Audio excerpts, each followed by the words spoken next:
Okay, we should now be live on TikTok and YouTube, I think. Um, let's make sure.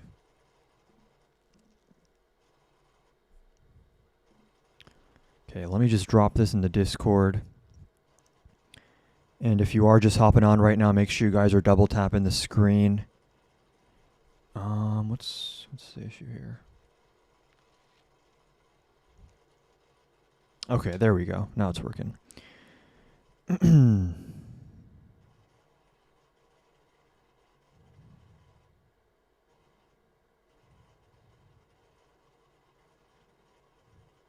Okay.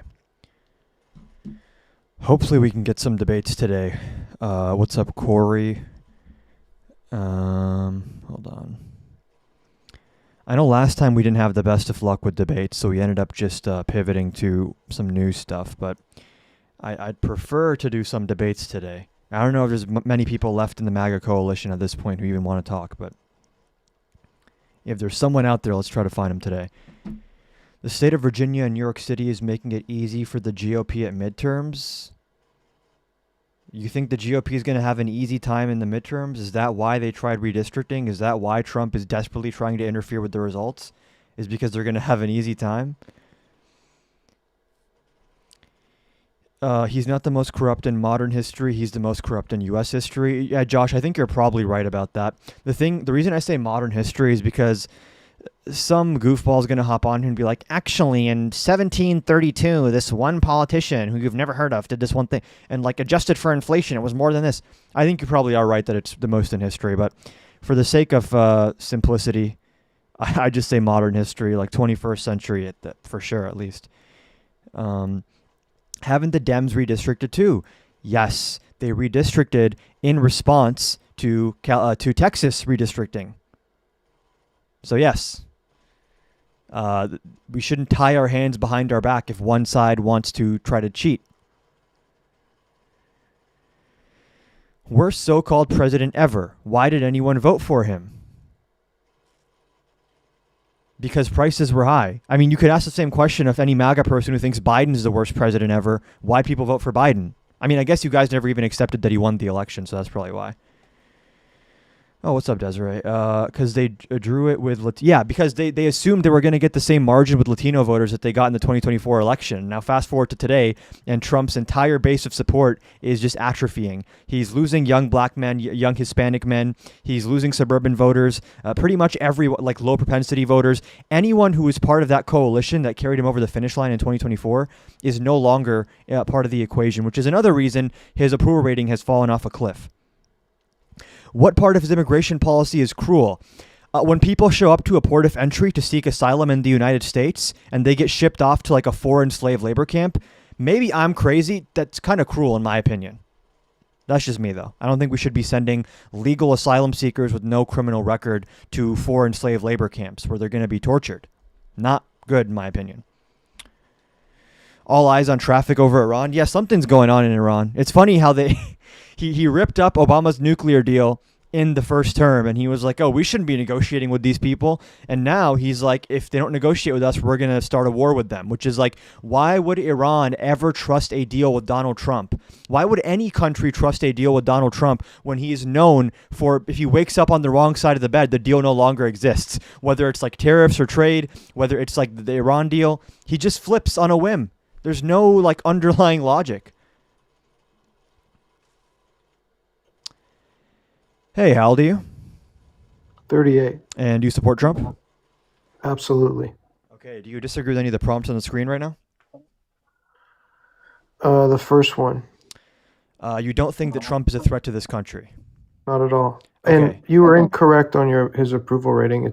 Insider Advantage just came out today. It's 50%. That's an outlier. If you look at the average of polling, he's at best case in the low 40s.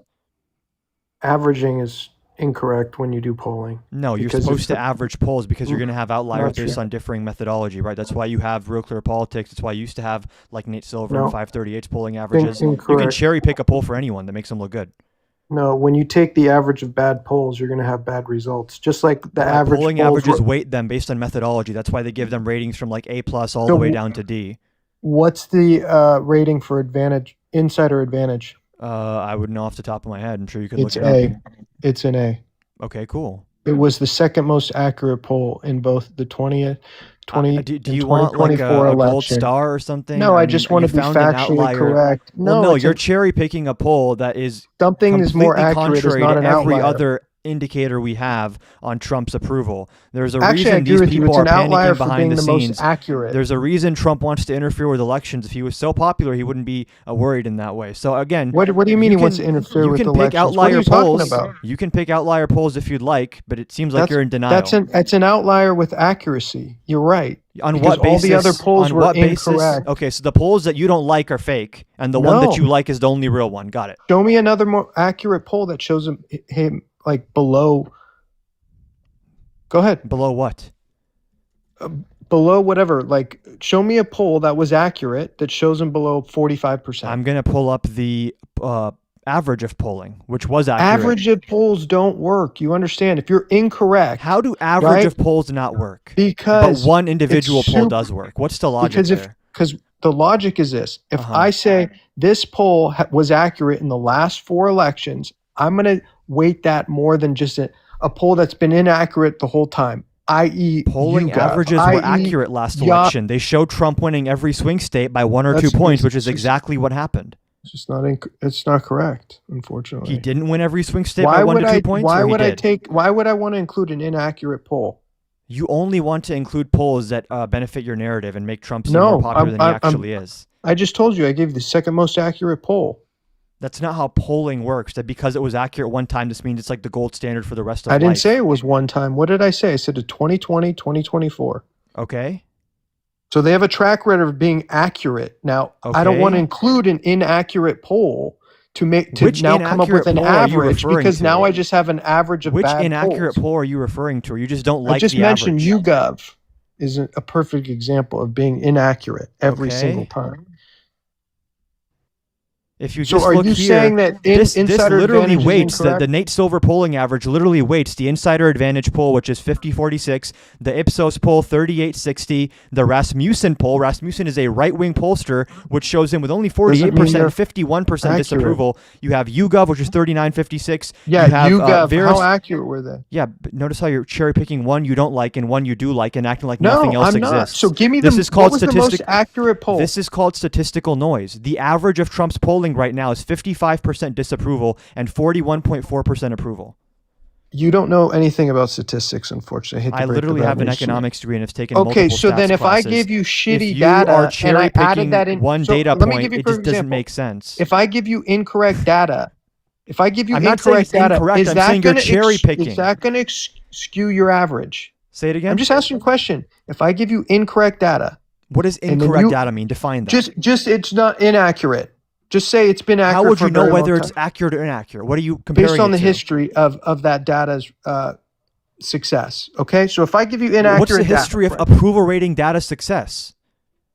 through their polling of previous elections? You understand the reason election polling varies is because they can't Look, model you're pivoting. turnout. I'm just asking you a I'm simple just- question. I'm If you know answering your anything question. about economics I'm answering and your statistics, if I question. give you I'm bad answering your data, question. will that skew Approval your ratings- average? Will that make your approval- average better or worse? in Approval ratings accuracy? are yes much or no? approval Just answer the ratings are question. much easier to get because they don't rely on turnout. That's why elections are harder to predict than approval. Elections are trying to model actual turnout. Approval is just do you support or not support the So president. are you disagreeing or agreeing that 50% is the approval rate based on one of the Based most on one of second the most polls you're cherry accurate picking, which is a polling? complete outlier compared to everything The else. most recent poll, sir. It is the only poll showing out him on the net 18th. favorable. Came out on the 18th. Show me another one that came out on the 18th. One came out on the 16th. Mm-hmm. Does that not count? And what was their accuracy? What do you mean? What was their accuracy? What were they ranked? Were they an A-rated polling company? This has it doesn't say the rating here, but it's 1117 is their sample size, their influence. It's all weighted based on their influence. And the Insider Advantage poll you gave does have a high weight, but this is why we have averages. Do you genuinely think that one poll is more accurate than the average of polling? Do you genuinely believe this? If they're accurate historically, absolutely. I'm not going to take a poll that's been incorrect in every single What do you mean election. a poll that's been and this then is all an of a sudden average? say, It's you not know a what? poll. They're actually accurate. Their methodology is just incorrect, and Okay, they're a what's wrong biased with their methodology? Explain.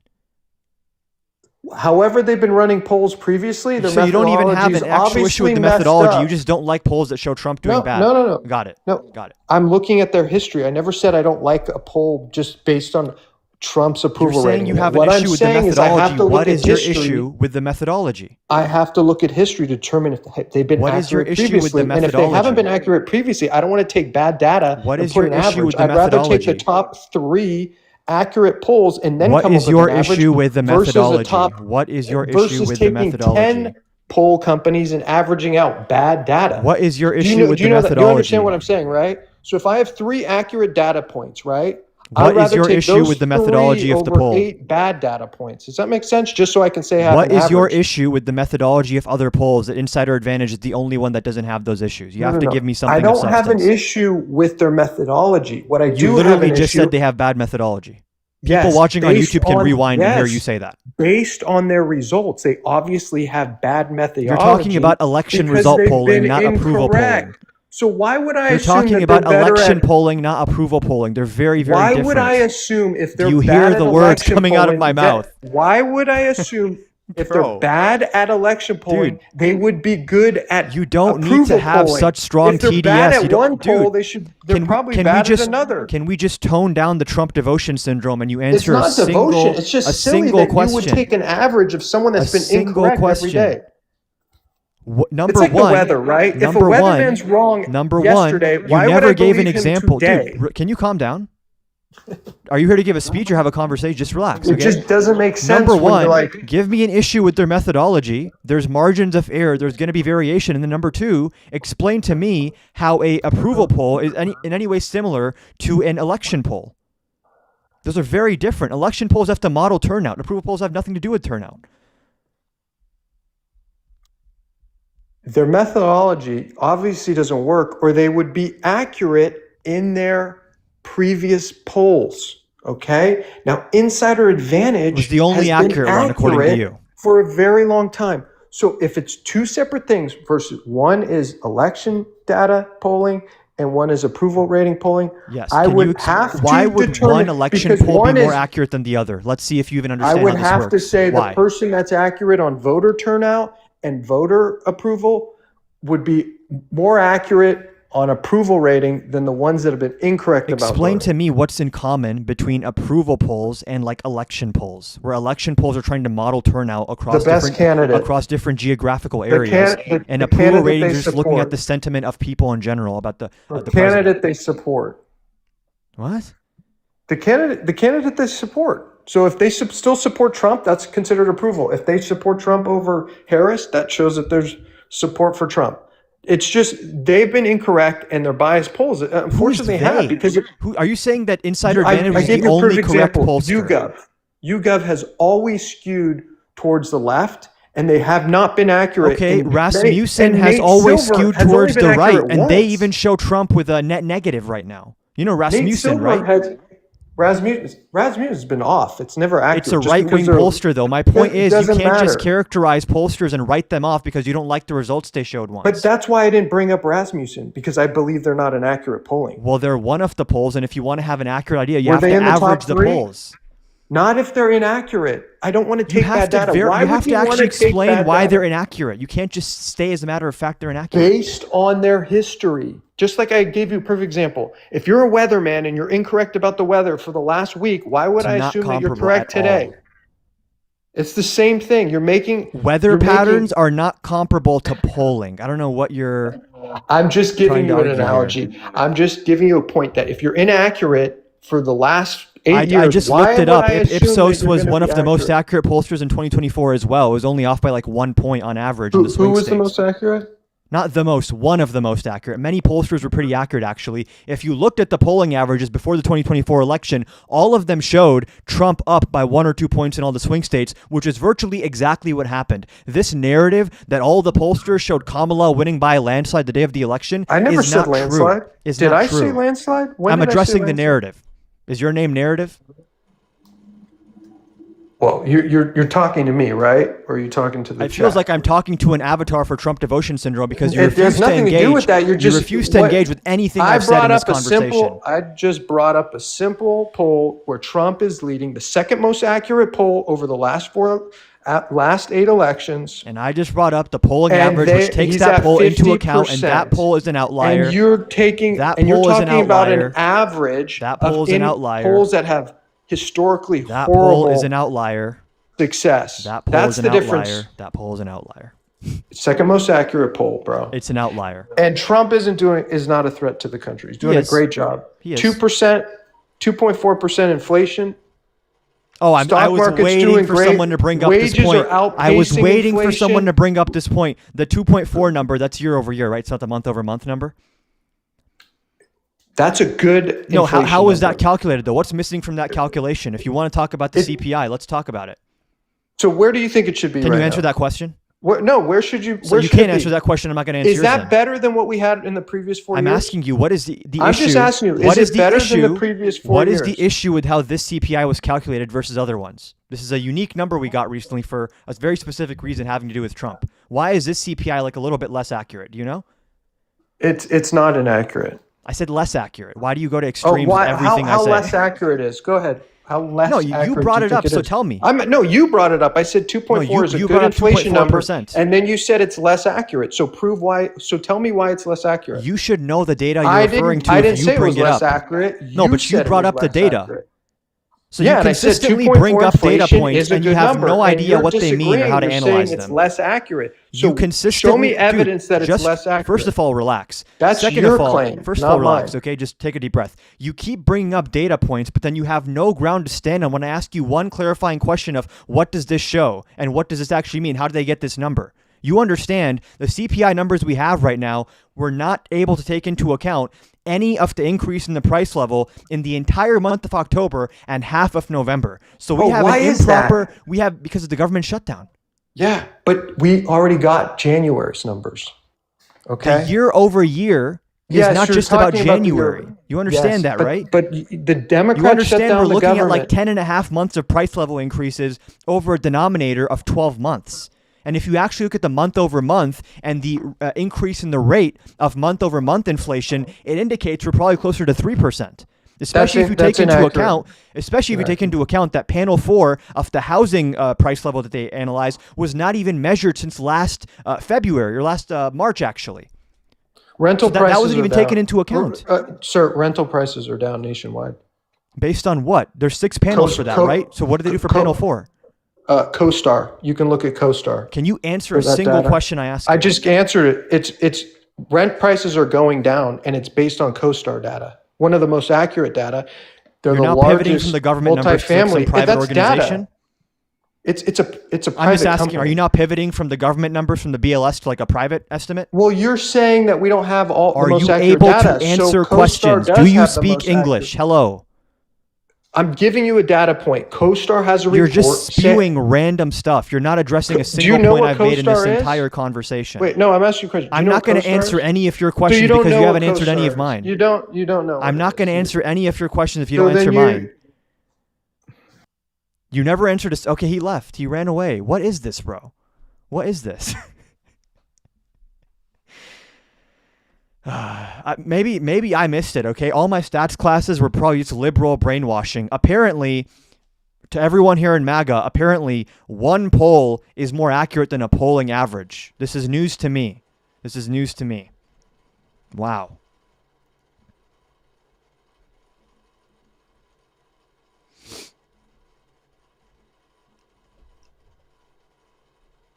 Hey, how old are you? 29. And do you support Trump? Yes, I do. You see the 3 prompts on the screen right now? I see him, yes. Do you disagree with any of them? Yeah, I would say immigration, you say it's inefficient. Why do you believe it's cruel. inefficient? Because they are not trying to prioritize criminality, and in many cases, it's performative what they're doing. And the instructions Stephen Miller gave to ICE last summer have been proven to be pretty disastrous, and that also goes into the cruel aspect of it, where people who are following all the rules are being punished for no reason. What do you mean following the rules? For example, this man named Luis something. Luis Pino, something like that. He came to a U.S. port of entry to claim asylum, following all the rules, filling out all the documentation, no criminal record anywhere. He shows up to a port of entry. The people working there say he looks suspicious, and he is then sent to CCOT in El Salvador with no due process. That's cruel, right? Someone with no criminal record who just looks suspicious being sent to a foreign slave labor camp when they are trying to follow all the rules on the books to seek asylum. Okay, but I mean, there's probably more to that story they're not telling you. What I don't think they would what just more send is there someone to that away because it story? has to. Why are you just assuming that there has to be some good explanation? Why can't it just be that Trump and the Trump admin did something wrong? Well, I mean, you're acting like they don't want to accept anybody at all. Is what you're saying to a point. It's not what I said. You heard what I said, right? It's inefficient and cruel the way that they're handling immigration. When people are being sent to CCOT with no due process and they're violating court orders and doing so in many cases where a judge told them, hey, don't take off, and they still took off the plane. This is number one, court defiance, which is why he's a threat to the country in the first prompt. And then secondarily, it is inflicting cruel and unusual punishment on people who are not being given any due process. I mean, they broke the law and they came here illegally, right? Did you hear anything I just said? Yeah, I did. Who's They they? should The have. They example should I have gave due you is process. someone who came to a port of entry, which you agree, right? If someone comes to a port of entry, they're not breaking the law. They're coming to seek asylum legally. They could be. What do you mean could be? Okay, yeah, yeah. Okay. You're missing the point though. Like, I don't understand. I'm missing the point. You asked me how is it inefficient and cruel, and I'm saying people are being sent to foreign slave labor camps with no due process and no criminal record. Because you just named one example. I mean, it's Can just you address the one example? okay. I'm saying that there's Maybe more to that one story. example is meant to be indicative of a broader trend, which is that there's no real rhyme or reason to what they're doing here, right? These people they're hiring for ICE are being given insufficient training. They're being hired on the basis of their political opinions, which is also extremely troubling. You have multiple situations where people who are showing up to immigration courts to have their court hearing, who are, again, following the law, are being punished for doing so. Why are we going after people who are showing up to ports of entry and showing up to immigration courts and checking in with DHS for work authorization? Why? Why would that make any sense? Why should that be a priority? Because they probably have prior issues. That's the You're reason why just they're doing it. assuming. You're making excuses. You're saying, oh, there's probably a good reason for this. You have to actually justify Okay, that. and you're assuming that they're not. So I just No, you have to. If you're making the affirmative claim, there's good reason for this. You have to explain. I'm giving you all the evidence, and I referred specifically to Stephen Miller. The entire reason they started doing immigration enforcement like this is last summer. Stephen Miller went off on senior ICE leadership and said, "Listen, you guys are not deporting enough people. The numbers need to be higher." And as soon as he gave them that speech, he told them, "Stop making suspect lists. Stop prioritizing public safety. Just go to Home Depot, go to 7-Eleven, and just start deporting people." And what you saw right after that conversation is the detentions of non-criminal migrants skyrocketed. They stopped prioritizing criminals and said, if we want to run the numbers up, we have to go after anyone and everyone. And that's what you've seen. then they're right. They shouldn't be here. They broke the law So by coming you want here. to prioritize non-violent people who are no threat to public safety over actual dangerous criminals. I want everybody out. No, They shouldn't be here. prioritize. Sure, that's what gets everybody out. Okay, so you just care more about getting everybody out than like making America safer or having is an making efficient America system. safe. So it is just vibes for you as well, right? It's just, I want a big number on the paper for how many people we kicked out. What is that accomplishing? Other than, I guess, MAGA seals will clap and cheer. You just said it doesn't make America safe. I don't understand how that would make America safe. When you are doing law enforcement and you're not prioritizing threats to public safety, America is going to be less safe than if you did prioritize public safety. Agreed? Repeat that. You broke up. If you are doing law enforcement and you're not prioritizing public safety, then that is going to be less safe for America than if you did prioritize public safety, right? No, they're getting everybody No. out. I mean, How no? because it's a By it's a group definition, if you are giving less priority to public safety, how would you not be therefore less safe? because it's a consent. Like they're trying to get everybody out. You're You know what not. I mean? I don't know if you're not computing the question or what I'm saying. No, you're saying that how is it safe to not get the criminals out first? And I said it's a group effort. You have to get everybody out. So whoever First of all, no. Why do you have to get people out who are following the rules? they're not following the rules. They didn't follow the rules when they came here. Who's they?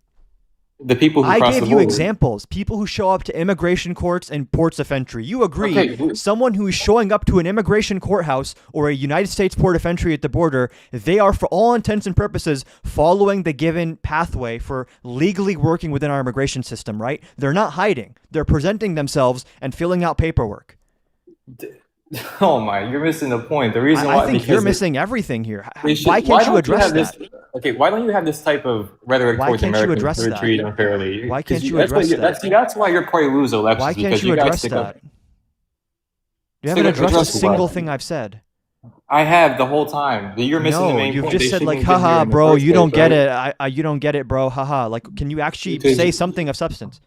Because I've been trying to, but you just keep talking for minutes and minutes and minutes. Because I have to keep re-clarifying my question because it seems like you don't understand or you don't want to. Oh, you're missing every single point I'm trying to tell you. They came here illegally. They should have done Who whatever is paperwork they? they needed. The people I'm referring to came here illegally? Yeah, the people who they're going after. How are people at ports of entry coming here illegally? How does that even work?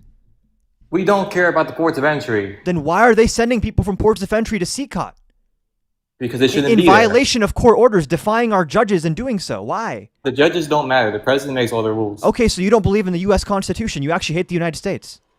The Constitution needs some tweaking, but I So you want to tweak it, not by like a constitutional amendment. You just want to violate the U.S. Constitution, make the president like a king. I mean, I think America would be better. TDS is on full display today. Trump devotion syndrome is afflicting a large percentage of our nation. Why do No, I'm judges saying- not count? Because judges shouldn't have more authority than the president.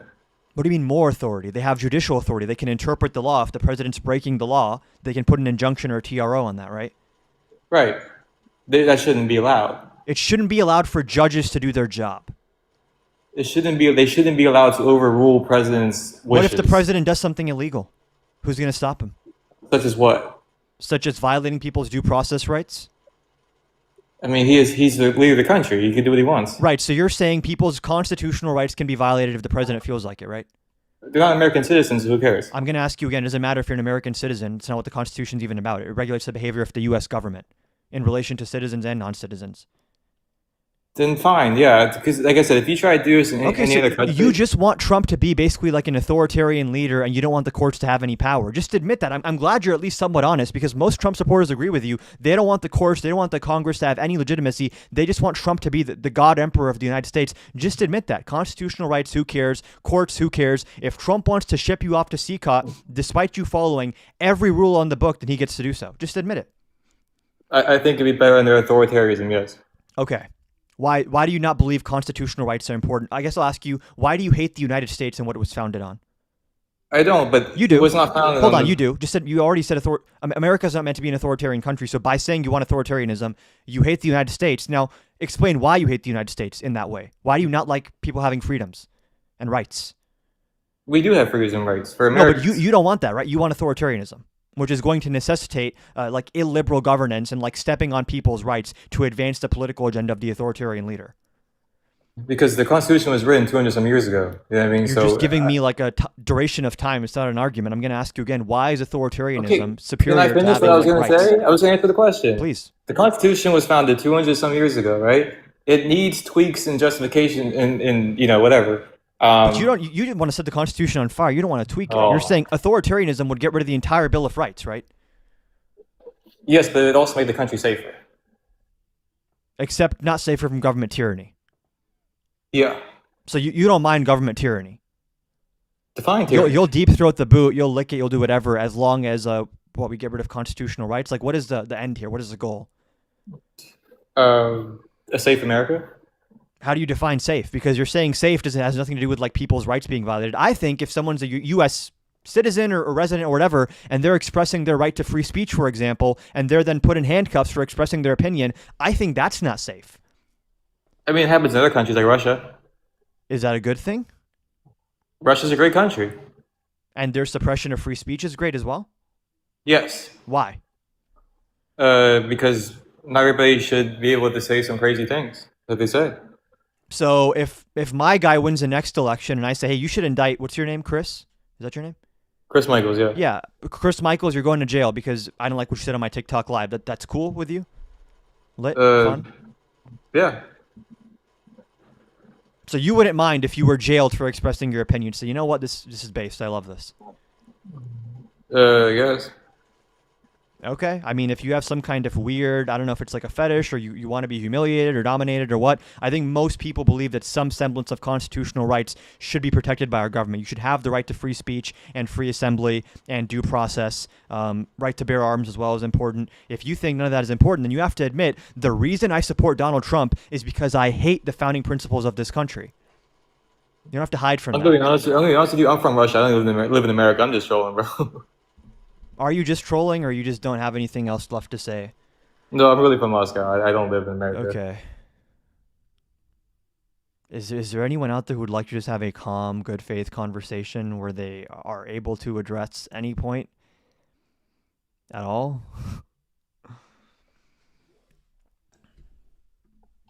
Hey, how old are you? I'm 18. And you support Trump? Yes, I do. Do you disagree with any of the three prompts on the screen right now? Immigration. Okay. Why do you disagree on that? Because he's deporting people who broke the law by coming into America illegally. Why is he going after people that aren't breaking the law and they're coming to ports of entry or they're going to immigration courts? He's not doing that, though. He is. Can you show me proof? I can give you one example, which I was mentioning to the last guy. His name is Luis Munoz Pinto. He came to a United States port of entry, which you agree, coming to a port of entry is actually the legal way to do this, right? If you want to seek asylum, you're supposed to come to a port of entry and take a credible fear interview. This guy came to a port of entry with no criminal record whatsoever, and he was sent to a slave labor camp in El Salvador with no due process. How is that making America safer? He could have done something at the port of entry. What do you mean he could have done something at the port of entry? Like he could have done something illegally to get himself kicked out of What the did port he of do? entry. You're making excuses. I You're just don't know. assuming he must have done something wrong without knowing the situation. You're assuming that actually happened. You're working No, it couldn't backwards have from the happened. conclusion that the Trump administration could never do something wrong. It must be the guy's fault for having his rights violated. I mean, I'd rather believe a government than one person. You'd rather believe a government which consistently lies to its people than like a documented example, which they don't even deny, of someone being sent to El Salvador with no due process. Can you name one lie the Trump administration has said? They said that Alex Preddy was an assassin and a domestic terrorist who wanted to inflict maximum damage on the ICE officers and CBP officers in Minnesota. That was a He lie. was a They domestic had to terrorist. backtrack He on brought that. he brought a firearm to a riot. That's a terroristic He action. was exercising his Second Amendment right to bear arms, and he was at a protest, which is part of his First Amendment rights. So I have a question. So are Do you another think- person like the last guy who just doesn't like constitutional rights? No, listen. Do you think that you should be able to bring a gun into a school because of your Second Amendment right? Into a school? Yes. No, there's probably rules about guns on schools, unless you're like So security or obviously- something. So obviously there's limits on the amendments. And the right? limit would not be that just when you're out and about walking in the streets, you can't carry a weapon on you. He wasn't out and about walking. He was rioting. He was rioting. Yes, that's what they were Okay, doing where? in Minnesota. In Minnesota. This They is were funny obstruct- because the were government obstructing backtracked on this, us. so now you're taking a harsher position than the actual U.S. government because they backtracked. You're standing on it for some reason. They've hung you out to dry on this. They said, okay, you know what? Maybe he's not an assassin. So why is he an assassin then, according to you? He brought a gun to a riot. and Having a tried to gun doesn't obst- make you an assassin. Was there an intent? Did he reach for his gun at any point? He did. When? Look at the video. I've looked at the video. He did not reach for his gun. He literally reached for his back waist. Did he reach for his gun? Yes, he did. They don't even claim this anymore. So why are you making arguments the U.S. government no longer makes? Because I saw the video. You clearly didn't. You're just lying. You're blatantly lying. Look at the video, dude. Everyone What has are seen you the video. talking about? He did not reach for his gun. You might need to refresh your And memory. again, by the way, his lifeless body on the pavement was then shot 5 times. Explain to me, what is the need to shoot someone in the head 5 times who is already bleeding out on the pavement, face down? What were they accomplishing in doing that? Was they he were still not an assassin? accomplishing- No, he wasn't. That was too cruel. Doesn't that call into question the entire situation? And why did they even start that in the first place if they're acting so cruelly? True, but they have been having their lives threatened the whole time they were in They've had Minnesota. people because- blowing whistles at them and saying mean things to them. They have to toughen up. If they want to be walking around with guns, you can't have your fucking fifis hurt by words every 2 minutes and start lashing out at people. people were giving them death threats. If someone's breaking the law and sending out death threats, that's illegal. They can be prosecuted. It doesn't justify that law enforcement then also breaking the law. Do you, You know that after Alex Preddy was murdered in cold blood in the streets, the Minnesota police got a warrant from a Minnesota judge to investigate the crime scene. When they came back to the crime scene, DHS did not let them access the crime scene despite them having a warrant from a judge. This is the federal government killing one of their own citizens and then not allowing local and state law enforcement to actually investigate. Not even working with them on it, not sharing any information. Immediately smearing him. mm-hmm. And remember, this all comes from you saying, I would rather trust the government than just one guy. Are you denying that Luis Munoz Pinto was sent to CCOT, or you think he did have a criminal record? If so, give me some evidence of this. Because we've seen the 60 Minutes piece on this, which was approved by Barry Weiss, who's even a fucking ally of Trump. Eventually, she ended up approving it, even though she tried to pause it at first. And it shows people were sent to a foreign slave labor camp with no due process. Even the Supreme Court said to Trump, even if you want to use the Alien Enemies Act, you have to first give them due process to determine if they're an alien enemy or not.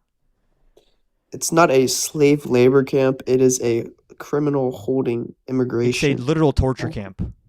It's where do they get tortured? In the solitary confinement room, they're put in on a concrete slab for a bed. There's no window and no lights. That's literally any prison. No. You're telling me other prisons, solitary confinements have windows? Having to in them? sleep on a concrete slab and peeing in a hole and having no ventilation, no windows, and no light, being in pitch black. That's not torture. That's Southern American prisons. Southern American prisons? Yes, it's in El Those are Salvador. not torture camp conditions. Those are acceptable conditions to you. Or Not- even not for the in- general not- population, they're forced to sleep on these flat steel trays with no sheets, no spacing, no nothing. Many of them don't see sunlight for weeks on end, if not months on end. There are many credible reports of the prison guards there sexually abusing people, physically abusing people, psychologically abusing people. Is that just Southern American prisons, therefore it's fine? I'm not saying it's fine. I'm saying that it's not an American prison. We can't regulate it. What we're paying them to hold people. So Yeah, we're not paying them to treat them nice. okay. What is your point right now?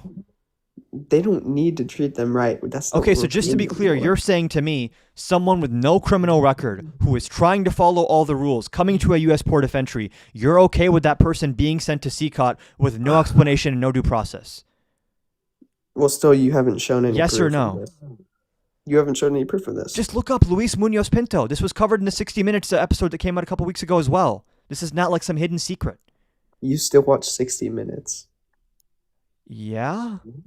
You're a loser.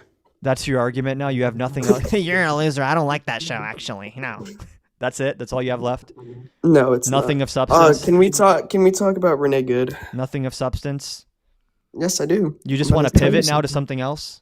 Yes, So do you I can concede on s- this point? I concede. Okay.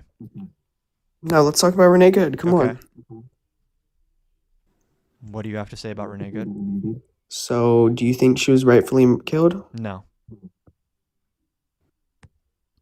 Then how? She was trying to murder the dude. Again, even the Trump administration has backtracked on her intending to kill the dude. Even Trump himself has said, no, it was a tragic situation. She just got scared or whatever. So again, why are you taking a crueler position than the Trump administration? Why? That is Trump trying to not divide America even more. Flip-flopping on her being a terrorist is just him trying to be, classic unifier Trump, the biggest unifier in the country, Donald Trump. He just wants to unify us. That's your argument here? Really? That's what we're doing now? He never called her a terrorist. I'm saying he flip-flopped on it. That's my entire point is you're trying to stick with his initial crueler position. Even he has had to soften his position because people have eyes and they can see what happened here. And they can say, you know what? Even if you did think the car was going to hit you, why would killing the driver stop the car? What would that even accomplish? The car did hit him, first of all. He had internal bleeding. If he believed the car was coming at him, why not just move out of the way? What would killing the driver do? Would the car stop moving if he killed the driver? If No, anything, now it but can't brake because there's no one to hit the fucking brakes. She was going to keep accelerating and hurt him even more.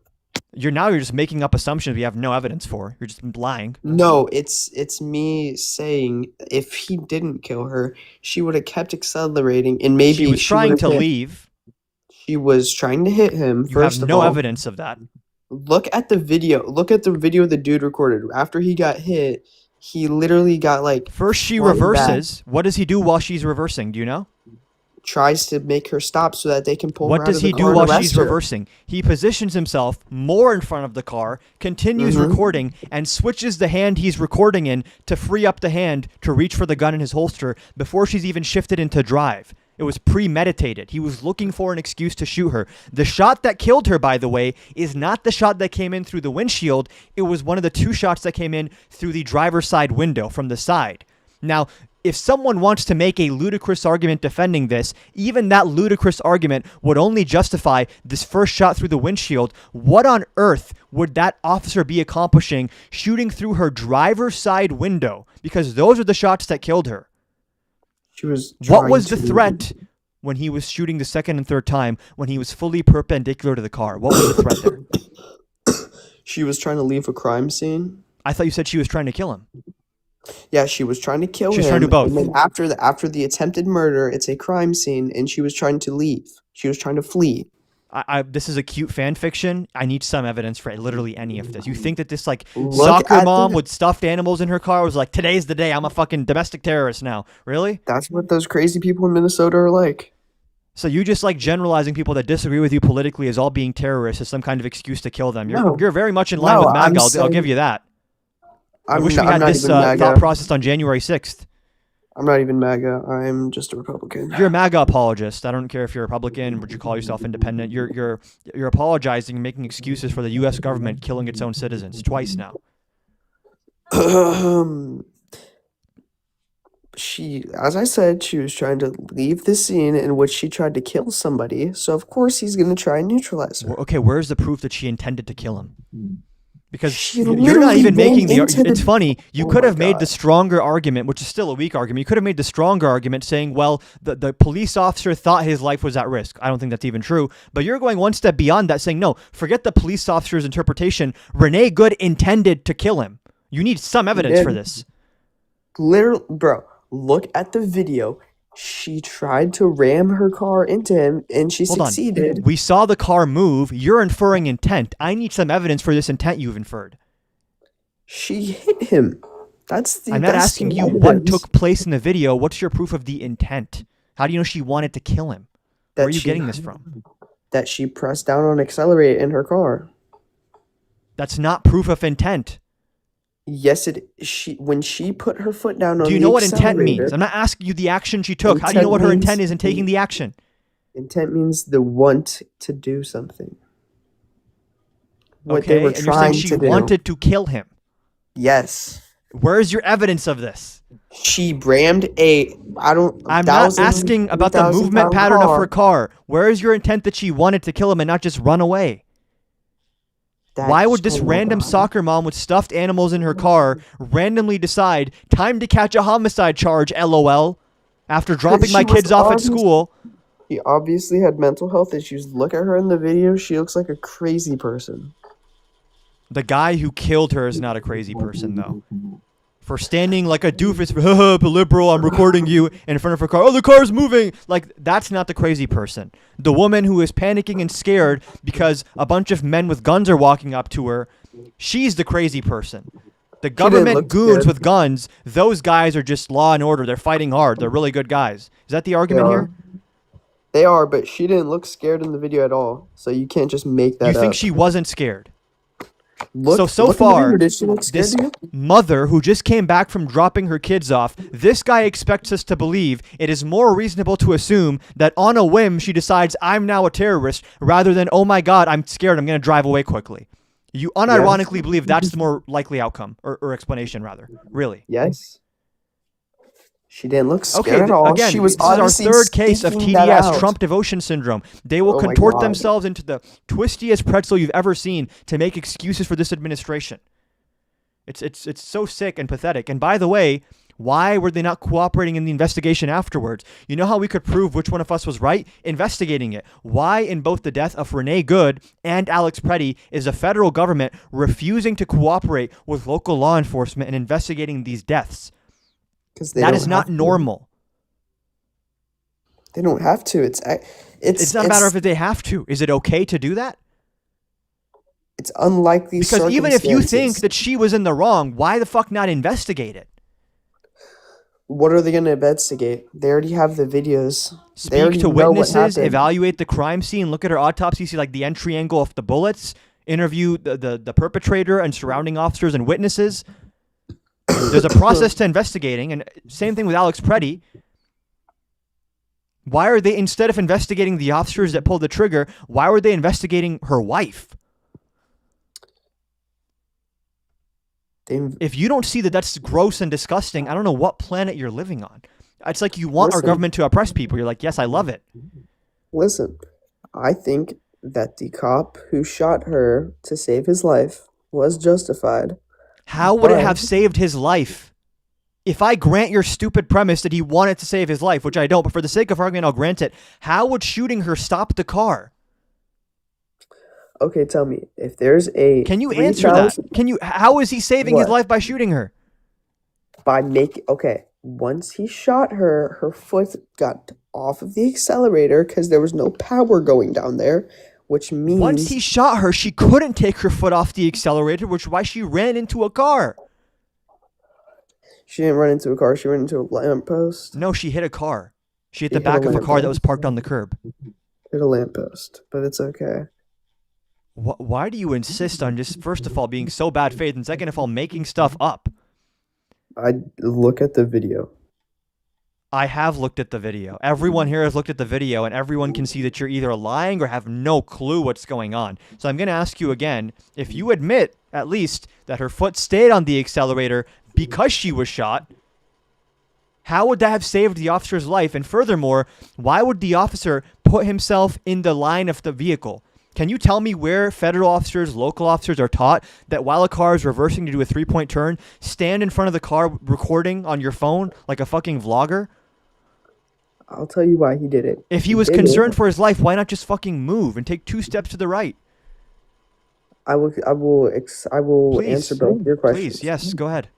He went in front of the car to make sure that she wouldn't be able to flee the scene. But once That makes once no he- sense. Once he saw Wait, her, hold on, getting explain ready that. What do you mean? He stood in front of a vehicle that was not in park to do what? To you shall not. Is he fucking Gandalf? What do you mean? so that she couldn't move, right? And then once he's seen her Does standing in front of a car mean it's unable to move? no, Standing in front of a car means you've now put yourself at risk of being hit by a car. That's all that's done. And shooting the driver doesn't stop the car from moving.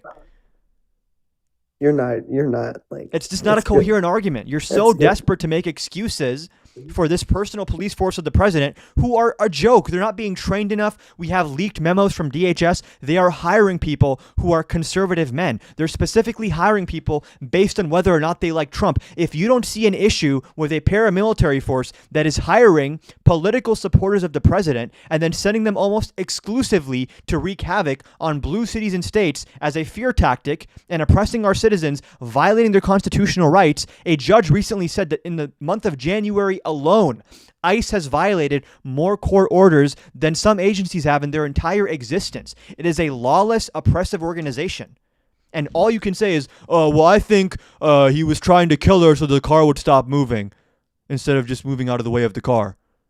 And I think Alex Preddy was an assassin, which justifies him getting you want- shot multiple you- times on the ground. You want him to move out of the way of a car going 20 to 30 miles an hour in 1 second. What was she in a fucking Tesla Model S in fucking cheetah mode? Like, what do you think this was, It bro? was- it She was was in a fucking like accelerating. It minivan was or a gonna go that crossover or fast. something. She first reverses like this, specifically to get clear of the officer, and you can see from the officer's perspective, she fully turns her wheel to the right before she starts moving forward. It is very clear that she's moving in this direction. The officer is here. If he just moved here, then he would not even be in the path of the vehicle. Instead, he stands his ground and reaches for for the gun. In that moment where he reached for his gun, he could have moved. He chose not to move. Instead, he stood his ground, reached for his gun, and as the vehicle was moving towards him, he even tried to lean over to try to make sure he could shoot through the windshield. The first shot went through the windshield. I believe it hit her in her forearm, and the shot that killed her came either the second or third shot, which came when he was perpendicular to the car. When the car was like this and he was like this, he shot 2 more times through her driver's side window. One of those bullets killed her. Explain to me what is going to be accomplished by shooting perpendicularly through someone's driver's side window in a vehicle that is no longer even facing you in any regard. How on earth, bro, you're like brain rotted. I don't understand this. Listen, if somebody tried to run you over, right? They You hit have you. not yet given Somewhat. any evidence she Can tried I to do talk? anything. You're Can I talk? alleging intent. You're making stuff up again. Not alleging it. Yes, She you are. literally she hit the guy. His camera literally moved You're back. saying she once intended hit to kill him. And then after she tried, You're after saying she intended to did hit kill him. You have given zero evidence of this. Does she have a history of homicide or something? You think a random mom The was like, I'm going evidence to is become a that killer she- today? Oh my god! The evidence is that she hit him. I don't know if you know what intent means. Intent means that you want to do Like, something. Why is there a difference between manslaughter charges and like first-degree homicide charges? In both cases, someone might have been killed. The question is the intent. Was it premeditated? Did they want to do it? Was it an accident in the heat of the moment? You are saying that this woman, a mother who just dropped her kids off at school or like soccer practice or whatever, she was like, today I become a murderer. That's a fucking pretty massive claim. Do you have any evidence whatsoever That she hit the dude. that she wanted to kill him? Yeah, she wanted to kill him, so she hit him. I don't think you're tracking the words I'm saying right now. And I how don't old are you, think by you're the way? hearing- I'm 18, What's your birth year? 2007. Okay, yeah, go ahead. I don't think you're hearing the words that I'm saying. I'm trying to understand them. I'm hearing them. They don't make much sense. They're not very coherent. I'm trying to give you opportunities to clarify, but it seems like you work backwards from the conclusion that ICE is always justified, Trump is always justified. If someone is oppressed by the United States government, it must be their fault for getting oppressed. It's kind of sad. Can I answer your thing about the why he shot her at a perpendicular angle? Once you answer how you have any proof of her intent to kill him, That, oh my god. which even JD that, Vance has backtracked on. So like that you're- she hit him and he got that has knocked nothing back. to do with intent. Oh my god. And it's not even clear that she hit him. We'd find that out in an investigation, wouldn't we? It is clear because he had internal bleeding, did he not? He had a bruise, bro.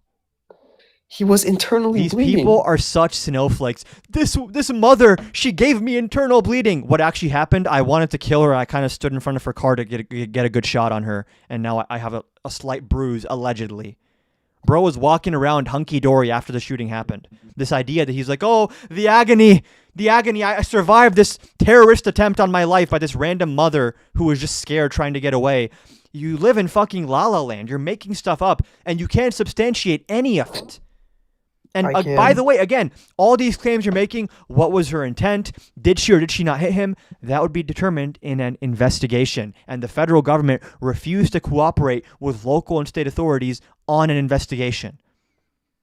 If they were How do so you sure of their narrative being true, shouldn't they be enthusiastic to investigate with the Minnesota police? Wouldn't Trump's biggest dream be the Minnesota police chief coming out and saying, listen, we investigated, turns out she is a terrorist, turns out she did hit him. The fact that that's not what happened proves something. They're hiding something, which you don't seem to understand. You just want to defend them blindly. Do you even know what a terror attack is? You have to actually substantiate it was a terror attack, and you've given no evidence of intent here. She was trying to inflict fear into the other ICE agents to make them leave as That's as a she was- very complex state of mind. You have to prove the state of mind. Did she say something to indicate this? Did she write something to indicate this? Listen, all of those You're all of alleging those- premeditated terrorism. There needs to be some evidentiary burden there for like why would she do that? What's your proof for all that? of the protesters in Minnesota, they were all trying to inflict fear and terror into these ICE agents' minds so that Fear they and would terror. leave. and get rid of all of these illegal immigrants, which is a good thing that they're getting rid of Bro, child you're writing molesters. fan fictions. You're living in a different world. I'm not. Go put this on Wattpad, not in my fucking TikTok debate chat. Like you're In not what? substantiating anything. I literally just did. You just keep saying, he wanted to kill, she wanted to kill him because the car moved, and the protesters, they said a mean Dude, thing to you ICE, sound and like that you're means the Russian. protesters are terrorists. Like, bro, give me something. You're acting like Nick Shirley right now. Give me something, please. Nick Shirley is bro. You can't tell me Nick Shirley. He literally uncovered fraud in Minnesota. What are you talking about? That was the worst thing you could have said to defend your intelligence. I'm sorry. How? You think Nick Shirley is one of our best and brightest in this country? Definitely not. But Well, he do you know what literally- benevolent means? No. Okay, that tracks. That tracks. Do you know what it means? Benevolent? I Yeah. have no idea. I know what benevolent means, though. Yeah. What does that mean? Goodwilled, wanting to help. Well, you probably just looked it up. Yeah, while I was playing with this lighter, I was looking it up. In Morse That's code, I gave TOS. myself the answer, yeah. That's TOS. What is? A letter. Okay. Anything else? He's definitely not the most corrupt president. I don't know what you mean by Okay, that. which other president has done billion-dollar deals while they were president with private companies in other countries? Okay, well, he didn't. Just answer do that. it. His family company did. And has he And divested he from has- has he divested from it? Since he became the president, he has cut Has he ties with that divested from it? company. Yes, Can you find me evidence of this? Because he doesn't even claim he has, but apparently you know something he we did. don't. He was asked this question actually. He was asked, "How do you feel about your family making business deals in Saudi Arabia?" And he said that since he's been president, he has distanced himself from the Trump. Has he divested? business. Yes. Do you have any Literally evidence of this? Oh my God! Did I not just say it? The president saying in an interview, like, "Oh, I'm not too involved with that." That's not divestment. Divestment is like a specific legal process to remove yourself from a company. Yes, he did. Okay, He's then find me the distancing news himself from article. that. Find me something. Find me Why is he something that says organizing with the hasn't. president of Indonesia business deals with Eric Trump? As president, he's meeting with other presidents and organizing business meetings with his sons and other heads of state.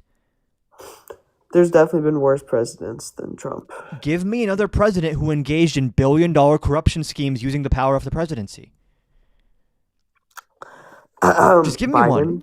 Biden What was the billion-dollar corruption scheme under Biden? with Russia. Elaborate, please. This is news to me. He literally was investing into Russian businesses and making millions off of it. I need some evidence, some source, article, something. I've just never. You're Look getting it the up. talking point wrong. I think you want to talk about Burisma with Hunter Biden, but you don't even know your own talking points, so I have to tell them to you. I guess. So do you mean to bring up Hunter Biden Burisma, or is there something else here?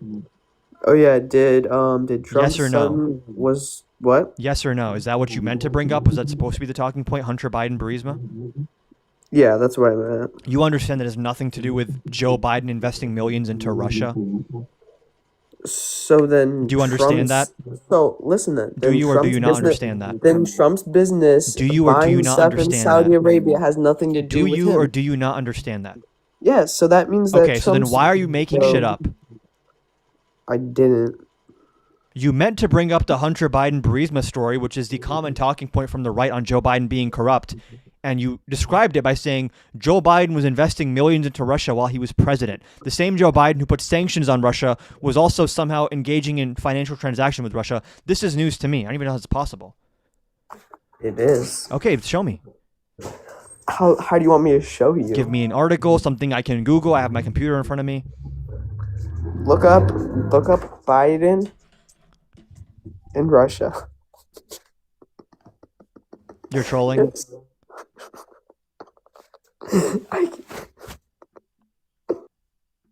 I feel like a lot of these people are just really stupid, and at the end they're like, "Oh, I was just joking, bro. I'm just trolling."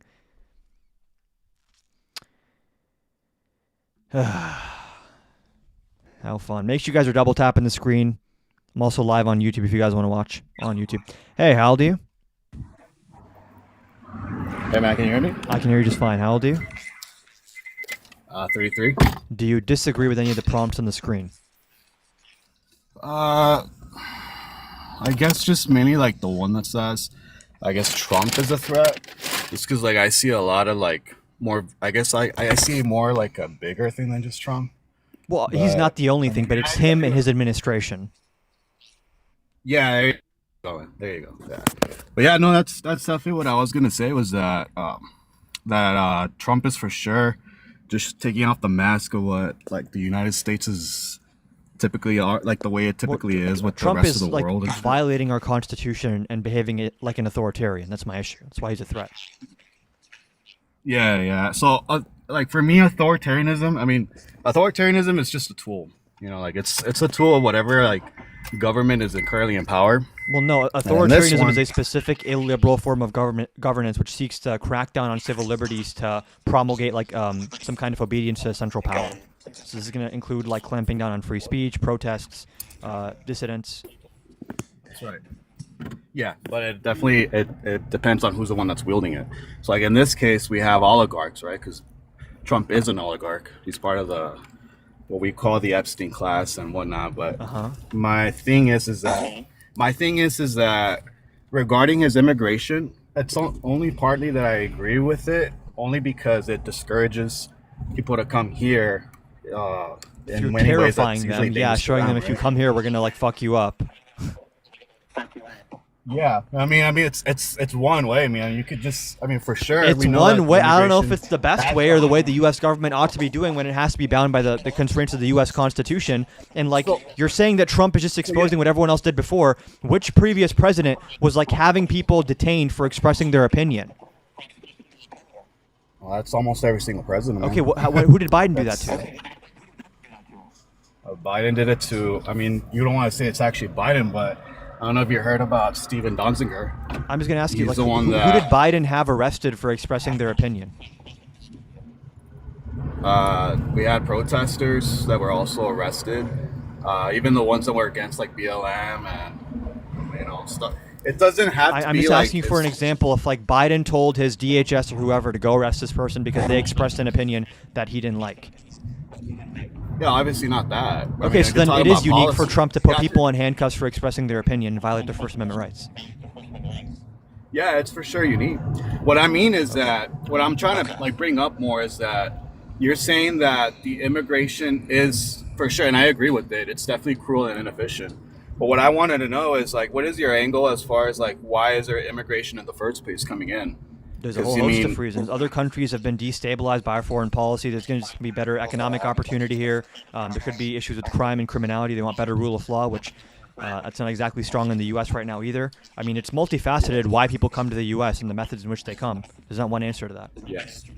Yeah. So that's basically where my angle is that it's foreign policy that really makes these people come desperately. Well, that's especially to one the that's one US. aspect of it, but like I don't know what this has to do with like Trump being an authoritarian and having really bad immigration policy.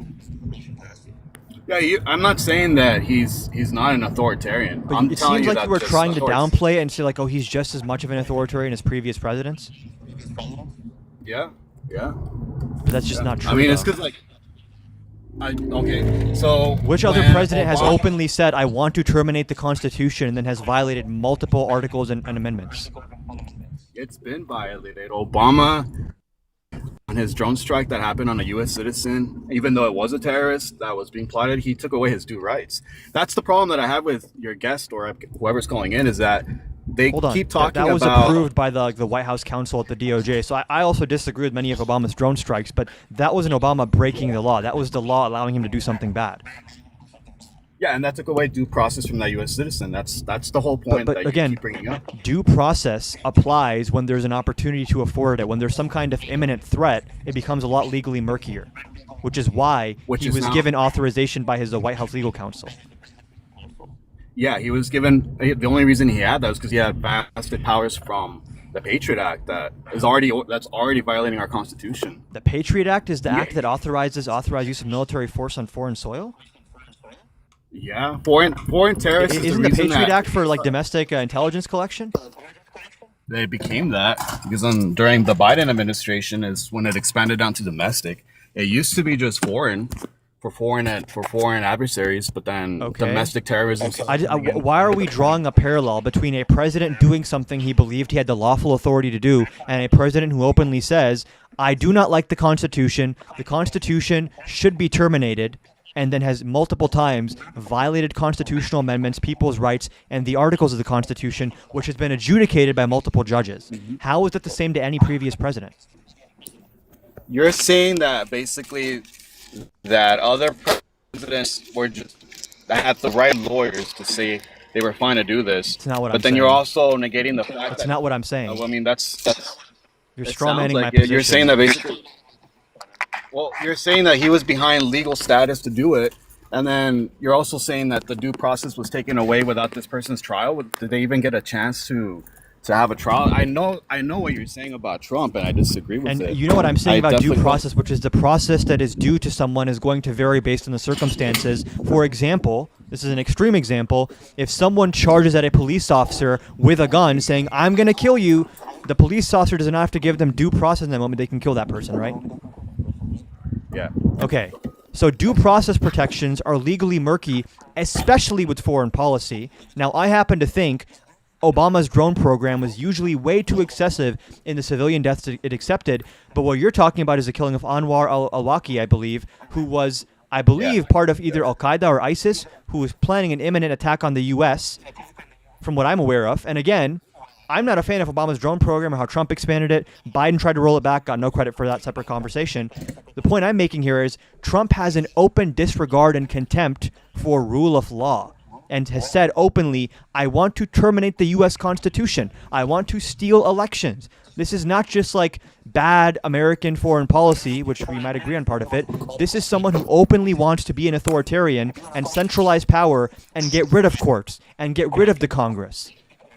So then you are in agreement that basically the Trump administration is calling war on its own citizens. I mean, that's what I get from all these ICE killings is that he's really just calling war on us. Yes, that's part of Especially it. when But he the calls- reason I'm emphasizing authoritarianism is the Constitution is meant to protect us from this, where courts can stop executive overreach, where Congress can regulate executive overreach, where there are methods to hold people accountable and self-correcting mechanisms. There's rule of law, there's norms. When those things are out the window, when you have a president who openly says the judiciary has no legitimacy, the Congress has no legitimacy, that is different. That is not normal. That's not common. Yeah, but it's also illegal to have even a FISA court to make all these assumptions that this person is a domestic terrorist or a foreign terrorist. It's without illegal even to have a FISA court, or you don't like FISA courts and want to make it illegal?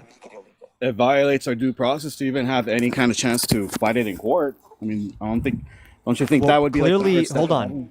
Clearly, under the current system, the courts have adjudicated that that's not the case. If you want to make that argument, it has to go to the courts, and the courts can adjudicate. There isn't just one easy interpretation and definition of what due process means and what protections it affords. There's going to be variations of due process depending on your legal status, potentially, what activities you're engaged in, whether you're on U.S. soil or foreign soil. That's going to vary. Now, I also agree. I'm not a huge fan of FISA courts, but there's going to be differences in whether you have a probable cause, whether someone's a foreign national or a U.S. citizen. There are things that need to be reformed there, but this is a false equivalency to say, okay, we have overreach in the executive branch when it comes to foreign policy and intelligence, which I think is true. That is a very different claim than someone who actively and openly wants to undermine our entire system of checks and balances, which it is that same system of checks and balances that would have to be invoked and used to regulate FISA courts or eliminate FISA courts. Yeah, and they're not allowed to anyways. I mean, if What do you mean they're not allowed to? Well, do you get to have a chance to even have a panel of your own peers to judge you? You don't get a jury in any of these kind of courts. You don't even know you're being investigated. FISA courts are not to imprison people. They're to authorize basically wiretapping or search warrants and stuff. Right. They have to present probable cause of a crime happening. This is not the same standard of beyond a reasonable doubt, which is what you're referring to, which is for actual convictions. All right, my bad. Well, for foreign, Your live is talking not about- eligible for recommendation, is restricted in search results for the next 10 minutes because Chewy 336 does not comply with our community guidelines. All right, bro, you're out of here. I don't know if that guy was a leftist, but I heard that argument from certain leftists a lot. I don't know if every leftist makes that argument that Trump's not that authoritarian because previous presidents did stuff that I don't like. Which really downplays the scale of what's going on right now, where we have someone who wants to lock up opponents and alter election results. I don't know if it's the same as like the expansion of like the intelligence state and the executive branch when it comes to foreign policy. The left does not claim that. Yeah, I don't think that the majority of the left does. There's a certain branch of leftists, which thankfully I don't think the majority of them are in that branch, but who say like, Trump, same old as always, just like everyone else, capitalist, fascist, shill, just like Obama and everyone. It kind of downplays the severity of what Trump is doing. If you guys are enjoying the live, make sure to double tap in the screen, following up above, joining the Discord, and subscribe on YouTube as well. Hey, how old are you? Hey, I'm 37. And do you Thanks support for having Trump? me. Yeah. Sure, yeah. And do you disagree with any of the prompts on the screen right now? Well, actually, I was focused on immigration policies are cruel and inefficient. I was curious as what you would think is the most humane way to deport illegal migrants. I think you should prioritize people who are threats to public safety and very, very recent entries who do not have a valid claim for withholding of removal or asylum or convention against torture. They should be prioritized. Other people should be evaluated on a case-by-case basis by immigration judges to determine whether they can be given some kind of legal status. We have to hire a lot more immigration judges and streamline the process. It's probably a way more humane and efficient way of doing it.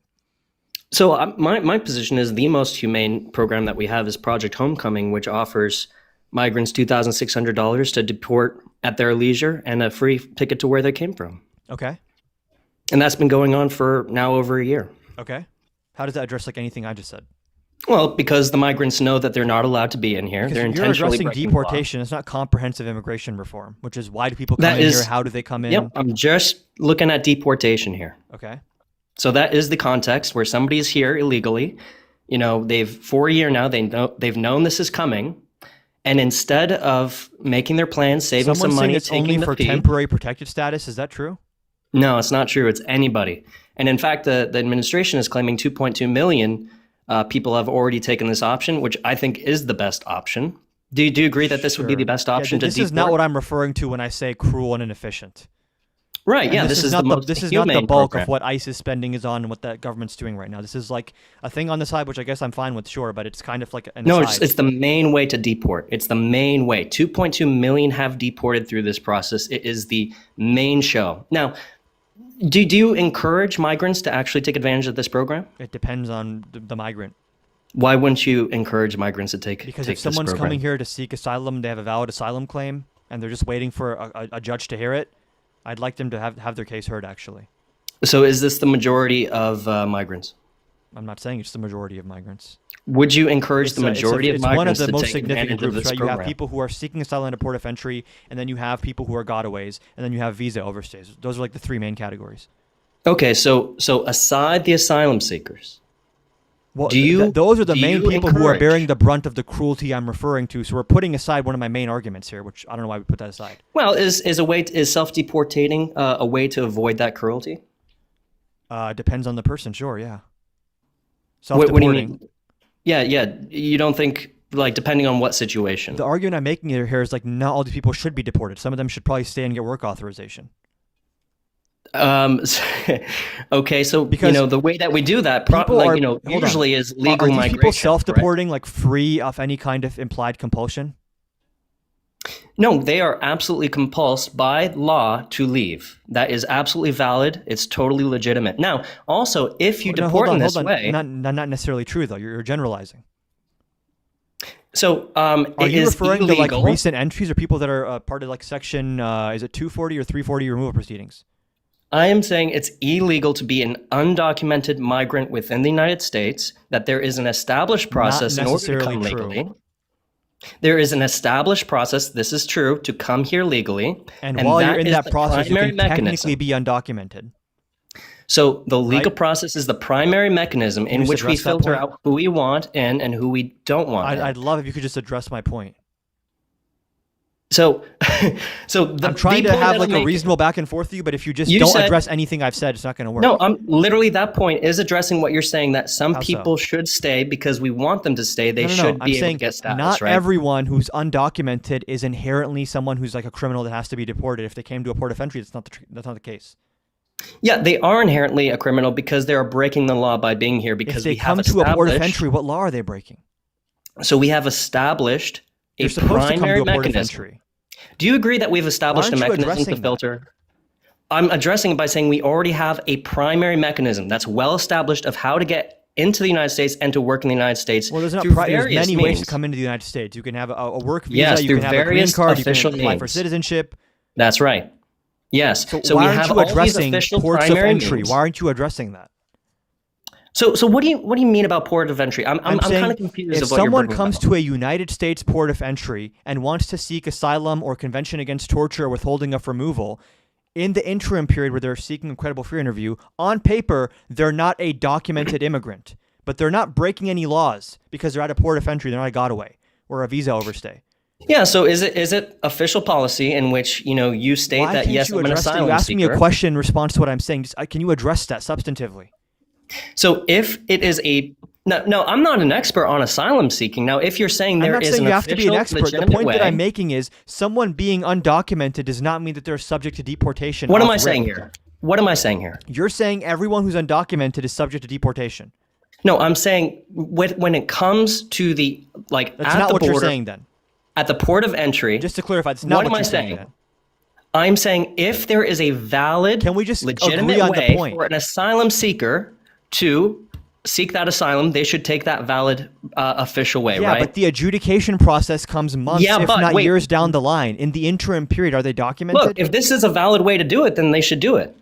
Exactly. So the point that so you agree with me, not everyone who is undocumented ought to be deported. Right, and we focus on asylum seekers. That's one category. Everybody else, you do not encourage that they take the self-deportation way, a way of to avoid, because we already separated off the asylum I'll seekers, be very right? clear.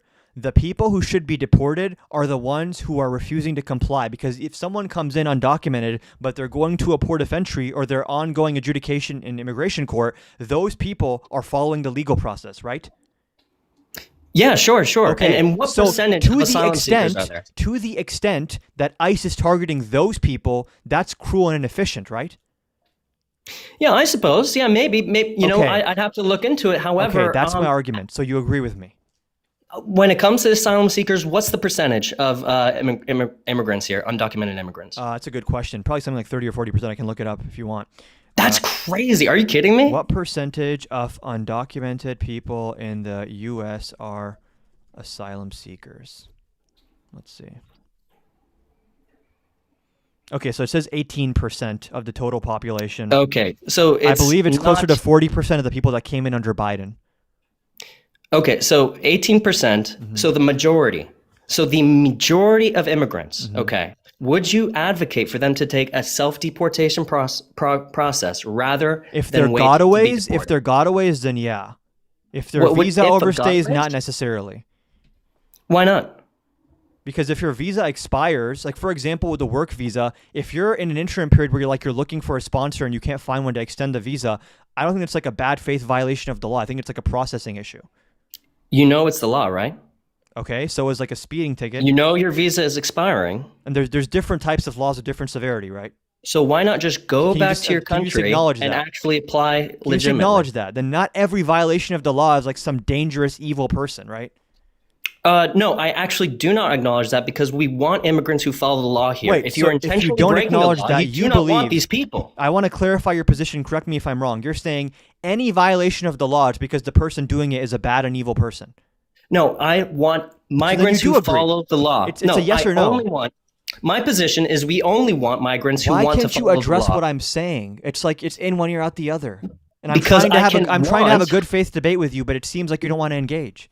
Because no. My position. Okay, here's our two positions. No, can Your you just address position- what I said? I'm trying to understand. Do you or do you not agree with the statement I just made to know my- your position better? Okay, I'm saying what you're Is saying is every instance- irrelevant. Is every what instance, you're saying is irrelevant. Is every instance of someone breaking the law an indication that that person is a bad and evil person? No, it's an indication that they're likely to break It's more not, laws. right? It's not There about could be an morality. innocent it's about who's gonna explanation, break right? more laws. It's about who's going to more likely to break more laws. There could be an innocent explanation for that, right? There could be, but And it is shouldn't we more try likely. to determine whether or not there is by having them go through immigration court? No. So you look. Do you think it's more or less likely that someone who intentionally breaks the law will break more laws, or somebody who always follows the law will follow the law? It depends on the Which law one's and why more they likely? broke it. Like if someone speeds or jaywalks, I don't know if that means they're going to be a criminal. Somebody who jaywalks less, who speeds less, is going to break less laws than someone who speeds more, jaywalks more. Would you agree with that? On average, sure, but those violations of law should be put in a different category than people who are like murderers and killers, right? Of course. So we ought to evaluate those on like a little bit less severity than like more serious crimes. Actually, I think we should evaluate it of what we want as a country. We want as a Because country the issue immigrants that I who follow have the here law. with what you're saying is the Trump administration has stopped prioritizing criminals and has moved towards a prioritization of non-criminals. And what I'm saying is a lot of the non-criminal undocumented people have paperwork errors or processing errors or delays in their court case being heard. They're not people who are like, yes, we got in, we're going to steal the jobs. Okay, so do you want acknowledge immigrants that? who follow the Do law? you Do you acknowledge want that? immigrants who Do follow you the law? acknowledge that? Yeah. Oh my gosh. Do you Bro, want I'm trying immigrants to who have follow an the honest law? conversation with you. It won't work if every time I make a point, you're like, anyways, moving on to my point. It's not going to work if we do that. Yeah, I acknowledge that some people are caught up in some technicalities or something like And that. we And oh should my God, it's treat so those hard. people differently than actual dangerous criminals, right? Yeah, we should treat them differently. Fantastic. That's my However, point. we should treat all immigrants that they need to play by the rules. That's what I'm saying. That's why your point is irrelevant. Okay? We want as a country, unless you disagree, we want as a country immigrants who follow the rules. Immigrants who don't Okay, follow the sure, rules yeah. should be deported, period. It depends on It what doesn't the matter if rule they're is. evil. It doesn't matter if they're as bad as It depends murderers. on what the rule is. So Like we for want them to visa follow our immigration overstays, rule. for visa overstays, how about we have a rule that if you can provide a legitimate excuse for why you didn't renew the visa in time, we can extend the grace period and allow you to renew it. Is that How fine about with you? no? How about no? Even if How they have a about go legitimate back to your reason. country? How about go back to your country? Even if they have a legitimate reason, you don't care. Okay, what's this legitimate reason? It would be on a case-by-case basis. An immigration judge could adjudicate that, right? Sounds inefficient. Maybe just go to your country Due and then process reapply. is inefficient. Yes. Yes, it is. Authoritarianism Go back would to be your what- country and Hold on. apply.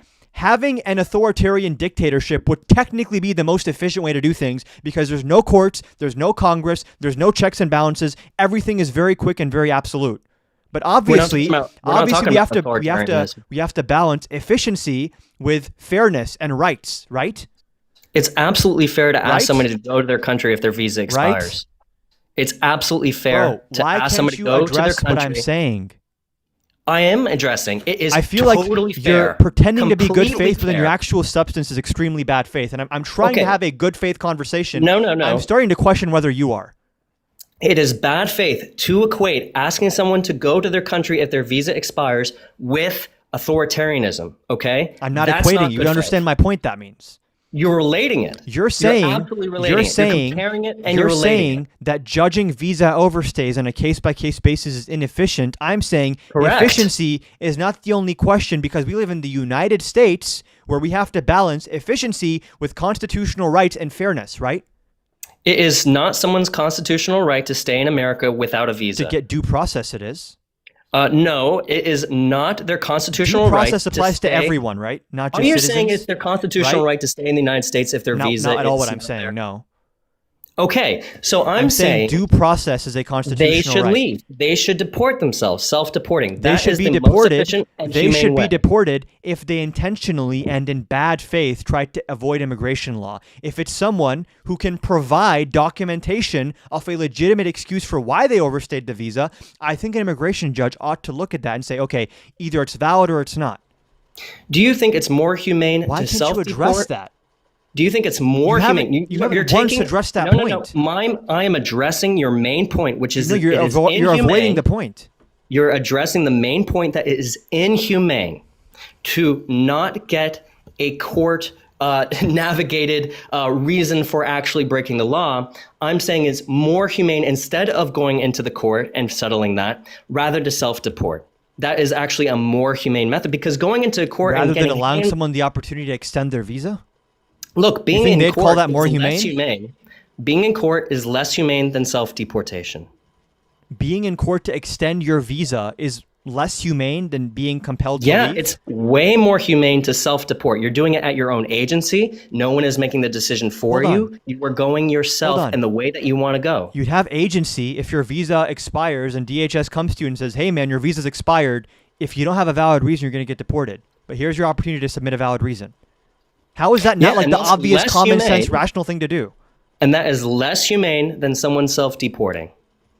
Because How? self-deporting, they have more power. They're getting money. They're getting a free ticket back. And in fact, they're also What if getting they their don't card want to removed. leave and they have a valid claim to stay here under a visa? Well, they do not have a valid claim to leave because their visa has expired. And you understand when your visa expires, you're given a grace period to renew the visa, right? Especially for work visas, correct? Well, they can leave, you know? Right? And they can leave and I just apply. want to make sure we agree on base reality. You agree that when your visa is nearing expiration, you are allowed to seek a renewal of that visa for like work visas and stuff, right? Yeah, that's right. And if for whatever reason you have a legitimate excuse for not doing so, should you not be given a grace period to do so? Correct. You should not be given a grace period. Why? You should not. Why? Because you need to go back to your country to get permission and go by the valid rules instead of causing us trouble. How Instead is of it risking causing us inhumane, trouble to just renew their because visa it costs application? money. It costs money. It increases political Hold instability. on. And by It the way, also this is costs a not- lot of money. It costs $16,000 per deportation for the deportations ICE is doing. And self-deportation costs how much? You tell me.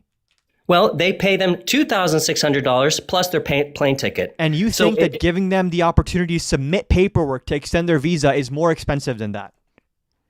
No, it is more expensive to take a court, to have a judge see it, to take all the time. And then if they say no, Bro, then to I don't know point how them. you That think takes this more works. time. We have to convene hundreds of thousands. You'd submit an application or a form. You don't want people to self-deport, You'd period. submit. I would want them to be deported based on their circumstance. You just want You like don't want you people just to want like a self-deport. black and white, reductive, simplistic immigration policy, which is childish. Your audience should understand you do not want people to self-deport, period. If someone is a godaway or breaking the law in bad faith, I have no issue with them self-deporting. You don't want any You're self-deportations being bad happening, faith. even and though You're this is the strawmanning my most humane position. way. You're strawmanning Look, my the- position. Look, Trump has a mandate for this, and you don't want it to happen because you want it to be cruel. You And want it to I be looked this inhumane. up, and want maybe it you to can be correct me inefficient. here.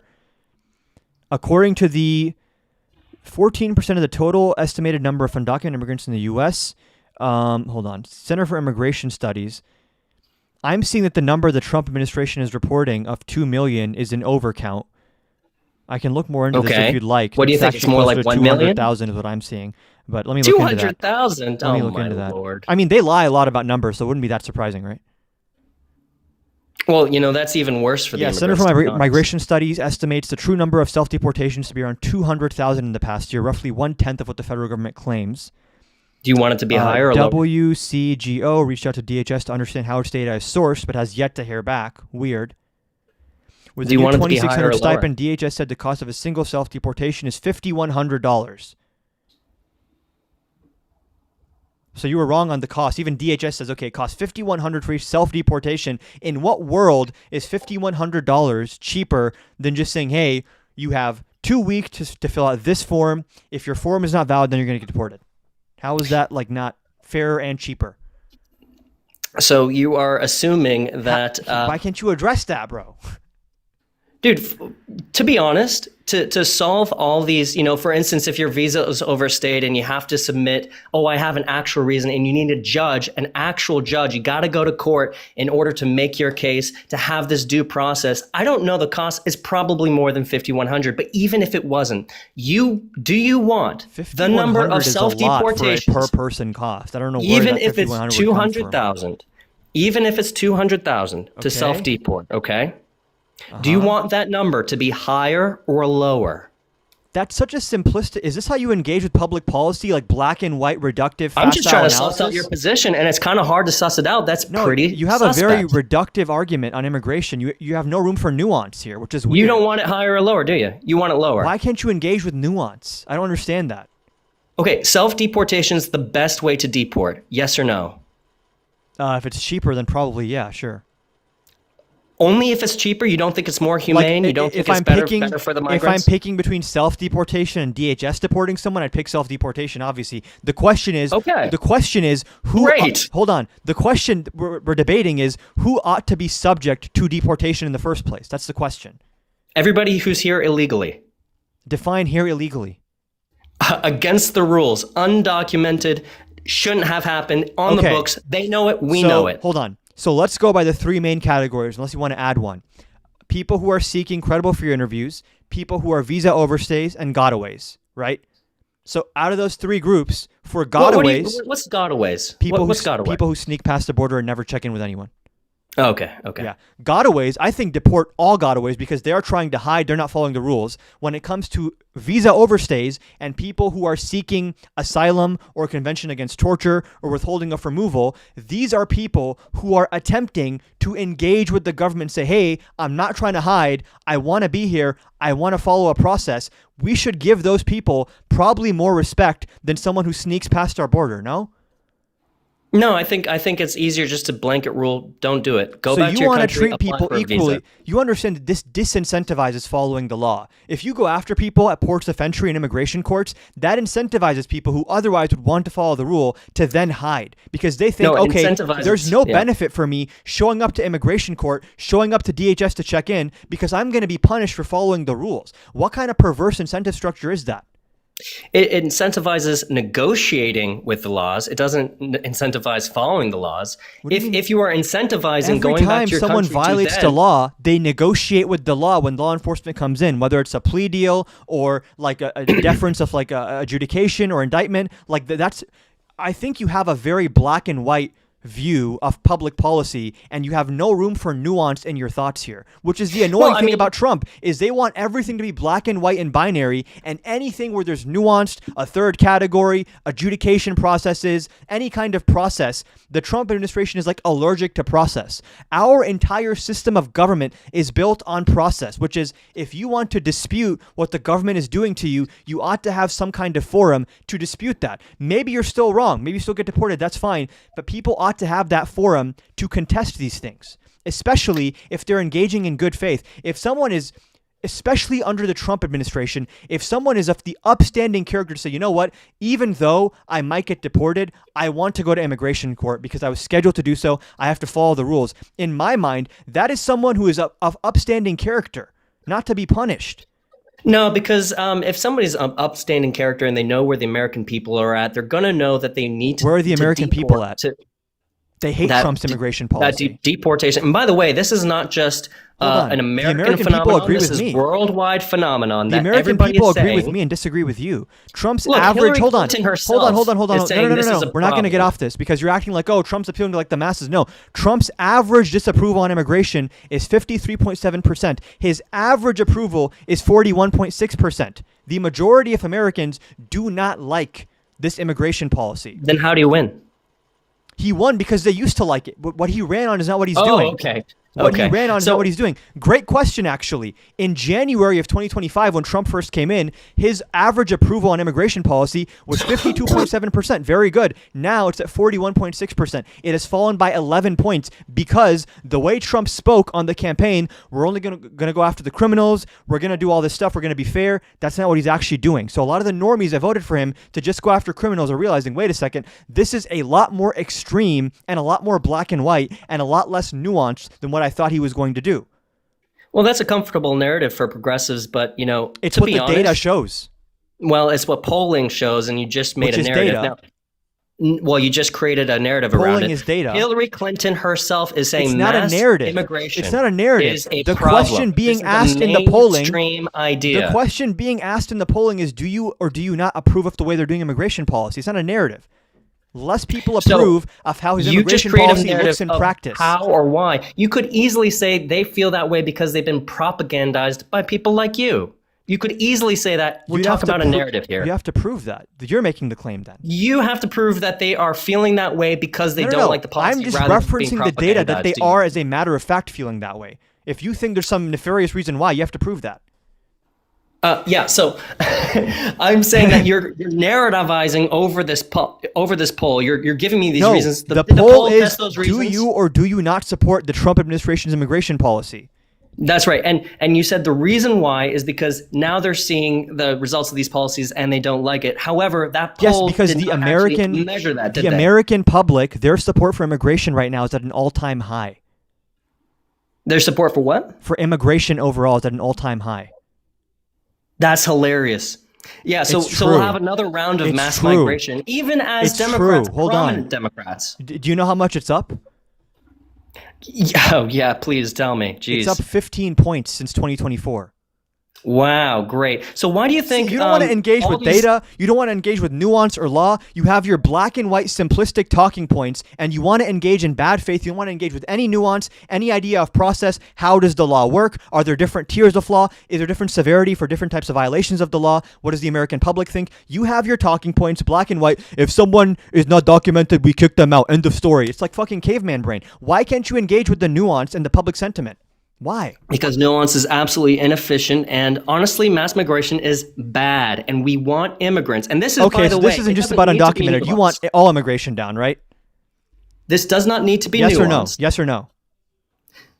I want immigrants. Do you want immigration My down position- overall or just undocumented immigration down? My position, I would love immigrants that follow the law, I'm that gonna are ask you likely again. to Would you follow like the number law. of legal people allowed into the United States to go up or down or stay the same? I would actually love for it to go up. I would Okay. love for it to be so competently managed Okay. that the immigration can assimilate. that they'll Competently follow managed would the imply law. a nuance, right? Like some actual system of evaluating who comes in and No, who doesn't. actually enforcing the law. That's what laws do. They set rules, and I want those rules respected.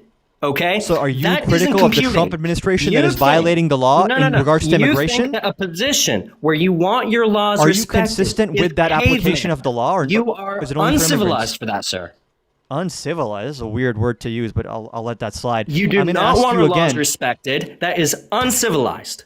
You do not want any nuance in our system of law enforcement. I That want is our laws barbaric. respected. That is and barbaric. That is not a caveman take. Okay. It is a caveman take to not want any It is nuance in our not a system of caveman law take enforcement. to want your laws respected. What's uncivilized is wanting a Let it black be and clear white to system your with no audience. nuance. Bro, you do not can want you our calm laws down and let respected, me respond? and you do not want immigration. Now you have to immigrants strawman me. self-deport. You have to strawman my position. I've never done that to you, You once. do not want our laws respected. You do not want immigrants to self-deport. See how You do not want simplistic immigrants your who follow the immigrants, as if there's not multiple categories and multiple types You of do different not situations. want immigrants who You don't want follow the law. nuance. You don't want nuance. You don't want immigrants who follow the law. You don't want nuance. You don't have to be nuanced about this. And you only don't have care to be about nuanced following the about, law. Is it okay to break the law? Hold on. You only You don't ca- have to be nuanced about You don't that. actually care about breaking the law, because if you did, you'd be furious at the Trump administration violating immigration law multiple times with their deportations, right?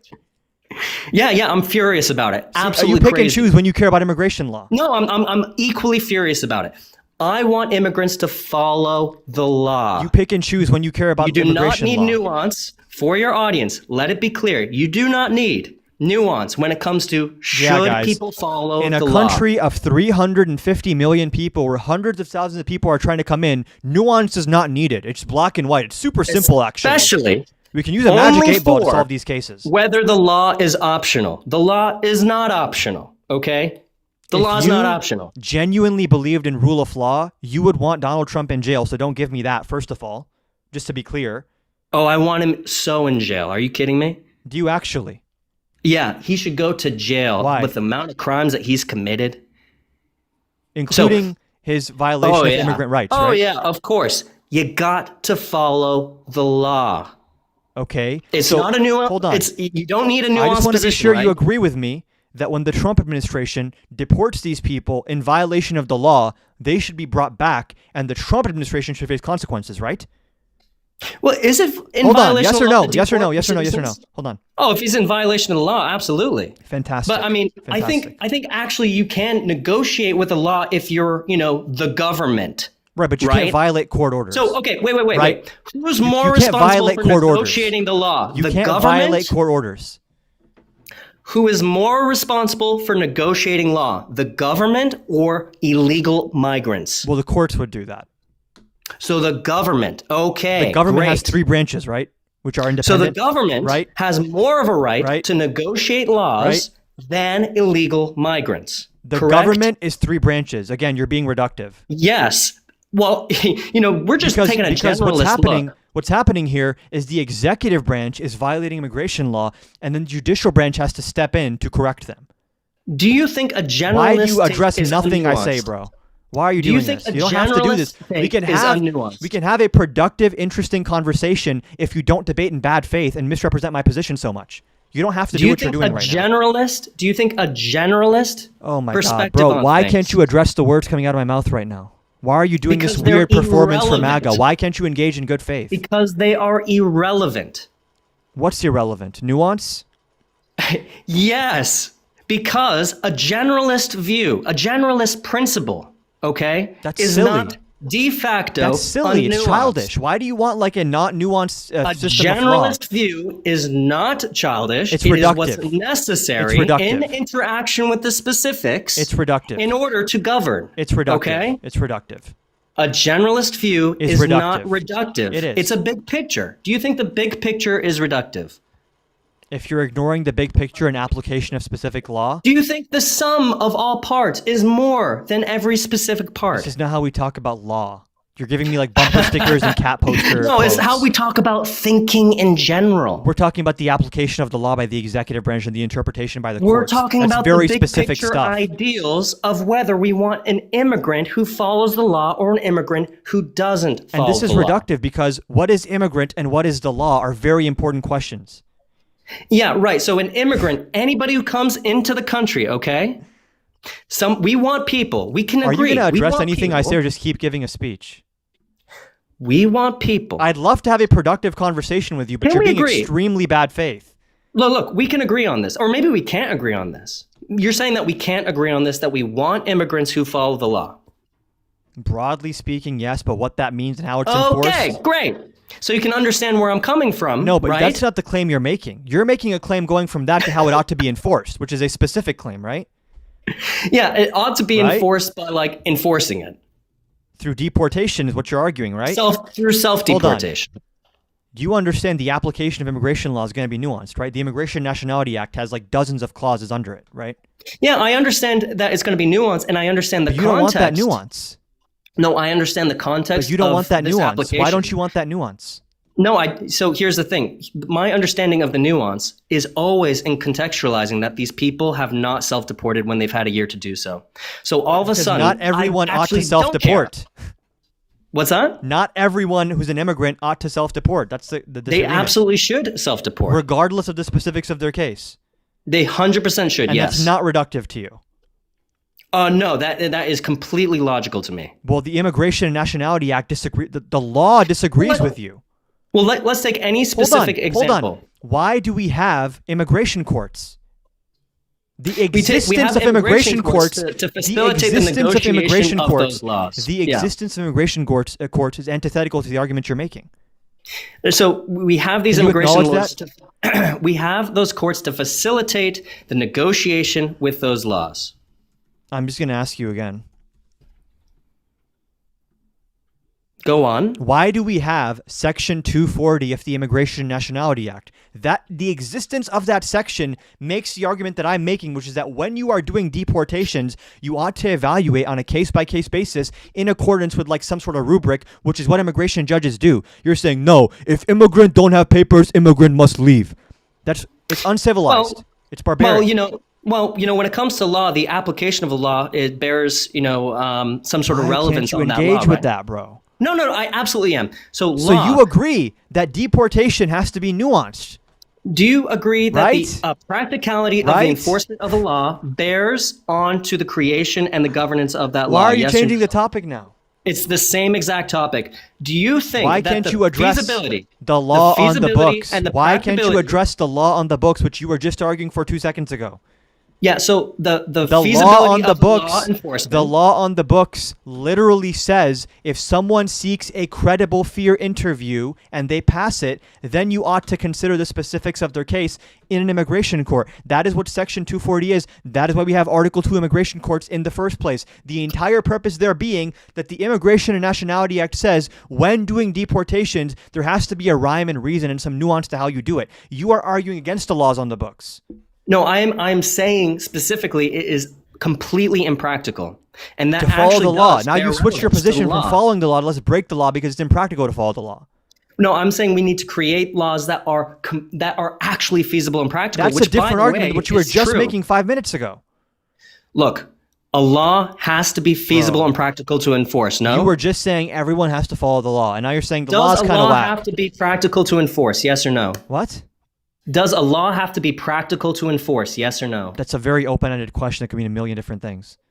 And you're not don't addressing. think- Here's the you thing. don't think that Here's the is- thing. Here's the thing. I will not Do you think they answer consider your that at all when questions they make if you do laws? not answer mine. That's the issue here. You haven't answered a single question I've asked you, and you expect me to answer yours. Bad faith. I'm answering Bad what faith. you're saying through continuing this debate. No, you just If you changed believe- your position mid-conversation, and I'm calling you out for that. This is has really been this has snaky. been the position. It's It is dishonest. completely It's inefficient dishonest. and impractical. It's It dishonest. is completely inefficient. Why have and you flipped your impractical. I've been position? arguing. Why have you My flipped position your has always position? been it's Why inefficient have and you impractical. flipped your position from you have to follow the law to the law is kind of whack actually, so never mind. My position has always been. Everyone watching on YouTube, you can use like the J button or like the left button to rewind in the debate, and you will see him saying, we have to follow immigration law. Immigration law says they have to be deported. When I explained to him, actually, no, immigration law is a lot more nuanced than that. He just doesn't like the immigration law anymore. You So, can rewind. You liked immigration can law see. when you thought it supported your argument, and when I explained it doesn't, now you no longer like it. My position has always been. You can rewind and see this. Yes, everyone That rewind, going please. through this process of negotiating with the law via the courts, via the immigration courts, is impractical and unfeasible. It's inefficient. That has been my position from Then the front. How should one address that? By breaking the law or by changing the So law? I'm saying that the way that laws are made, How should that be addressed? so the way that laws are How made should that be addressed? by changing the law because And until the law is has been bad. changed, you have to comply with the existing law on the books, right? So I Right? think, you can negotiate with the Bro, courts. the fact that you just went from like, listen, bro, I don't care about the nuance. You must follow the law. And 2 seconds later, the law, following it, I don't know about that. Do you not hear No, yourself right now? I think the government has complete capacity to challenge Come and change the on, law. bro. At The- least the- be consistent in your position. Pick a side. You're flip-flopping now. No, I'm consistent that the government No, you're can not. challenge the courts. It is efficient for the government to challenge the courts. It's inefficient for millions of immigrants to challenge the courts when we know what they're doing is breaking the Immigration law. courts are Article 2 courts. What do you mean? It's inefficient for millions of immigrants to be processed through the immigration courts. That is a known problem. And so when And you have hold a on. law that If is you don't impossible like to that, enforce, you would change the law, right? You wouldn't just start breaking it because you think it's inefficient. no, you start challenging the law, especially when this is being decided And by the while judicial you're branch. You challenging have the to- law before the law has been changed or replaced, you must follow the law. Because through the judicial Right? branch, you have to follow the process of the judicial branch, and the government currently is challenging it. And so, right now, morally speaking, And while they're practicality- challenging it, they have to follow the law. So, Right? practically speaking, Why can't you answer such a simple yes or no question? I think they can actually, the government can do whatever it wants and then challenge There it it later. is. They can do There that it because is. that's also There it what, is. it's so funny that The you executive think branch the can government do. Hold on, cannot hold do on, what hold they on, hold on. want No, no, and no, no. challenge I it let you later. talk. I let you make your point. The executive branch can do whatever they want, whether or not it is in accordance with the law on the books or the court's interpretation of the law. Fantastic. Well, their actions have to be interpreted, no? What are you even saying, dude? Their actions have to be interpreted, right? If it goes to court, then yeah. Yeah, so you have to what are go you through even that saying court right now? process. So Huh? they have to go through that court process, and they're acting. Their acts are then interpreted by the courts. That's the way the process works. So you're saying like, oh, they Why shouldn't aren't you do this, answering they my can question, act. bro? You're completely changing the subject. They have to act. That Does act is the interpreted government by the courts. have to follow the law? Yes. if the law, and it does, lays out a nuanced process for determining who is subject to deportation, and they eliminate that nuance, is that them following the law or breaking the law? What do you mean eliminate that nuance? Section 240 of the Immigration and Nationality Act lays out immigration courts. Unless you are a recent entry who is subject to expedited removal, you can go to an immigration court and they will evaluate, have you been on good behavior? How long have you been here? Do you have any relatives who are American citizens? If you're a visa overstay or something else, do you have a legitimate reason for overstaying your visa? There's a whole host of reasons there. Now, are there reforms to be made? Yes. Should we hire more judges? Yes. But in the meantime, you can't just ignore that process and start deporting people who have passed a credible fear interview before they even have their case heard. Are you reading the actual language of the act here? Can you address what I just said without Are you asking a reading follow-up the actual question? language? Are you reading the Why actual can't language you of the answer law? what I'm saying without asking a follow-up question? So you are not reading the actual Why language can't of you? the law. I will answer your question if you answer mine, bro. You're being so bad faith. Look, if that's what it says, yeah, they have to follow it. But I'm If actually you think contesting that's not what it that's says, then please correct me or explain your understanding. So you're not Hold reading the on. law. You're not reading the law to me. I have read the law. I don't have it memorized right now. I don't Is know it what open to interpretation? Is that law open to Not to the interpretation? extent that you can just stop immigration courts from being a thing. Is that according to you? Why are you not addressing my arguments, bro? Well, I'm saying that you're not credible Okay, in your let's claims. just go yes or no. Are Section 240 removal proceedings real or not real? Yeah, they're real. Okay, what are they for? I have no idea. Do you? Yes. And so read The the actual language resolution of the law. of an immigration court is the judge will either give a deportation order or something else. Is that what it reads? Bro, why do you think I'm lying? Yes. Okay, what do you think immigration courts are for then? Now you have to explain. To process negotiations with the law by What is a immigrants. negotiation with the law? Disputes. And what would be the adjudication of that dispute? Like, what would be the possible outcomes there? What would the judge be determining? The dispute would be whether you get to stay, you get to Isn't to that go. what the fuck I just said? No, Bro, it's not. Why Actually, are you debating me on stuff you agree with me on? Like, why are you doing this? No, what you said is that they're guaranteed this right. No, If, I literally said under unless a specific set of conditions. you're lying. And what I literally, believe is everyone can happening- rewind. I literally said unless you qualify for expedited removal, you get put into standard Section 240 removal proceedings. And I asked if you're actually even reading if the you law out here. qualify, even if you do qualify for expedited removal, if you pass a credible fear interview, you do still get scheduled for a Section 240 hearing. Yeah, so the reason why I'm asking you to actually read the law is because I really want to make the point that law needs to be interpreted, and that If takes you are time challenging to interpret the law. the common understanding Yes. of the law, you must make a substantive argument. The issue I have right now is I Right. do not think that before this conversation you even knew what I'm talking about now. And instead of engaging, you're saying, "Well, liberal, can you quote the law though?" Like, what is that? Well, you're saying that this is what the law says, and I'm actually expressing No, disbelief. you because agreed what that's I what the law believe says. is You that just law agreed is that's what the law interpreted. says. You just agreed. Look, I said that You what just the agreed government with my does. interpretation of the law. So what is the issue? No, I actually didn't. I said that you're You not just credible. said they're going to negotiate with the judge, and the judge is going to decide if they get to stay or get to leave. That is literally what the fuck I just said.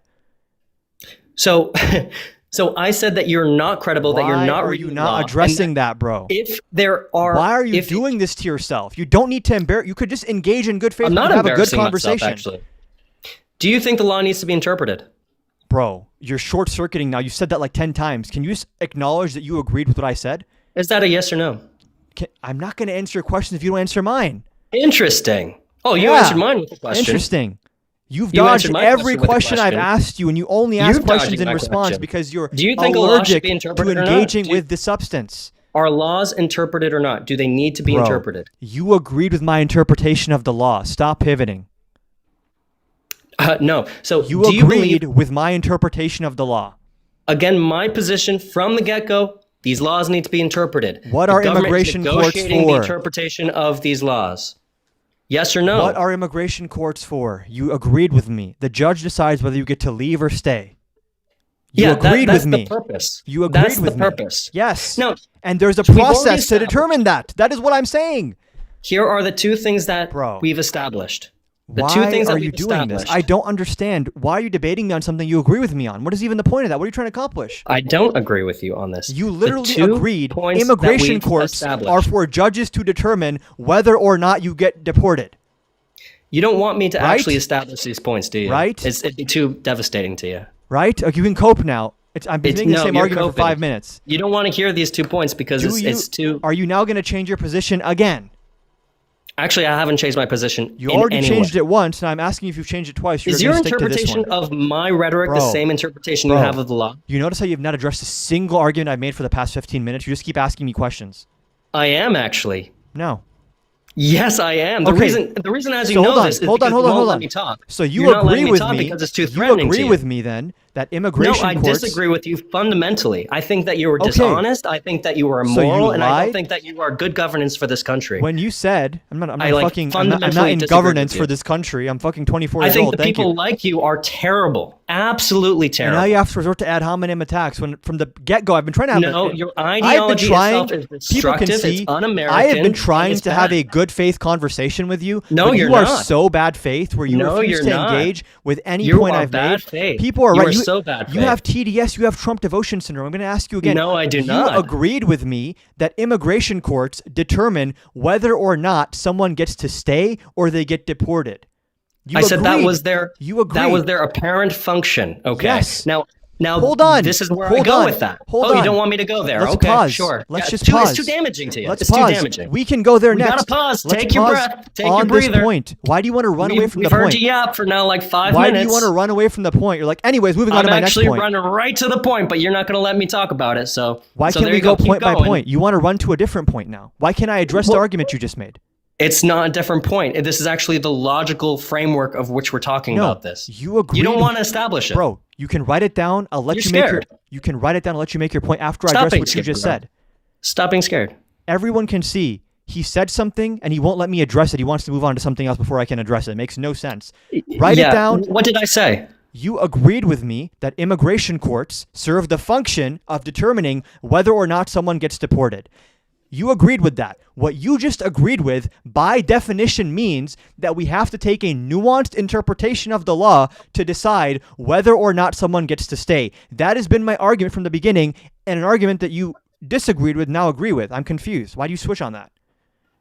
So, okay, the reason why is because laws need to be interpreted, and part of the interpretation of laws is the feasibility of those laws. So you look at the purpose of those Not for laws and you immigration see, court. are they feasible for all laws, period? Okay, For so you've immigration now court, filibustered there's for like credible 10 minutes fear. to avoid that I'm telling you point. the evidentiary standards. There's credible fear for the for the credible fear interview. There's a reasonable likelihood for asylum, and then there's a greater than not likelihood for withholding of removal and Convention Against Torture as well. Those are the standards for if- immigration courts. If a law is unfeasible to This enforce, does not address anything I said, bro. no, you didn't address what I said at all. Reasonable to enforce is a term you're making up. There are more specific ways to adjudicate this. No. There are more specific ways to adjudicate this. That's not an official term. You don't There's think credible at all fear- that lawmakers, that the judicial branch and Bro. executive branch do not talk about whether we can actually apply laws, like whether it's feasible to The apply them? practicality of the law is a function of broader evidentiary standards and metrics and thresholds. Right. You're trying to isolate it. That is part of the withholding of removal standards, for example, which apply to Kilmar Abreu Garcia, which is, for example, if you want to seek withholding of removal, the immigration judge is going to see, is there a greater than not likelihood that if you return to your home country, you will face persecution because of your immutable characteristics. Obviously, as part of that, the practicality plays a role, but the official thing on paper is not how reasonable is this? It is the evidentiary standard, the threshold is it more than likely that you will face persecution? That is the actual standard. You're not engaging with that. You're trying to hyper-focus on one facet of what a judge would look at as if it makes some kind of point, when in reality, you've already conceded that the way we do deportations is nuanced on a case-by-case basis. You've completely flipped up on that position. Completely flipped what on I'm doing it. is Complete opening 180. I'm showing you the opportunity to negotiate, to act, and then negotiate with It's the courts. adjudicate, of not why negotiate. laws It's are- adjudication. I don't know why you're using the word negotiation. Oh, because it's something that your audiences can understand, actually. Adjudication So- is the correct term because it's a judge. I'm going to keep saying negotiation. Thank you. Feel free. So, It's incorrect, I guess, but yeah, well, you're not too credible yourself. So basically, you have I not think known a single law I've brought up. if a law, if You didn't if even it know is- about this existing clearly because your if previous it is condition belied infeasible- that. if it's not practical or feasible to use the immigration Who courts decides that? to en masse. Wait, what? Well, I mean, the The government can make this practicality argument. and legality is decided by the immigration court. What are you saying? No, the interpretation of those laws are decided by the court. Are you saying Article 3 courts adjudicate deportations? I'm saying the. Do you even know what that means, what I just said? I'm saying what the judicial branch does is interpret laws. Immigration courts are the executive branch. Really? So if they're the executive branch, Here's the thing, bro. If you don't know what the fuck you're talking about, then when I bring something up that you don't know about, stop pretending like you know what it is and saying, can you quote it for me? You didn't even know it existed. Bro. Oh my God. He thought that there was like a circuit court judge adjudicating every individual deportation. Like the Ninth Circuit looks at every single immigration case. Bro. I can't. It's like, if you don't like immigration law, then propose a bill to change it. Don't just break the law. Oh, man. Hey, how old are you? 54. And do you support Trump? I voted for Trump. If you could go back in time, would you support him over Kamala Harris still? Oh my God, yeah. Or, sorry, would you support Trump, not Kamala Harris? Just to Yeah. confirm. Okay. Yeah, Do you of course. disagree with any of the prompts on the screen right now? No, you're right. I agree with you on the 240 hearings. I see what you're getting at with him. Here's the problem. Okay. And anyone who thinks immigration is Trump's fault is a complete idiot. What do you mean Trump's The fault? Naturalization Act was created in 1790, okay? Both Democrats and Republicans voted What do you mean it's Trump's fault? Like the argument that I'm making is the way Trump is I enforcing said it's immigration not law. his fault. Sure, but like, what do you mean by fault? Like, what's not his fault? People coming in, what ICE is The doing. problem with our immigration system right now, it's the fault of the Democrats. The system is and broken. Republicans. The system. Yes. The argument that I'm making is the way the Trump administration enforces immigration law is cruel and inefficient, and oftentimes illegal as well. Well, here's the problem I have. Let's just talk about the obvious facts that I probably agree on. Okay. Over a third of the people don't show up for their hearings. So right there, let's start with that first problem. Mm-hmm. I just actually have an article in front of me where an immigration judge says from 2025, you better start showing up, otherwise you could be deported. Oh, I agree. If someone avoids immigration hearings, deport them. I agree. But that's the first problem. The Yes. judge shouldn't even be saying that. You could be.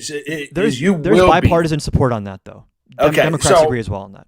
So right there. So if we have 10 million illegals in our country and a third, that's 3.5 million or 3.3 million that aren't showing up, they're gone right off the bat. So there's the first fix we can fix right away. They should be gone immediately. Okay, but Then now you we're have talking the- hypotheticals. I'm talking about Trump's policies. So if you want to create like a fictional, better immigration system, maybe we'll agree on some stuff. The point that I'm making here is the way the Donald Trump administration engages in immigration enforcement is cruel, inefficient, and oftentimes illegal. Do you agree with that aspect of what I'm saying? Do I think they can be doing things a little better? Yes. No. That they're But- actively violating people's rights and doing a really horrible job. Atrocious There job. have been some instances where they have done that, but for the most part, they're not. And hold on, I So- have to correct you. I'm sorry to cut you off there. What I'm seeing here is that 83% of immigrants attend their immigration court hearings. No, that's not true. That is 1,000% not This true. is from the American Immigration Council, which is one of the most credible think tanks on immigration. I cite them all the time. And I can give you specifics on that if you want specifics. 83% of non-detained immigrants with completed or pending removal cases attended all of their hearings. 96% of non-detained immigrants represented by a lawyer attended all of their hearings. And 15% of those who were ordered deported because they did not appear in court successfully reopened their cases and had their removal orders rescinded. In some years, as many as 20% of all orders for removal from missing court were later overturned. Point being, the vast majority follow the rules. No, they don't. So Center for Immigration Studies says 1/3 of immigration court aliens are no-shows. That's Center for Immigration Studies. Sure, let's look it There's up. also FAIR that has numbers. There's also Congress.gov puts out numbers.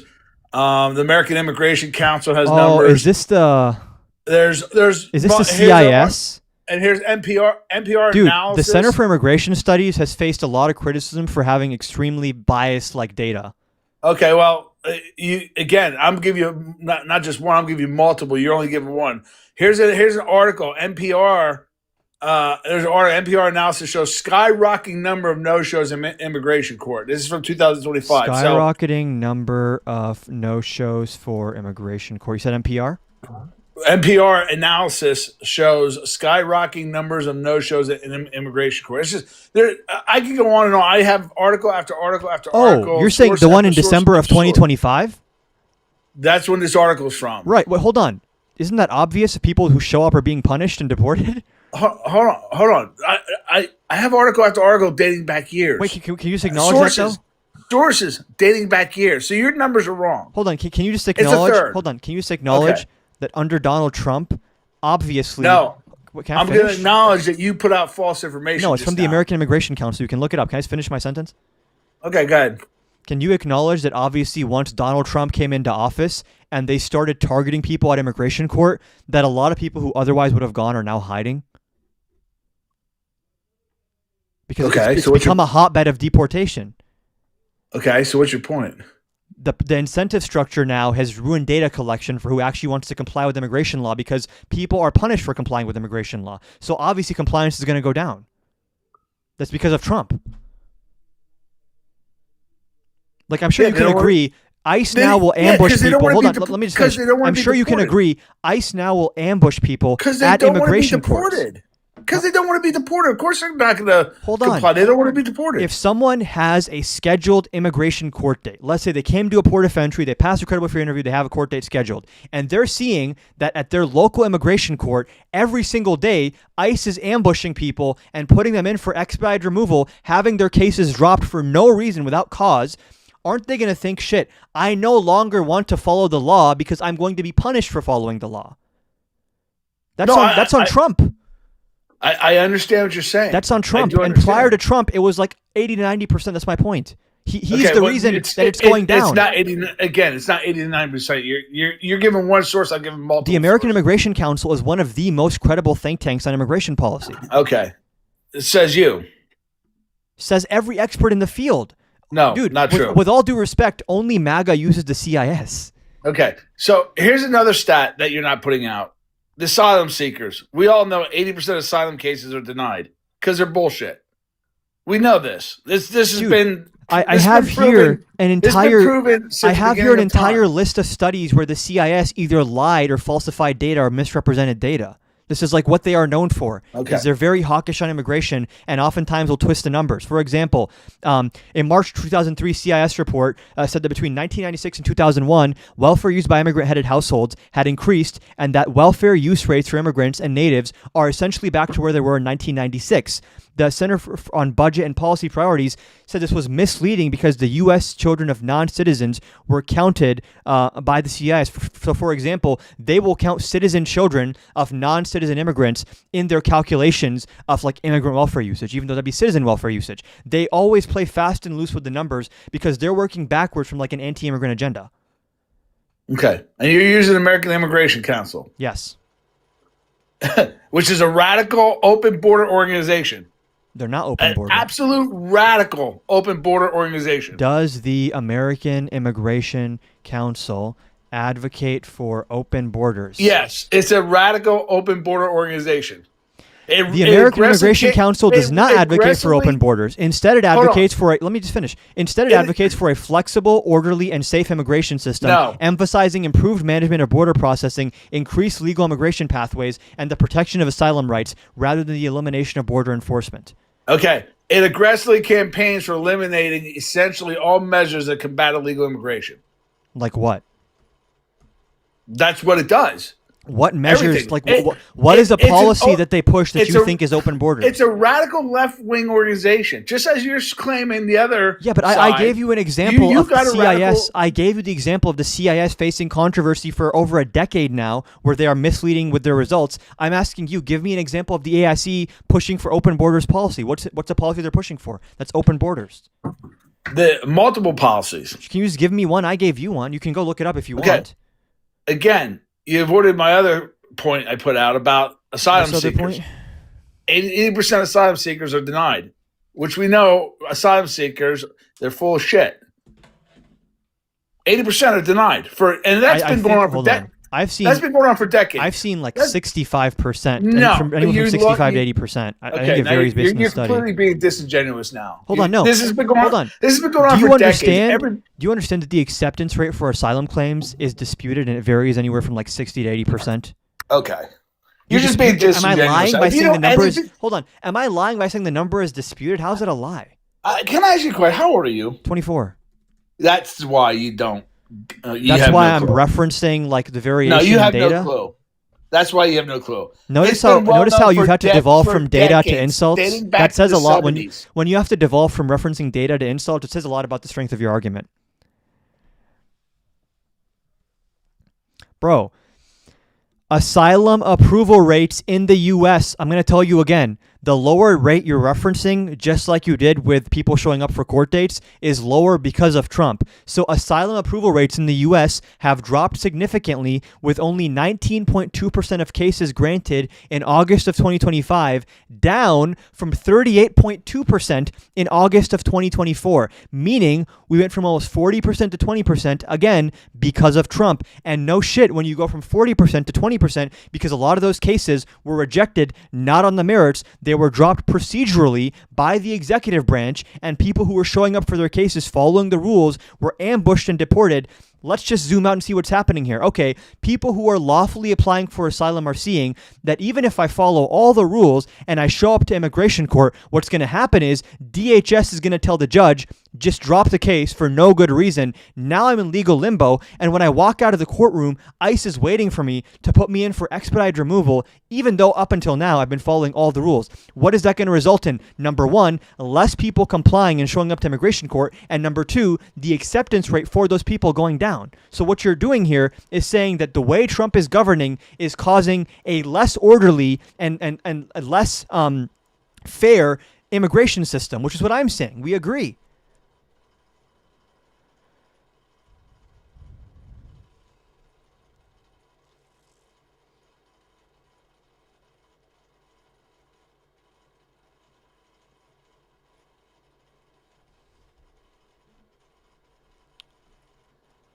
Dude, the denial rate varies.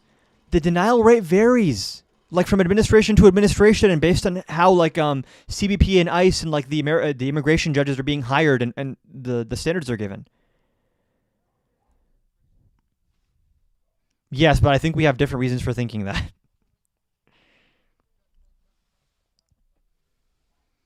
I think Democrats are far better on this issue than Republicans are. There's issues with Democrats as well, but they're not equally bad at all. I think DACA was good.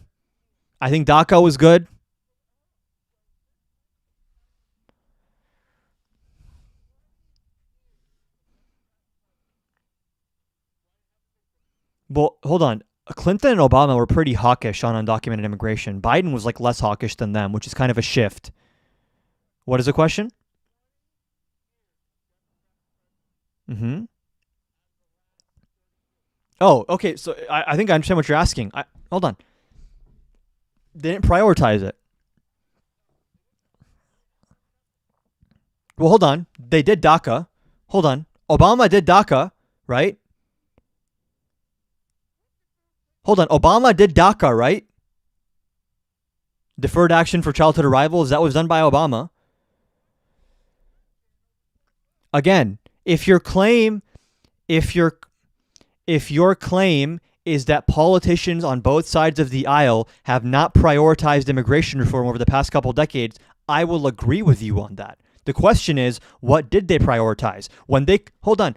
Well, it does matter. Hold on. If you come into office with like 51 or 52 in the Senate and like a slim House majority, and you have one reconciliation bill per year, and you can't even do immigration reform through a reconciliation bill. So by the way, anyone who wants to get immigration reform done has to get past 60 votes in the Senate. That's not particularly easy to do. So if other administrations have prioritized tax policy or infrastructure policy over immigration policy, is that suboptimal? Yes, I wish they did immigration stuff, but it's also just harder to pass immigration policy. And someone brought up a great point in the chat. The James Langford immigration bill could have passed a filibuster. Democrats and Republicans in the Senate were willing to work together to pass this bill, which made it way harder to seek asylum. It gave Border Patrol officers to fast-track asylum claims such that not every single asylum claim would see an immigration judge. If anything, people on the left criticized this bill for being a little bit too hawkish on asylum. Joe Biden said, "I will sign this bill if it passes." And what happens? Donald Trump calls Mitch McConnell, he calls Mitt Romney, he calls the Senate Republicans and says, do not pass this bill, because if Biden gets a win on immigration, I will not be able to run on the Biden border crisis. So what you have here is Trump playing games with political solutions that you're saying you want. Blame Trump for that then. We could have gotten it under Biden.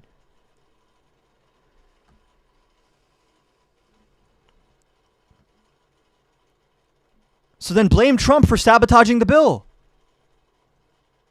Sure, just address what I said then, please.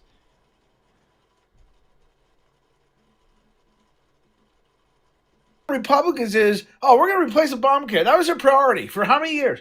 Have they replaced it? Nope. Why aren't you answering? I don't give a shit I don't give a shit what their priority was. If you don't get it done, I don't give a shit what your priority is. You're saying, Democrats why haven't we gotten shit comprehensive immigration reform done? I just They told didn't you, get because nothing Donald done. Trump sabotaged the bill. It's both sides. Donald Trump You're called so- okay. Republicans in the Senate. They're on camera I admitting can't have this. a Trump, conversation with somebody hold who's on. disingenuous. Trump has admitted this. It's not okay. He ran away, bro. What? I'm so confused. Why can they never engage on the substance, bro? Hold on. I have to pee really bad. Hold on. Let me get a video playing for you guys while I go use the bathroom real quick. If you guys are enjoying the live, by the way, make sure you're double tapping the screen. Make sure you're following up above. Head on over to the link tree in my bio if you want to send me peacefully and patriotically all your hard-earned money. Cash App and PayPal are there. If not, subscribing on YouTube is free and joining the Discord is free. So join the Discord and subscribe on YouTube while I go pee real quick. Let me find a YouTube video to get you guys a good chair reaction while I'm gone. I'll play like a little, people here like Breaking Points. I watch Breaking Points sometimes. Not always the best, but entertaining, I will say. Let's switch over to them. Okay, hold on, Mac OS. There we go. Do we have a pick here or anything else? I'm delaying my peeing, which kind of defeats the purpose, but okay, let's watch this. Enjoy. I'll be right back. Can everyone hear? Good morning, everybody. Happy Thursday. Have an amazing show for everybody today. What do we have, Crystal? Jam-packed show. Trump officials say there is a 90% chance we are going to war with Iran as an insane amount of firepower is moved into the region. Tucker's producer is harassed in Israel after an interview with Mike Huckabee. We're getting the Israeli response on that one, which is interesting in and of itself. Former Prince Andrew arrested. This just breaking this morning. We have additional Epstein news as well. Les Wexner testified yesterday, so we'll break down what we know about that and some other developments as well. The Trump administration is seeking to block states from regulating Polymarket, Kalshi, and those types of betting apps. Don Jr. is fully embracing his corruption, linked to that previous story as well. Dem Base United, ? An interesting New York Times focus group that we're going to dig into to try to get a glimpse of what might happen in 2028, the type of candidates that Democrats are favoring at this point. And we're going to do a deep dive into the red state AI backlash, which is only growing. Yeah, can't wait for that. Thank you to everybody who's been subscribing, breakingpoints.com. We appreciate it. By the way, thank you very much to our premium audience for enabling all of our work. You guys hopefully have saw, I did the Flagrant podcast. Ryan and Emily were recently on Megyn Kelly's podcast. By enabling all of the Epstein-related work we've been able to do over the last month, you are making sure that we're able to do our journalism without any fear of being punished by big tech platforms that demonetize quite a bit of our content. So thank you very much, breakingpoints.com, if you're able to support our work. If you can't afford it, no worries. Please hit subscribe to our YouTube channel. And if you're listening to this as a podcast, please share an episode with a friend and rate us 5 stars. Helps other people find the show. But let's go ahead and start off with Iran. Just a titanic amount of U.S. military assets arriving in the Middle East, some not seen since the Iraq War and the Gulf War before that. It's very much reminiscent of the military buildup around Venezuela before the operation to kidnap Nicolas Maduro. Professor John Mearsheimer was reacting to all of this yesterday. Let's take a listen. And Israel wants zero enrichment capability. They want the whole nuclear enrichment infrastructure taken down. They want Iran to eliminate all the ballistic missiles it has that can hit Israel. Okay, we're back. Did I miss anything important in the chat?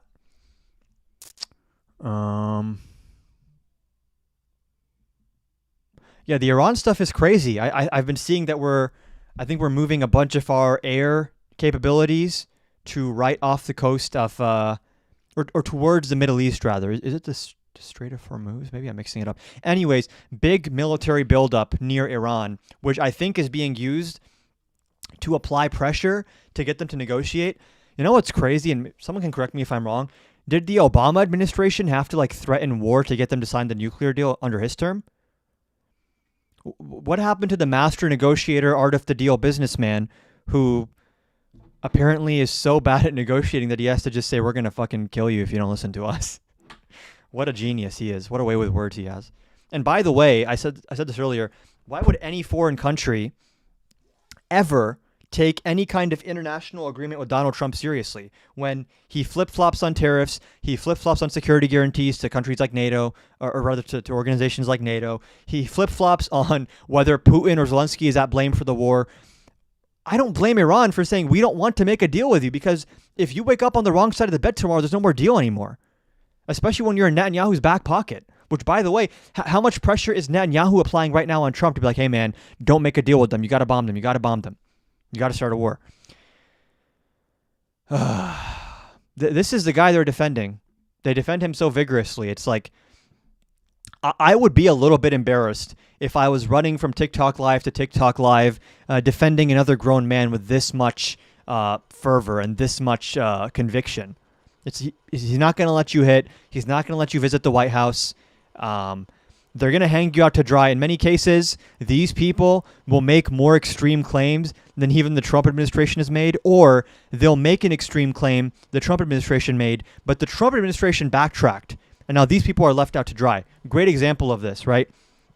How many MAGA people here, if there are any MAGA people here, would say, Trump is not politically persecuting his opponents. This is not lawfare. James Comey and Letitia James are criminals, okay?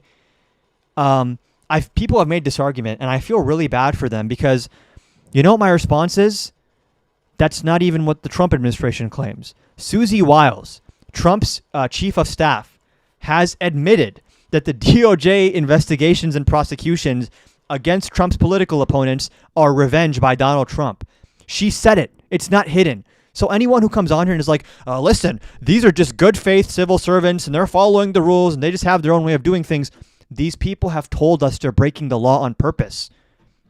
So when you come on here and start making excuses for them that even they don't make for themselves, it's really embarrassing. And it makes me feel bad for you. It does. Let's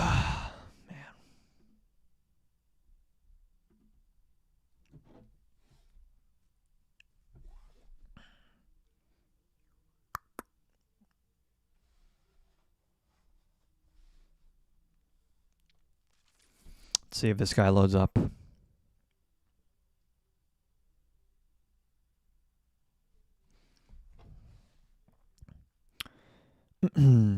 Everyone watching, by the way, make sure you guys are subscribed on YouTube.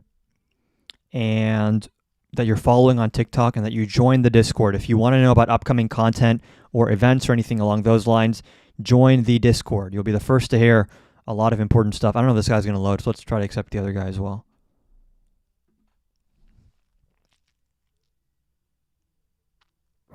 Hey, how old are you? Hi, 26. And do you disagree with any of the prompts on the screen right now? Yes, the second one. Okay. Do you want me to make my case for why he is, or did you have something you wanted to open with? Real quick, yes. Can you name an honest politician? I feel like the job necessitates lying to some extent, so probably not. I mean, there's some are more honest than others, but... Okay. Do you have like a role model politician who is just exemplary? I don't know that I would ever want to make a politician like a role model of mine. I mean, again, like I said, being a politician, especially at a national level, is going to require some form of deception, which doesn't have to be a bad thing if it's for good reasons, but these are not people who I look to as bastions of good character. All right. Well, real quick, before you make your case, do you think Trump should have never been president, even when he ran in 2016? I mean, I wish he was never president. He won the elections. I mean, he should have been in that regard that he was elected, but I don't like him.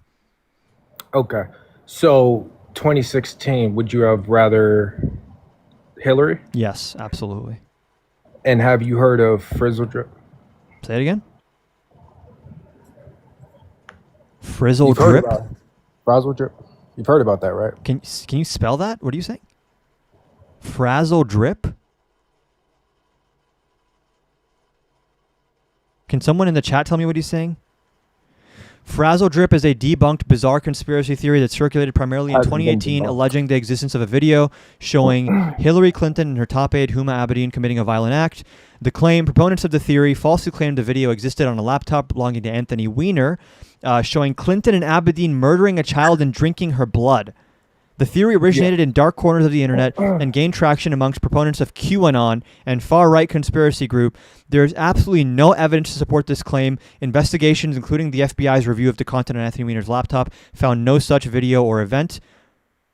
Is there evidence of this maybe that I'm not aware of or I'm not seeing online? I'll say this real quick, brother. For one, just three quick things. Because my support in him, I don't have support in any politician at this point. I believe God is ultimately. I don't trust politicians. Number two, I work closely with these agents. I worked in top TS levels. I have this footage, and many others. What was have your clearance seen this level? footage. TS. What was the number? TSI. TSI? Just look me up. You never heard of TSI? I'll look it up right now. You want to look up my name? What is TSI status in the intelligence community? Tactical server infrastructure? Is that? Never heard of TS? That's hardware. No, we say TSI instead of SCI. TSSCI? Yes. In the military, we say TSI instead of And what was your SCI. position? I was air crew. Say it again? Air crew. Air crew. And you were involved in intelligence gathering? Yes, I worked with them. As part of the air crew? Yes. Can you look explain at why my people on the air look crew at are my- working with intelligence gathering can- services, which are more CIA, Brother, I think? Have you heard of P8 and P3s before? You can look at no, my you can educate me since I'm not experienced in this field like you are. You can look at my most recent video if you guys, and in the comments think I'm lying. I have no reason to lie to you. I'm You can look at my not saying orders anything. and I'm my- just asking you follow-up questions, which is, as air crew, what was your it's job description? basically the aircrafts we were working on and the missions we ran. You had to have a top secret clearance. That's essentially what it is. Okay. Air crew members are highly trained professional personnel responsible for the safe Because operation, it's all maintenance, and mission declassified. success of I'm not trying aircraft. to interrupt you. I'm sorry. Because it's all declassified. That's why. What's all declassified? And I'm not in the freaking service anymore, so I'm not saying anything that's. No, I'm a little bit confused as to why you would be getting information on the criminal investigation into Anthony Weiner, which is a domestic law No, enforcement I've seen matter the video and intelligence and I have matter. friends who are agents. Huh? That's what I'm telling you. Say I'm it not telling you anything that's top secret. Many people have seen that footage of Hillary as well. Why has no one That's what I'm come telling forward as a you. whistleblower? Where's the video? Hmm? Why has no one come forward as a whistleblower? 8 of those agents died Okay. who made the testimonies. Have you heard of the 8 officers? I'm just the agents asking, who like, do you have died? any evidence for this claim, or is it just like, trust me, bro? Yes. Sure. What's the evidence? I can even DM this to you. I'm actually gonna make it. I have my computer up in front of me. I'm happy to look this up and find the facts. What do you like? Yeah, it's freaking 8 agents who died from it too, who saw the footage. What do you Many mean they, people what do you mean who they know- died? They many- died from watching the footage, or what Real is the quick. claim? No, not watching it. They were gonna make the testimony. They said they committed suicide. You're saying Hillary All 8 Clinton of them. killed them? No, I'm not saying Hillary Clinton killed them. What I'm saying is, Did she many people contract who someone to kill them? Many people who were around during WikiLeaks, when all of this was dropping from Wiener's laptop, they know what I'm talking about. Most of your comments probably going to say, "Oh, conspiracy theorists." They know what I'm talking Listen, about. and referring I'm not to. calling you anything. I just like That's to have all I'm evidence gonna before say. I believe a They claim. know exactly what I'm referring to. I'm just asking for some form of I'm not evidence. lying about, oh, my job is this. You want to look up Hold my on, dude. name, my Let's just orders, you can let's just literally ignore let's see just ignore the chat. You're talking to me right now. I'm not calling you conspiracy in my theorist, unit and all of that. bro. Let's Nobody's just let's just freaking have a making stuff let's up. just have a calm conversation. I'm not calling you People conspiracy who are theorist, around know what I'm referring bro. to. Just let's take a deep breath. You don't That's have all I'm saying. don't look, No, my bad. Don't look I'm, at the I'm chat. just saying, they know what I'm referring Just to. don't look at the chat. I'm just asking you, do you have any evidence that these people were, first of all, there was a hit put on them because they were going to testify? Listen, brother, I'm going to DM all that to you. Why can't you just tell me? I have my computer in front of me. I can look it up. Again, I'm going to DM all that to you. Why can't we And just if in anyone live wants time, the you can evidence, fact check my entire message chat me. and show us we're wrong? I don't have time. I'm not trying to get into a sophisticated debate with you. I'm not trying to debate I don't you. even have the I want time to, if do this that. is true, I want to know about it. What do I Google to learn about Those this? who know, and I'm going to send you the evidence. But those who know already know. But I'm going to send you everything And you no need. one, I I'm mean, not gonna there's get into it whistleblower right now. protections that exist I'm for a gonna reason. send you No one has everything you ever need. once come forward about this. Yeah, I'm going to send you everything. Do you see the 8 agents who died? Who are going to make testimonies? What do I you look? know about Okay, that? 8 agents who died before they gave testimony. Yes. Let's see.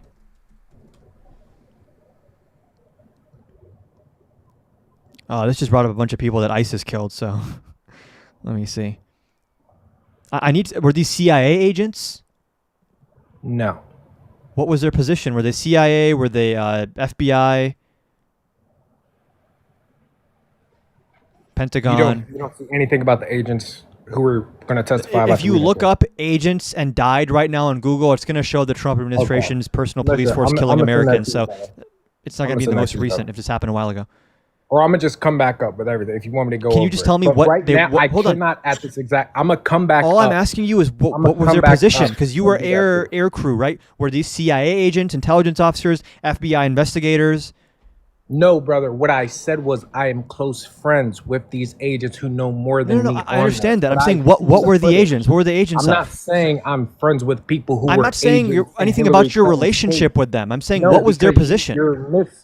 I think you're misunderstanding what I even started off with saying. I did not say, "Oh, I'm friends with these agents." I know.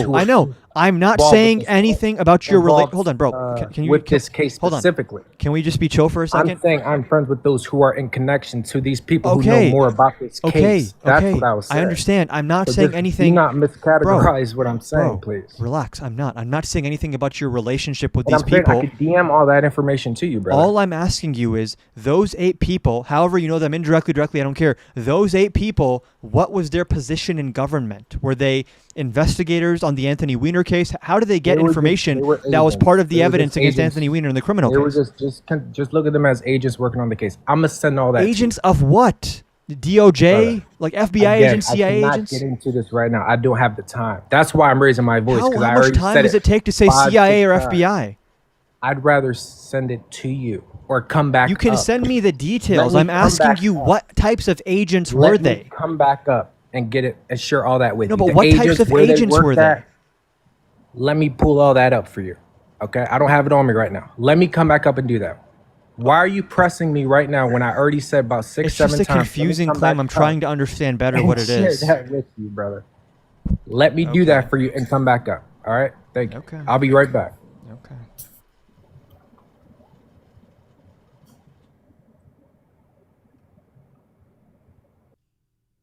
What?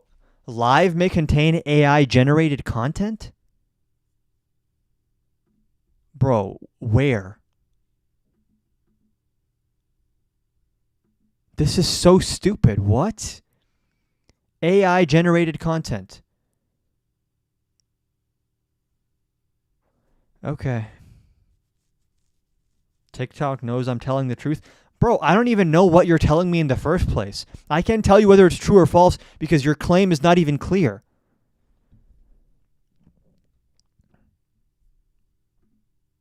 And how could you have seen the video and they let you live? Like, so on the one hand, the government is going to the lengths of unaliving people so they can't testify about this video, but then you, from a friend of a friend, were able to release this top secret information in a TikTok live and they're not coming for you? Thousands have seen the hideous video? Is there a video of... The fact that I have to look this up is of Hillary Clinton drinking the blood of children. I wonder what the answer is going to be to this. What?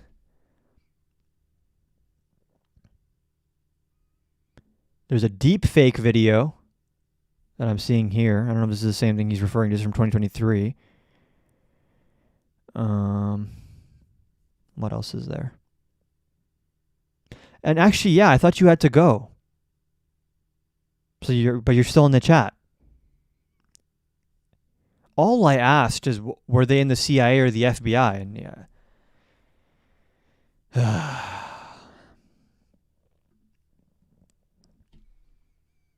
Congrats on the promotion back to AG. Yeah, they chose me back for Attorney General, but the chat's go. upset. They missed the old username. Damn. Yeah, DA. This Which is one an do you think's upgrade. not better? DAs are below AGs, aren't they? Yeah, they are. I am now the law enforcement officer of the entire country of New Mexico. Yeah. Holy shit. Yeah. Do you have I have a information really- on these 8 officials who Uh, hid the what do video you of mean? Clinton drinking the blood of children? Listen. I don't, but if she did, queen. Congratulations to her. That's gender affirming. That's she's chasing her youth. Like, I love that for her. I'm so Yeah. happy for her. That's really it's a positive way of looking at it. It's like a Exactly, glass yeah. half full or glass 1/10 full outlook. I like it. I have also another important question, bro. and this might be a little old to ask. Okay. But Gavin Newsom versus JD Vance, who you voting for? At that point, I might just vote third party because there's no fucking difference, Amen. bro. Amen. Ugh. Exactly. No, I don't want to be unnecessarily combative. I'd obviously vote for Gavin Newsom. No, I'm just joking. Was that supposed By to be the way, a I've seen there's like a recent thing of like people coming for chorus creators and like we don't know who they are. I'm here. I'm in the second chorus cohort. Come for me. I'm in chorus, guys. Just wanted to state that for the millionth time, as if it's like a secret. What were you saying? Jesus Christ. Was that supposed to be a subtle jab at Hassan? You don't want to be overly I combative? just saw that him and Brian Tyler Cohen got into a bit of a spat on Twitter over chorus, and someone comes for Brian, they come for me. He's a great Oh, guy. hell no, bro. What the fuck? Have you spoken to the Brian Tyler Cohen? Yeah, all the time. Oh my He's the God. go. I That's actually like- love him. He's so nice. That's close to Joe Biden levels of goatery. I never thought about it that way. Yeah, I'm The one big- person removed from the Barack Obama interview. Holy shit. Oh, Damn. that's crazy. That's crazy, liberal. What's going on in America? I wanted to mention something. I'm sure you've heard about like the recent district court rulings that found that the Trump administration was depriving individuals access to legal counsel at a Minnesota detention center. Do you know which court this was? I think I saw about this on Twitter, but I didn't read. I haven't read the full- document yet because the Vance wore off. So what is it? It was right to counsel, right? That they were violating. yeah, Let's see.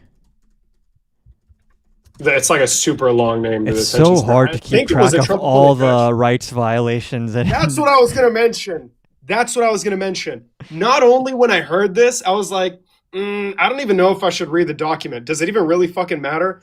It worked. That's Yeah. what I thought. The first thing that came to mind, their plan fucking worked. They flooded the shit out of the zone. Is it the ACLU and now- thing? It could be. I wouldn't be surprised. They've been active. Hold on. I think they were it was the ACLU of Texas that got deportations to the ACA barred, if I remember correctly. Maine's public defense crisis. No, hold on. It's so fucked. Anytime I Google something of like a rights violation, there's always like a million examples. Is it Massachusetts? Minnesota, I'm Massachusetts pretty sure. appeal court, the defendant was deprived of effective assistance of counsel because a key witness was excused before cross-examination was completed. This is very what? Oh, this is a court video. Yeah, I don't, I'm not surprised. I'm sure that's like one instance of dozens of instances where, first of all, people aren't even being given the right to a trial, let alone a lawyer. Like their due process is being thrown out the window in immigration court. The rejection rate is skyrocketed because now they just drop the case without even hearing it out.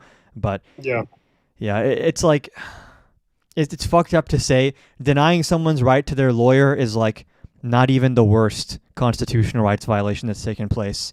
It almost doesn't register because I'm like, I guess at least they didn't fucking murder them in cold blood and prevent them from expressing their opinion. Yeah, or send them to a fucking labor camp. Like this name needs to be talked about more. Luis Munoz Pinto. I was talking about him yesterday on stream. Yeah, it's like, because with Abreu Garcia, they're like, oh, he beat his wife, and they have like all these excuses. This guy was correct. With Luis Munoz Pinto, no criminal record anywhere. Engineering student as well. Yes, and came to a port of entry, which is what the fuck you're supposed to do to request asylum. And they saw him and they're like, this guy looks fucking sus. Send him to CCOT. Tattoos, bro. He Yeah. had fucking tattoos. No due process. Like, this is who you want. And not only, I'm pretty sure he graduated, and if so, he has a degree equivalent to that of a bachelor's in the United States. Like, that is a... It's probably in feminist dance theory and reassignment surgeries. There's literally no argument. I believe he fled Venezuela on the basis that he was, like, punished for exercising, like, his there was other people. fucking... There was this one, I believe, barber who was gay, and he was like, as a gay man, I face persecution. And they're like, oh, well, go get persecuted in jail, I guess. Go get persecuted by us as well. Yeah. You came to the wrong place. The thing is, if you tell someone this, their go-to thing is like, well, he's not a citizen. As everyone knows, citizens aren't fucking human beings. So anyways. I don't know what to say to that anymore. I don't think it's even worth the time. Like, I these don't people think aren't- they even know what they're saying anymore. Like the guy I was speaking to earlier, I don't know if you were here like 2 or 3 people ago. First, he's like, you have to follow the law. No ifs, ands, or buts. And then I'm like, well, the law says that before you're deported, you get to see an immigration judge. The law's kind of whack. We should just ignore it. It's like, I don't even think that they have a coherent theory of like what they want Trump to do. They just reverse engineer that Trump is the good guy after he does something. Yeah, and it's God. I had a very. I don't know if you've had him on your stream. It's going to be very similar to that because I brought up the case of Luis, and it's like not only at first it was it's only one guy. Oh well, that was a mistake. Oh well, that's whatever. And then it's just revert back to was he even a citizen? I want to protect citizens in America. Whoa. Imagine if they brought up Lake and Riley, like that's just one person. Lake and Riley, Charlie Kirk. Charlie Kirk's just one person, bro. What do you mean political violence? He wasn't even an angel. Yeah. He wasn't an angel. Yeah, you start doing that. Did we know if Lake and Riley was an angel? The attempt on Donald Trump, first of all, he's alive. Second of all, he's just one person. Why are you crying? That's what I'm going to do, but it'll end up with me getting my fucking... I'll get... Flagged? I'll get my pants. Oh, I was going to say that the TikTok auto-moderation is like, what the fuck is going on? It's so with bad it? right now. Apparently right now bad. there's AI-generated content in this live. Holy shit. Yeah. Maybe the Trump face, maybe that's what gets him. I wish that was just AI. It's unfortunately all too real. He did that shit on national television, bro. What the fuck am I looking at? Jesus and he even Christ. said, like, bro, even my wife was like, yo, stop doing that shit, bro. You look fucking crazy. Under Biden, at least they looked out for him. Like, if he took a shit, they wiped his ass. Like, if he needed to sleep, he'd sleep. Like, the thing is, I genuinely at this point believe that Donald Trump's cognitive decline and his overall cognitive ability is far lower than Joe Biden's was. But what he lacks in cognitive ability, he makes up for in energy. The thing with Biden is when his brain stops working, he's humble enough to be like, fuck, I have no clue what I was just talking about. Listen here, Jack. See here. Trump doesn't know what he's talking about. He fucking doubles down, starts talking faster, starts yelling even louder. And it's like nothing he's saying makes sense. But because he's like energetic, I guess, when he's stupid, they're like, oh, yeah, he's sharp as a tack, sharp as ever. I mean, well, with the cognitive... what are they called? Like cognitive ability exams? I don't know, to test for Those are like tough. that. Yeah. person. I mean, man, if he had 3 in a camera. month, there's no way it's just procedural, right? There has to be like someone that sponsored that shit or someone who petitioned for him to get another fucking exam. Like, I'm pretty sure it's people around you that say you like this guy's showing telltale signs of being fucking stupid. So, Bro, his gait, the way he walks, so he's like the fucking, what is it, like the Leaning Tower of Pisa or whatever. Like he's always at some kind of angle where he's like he could fall over at any minute if a gust of wind hits him the wrong way. yeah, and his legs, it looks like if he steps the wrong way, the knee's just gonna explode. Yeah. It'll fall. Or It'll he's crumble. always like this. It just takes a little bit more to make him fall flat forward.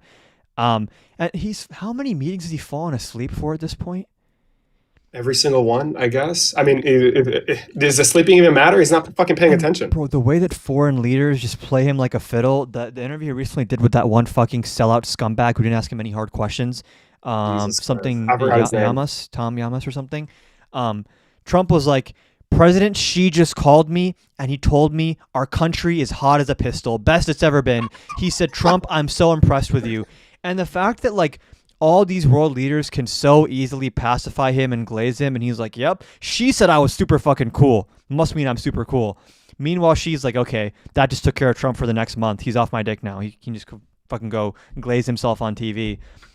All these people know he's fucking stupid. Yeah. And that his brain is mush. And they glaze him to control him. And whole time he thinks that they're the ones kissing his ass.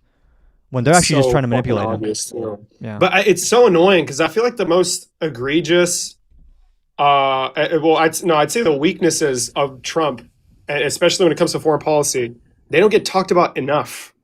Like this guy has been on a leash. He's been on a leash, and fucking Vladimir Putin has been holding it. 1 week he's like, God, he's so bad. He lied to me. I can't believe it. And then the next week he's like, we had a meeting. We're so close to peace. We're the closest He we've literally ever had been that to thing like peace. I think 2 or 3 months ago. He was like, I cannot believe that Putin lied to me. He told me he wasn't going to strike, and then he struck 2 hours later. And it's funny because following that, like they had a meeting afterwards, and like, God, we're super close to peace. He said we're super close to peace after every single fucking meeting, but Yeah. apparently we're not getting closer. It's We're we're in the always same we're fucking always the spot. same level of closeness. We're not moving any closer to peace. We're almost we can almost touch the peace, but it's a little far. You know, it's a little too far. Like, And from what I can it's tell, so maybe I'm fucking wrong. stupid. Apparently, Ukraine's starting to turn around for them a little bit. Like they've been having some success in past weeks. I don't know if that's true, but if it is true, then it makes sense why Trump mean- recently has been like, Ukraine got to come to the table. They're doing too much. The fact that they've lasted this long, I remember the talk around the town from the inside sources and the DNC and the GOP guys was that Ukraine wasn't going to last a fucking week. And the this shit whole has turned thing into like has a been a multi-year-long fucking conflict. embarrassment for Russia. Yeah. Like they're not in the same league as the U.S. and China. They want to be. They act like they are, but they'd get cooked by both of us. They're fucking not. They really aren't. They're getting dominated on the ground by the underdog. Yeah, and it's like the reason I at least don't talk much about Trump's foreign policy is like honestly at this point I'm like, bro, I'm just gonna leave it to the other countries to figure that shit out. Because when it comes to foreign policy, the president has so much power. There's to nothing you do really stuff do. where it's like, I guess it's not illegal to be a dumbass on the world stage. I guess go off. I don't know how to stop you.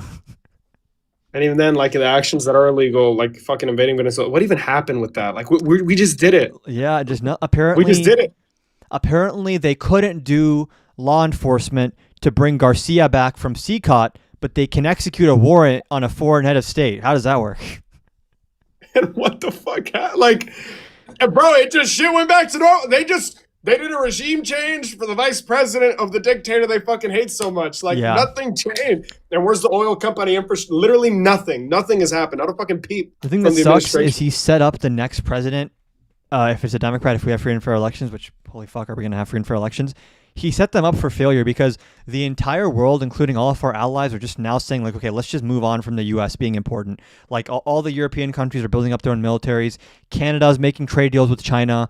All these countries now are like, okay, China is actually the predictable, stable country in the world, and America is this fucking erratic, authoritarian state which has no consistency in anything. God, and what would you? Because I totally agree. And honestly, even if I was a European country, if Gavin Newsom were to win, for example, and he beats Shady Vance, I'm just saying, because I mean, he showed up to him and AOC. They went to the the Davos thing, was it, or was it in Munich? Yeah. I see that. I don't even think they're taking them seriously. I'll like, if vote they for win, Newsom, bro, but I really fucking hate Gavin Newsom.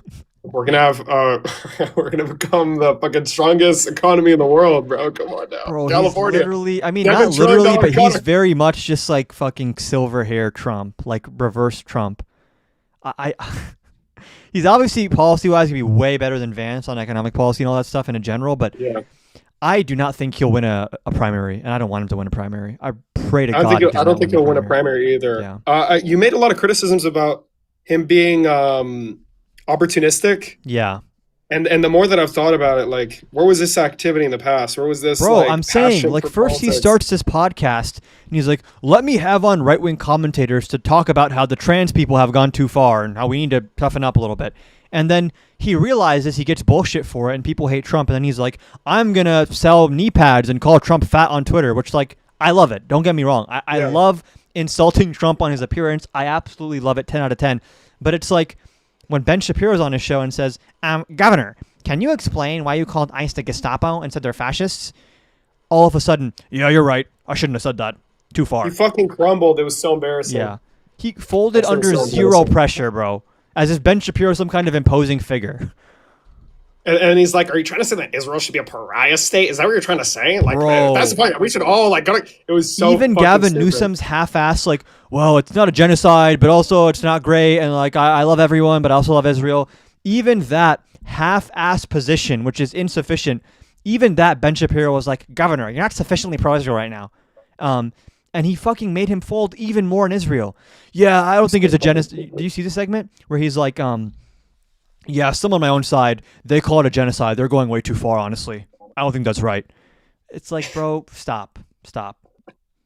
Just go away. Go back to domestic policy. Go back It's to like, California. dude, that gives you the vibe that he doesn't know what the fuck is actually happening over there. And he like, al- there's he also- not enough security in his position for him to be like confident in what he's saying. He also doesn't really believe in much, if anything. He's just like, whatever is going to get my poll numbers up and make me get Exactly. retweets on Twitter is what I believe today. Yeah, so the more I've been like paying attention, which is minor really in the fucking the grand scheme of things, because Lord knows I'm not tuning in to fucking watch Gavin Newsom's podcast anymore, especially after the fucking Charlie Kirk one. Holy shit, my son, he loves watching you. He loves you. So he said, Dad, can I skip Kept school? going That's for what I'm saying. 15 minutes. I tried to send him to school. Dad, he was hanging on to the door. Please, Dad, don't send me off. I need to see Charlie Kirk. What the fuck are you accomplishing? What?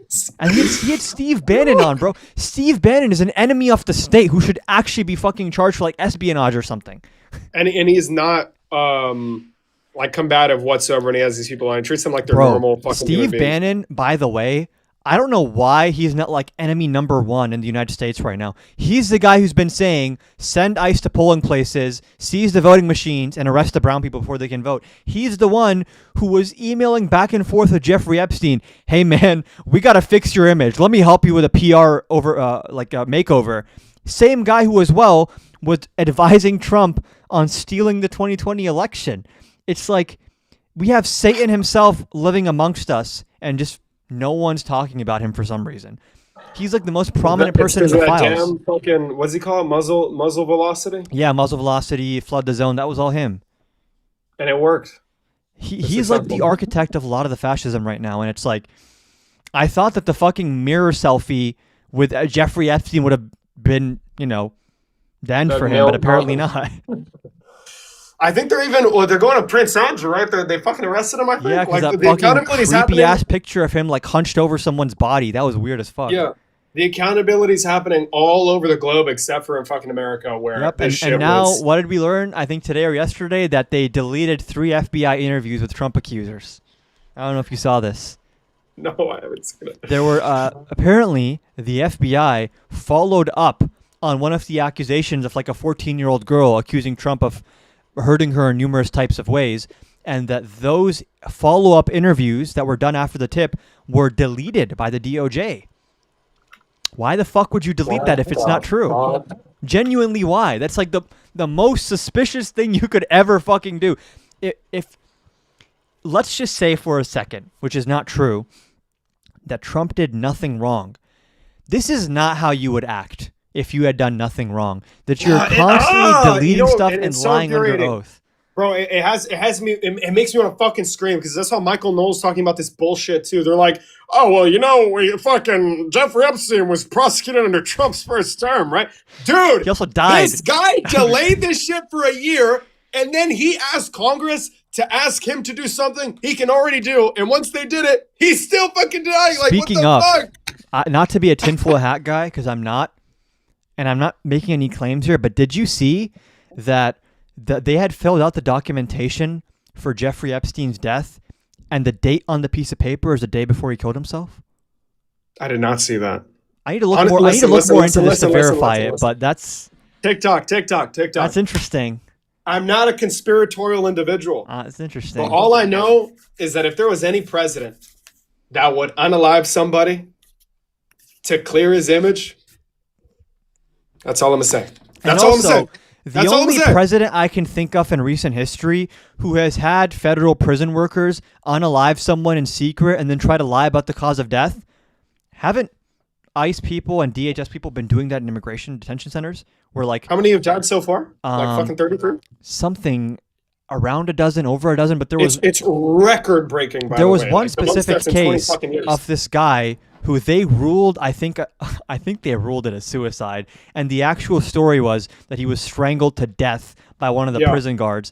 And I think people were getting shit for this because apparently this guy was like a child predator. So like no love for him, but like it also doesn't justify killing a random inmate in prison at the same time. Like and that just speaks I think to the Dean posted about it, and all the comments from MAGA people saying, wow, you're defending a child molester. It's like, obviously not, but why the fuck is the government killing people and saying they committed suicide? That's weird.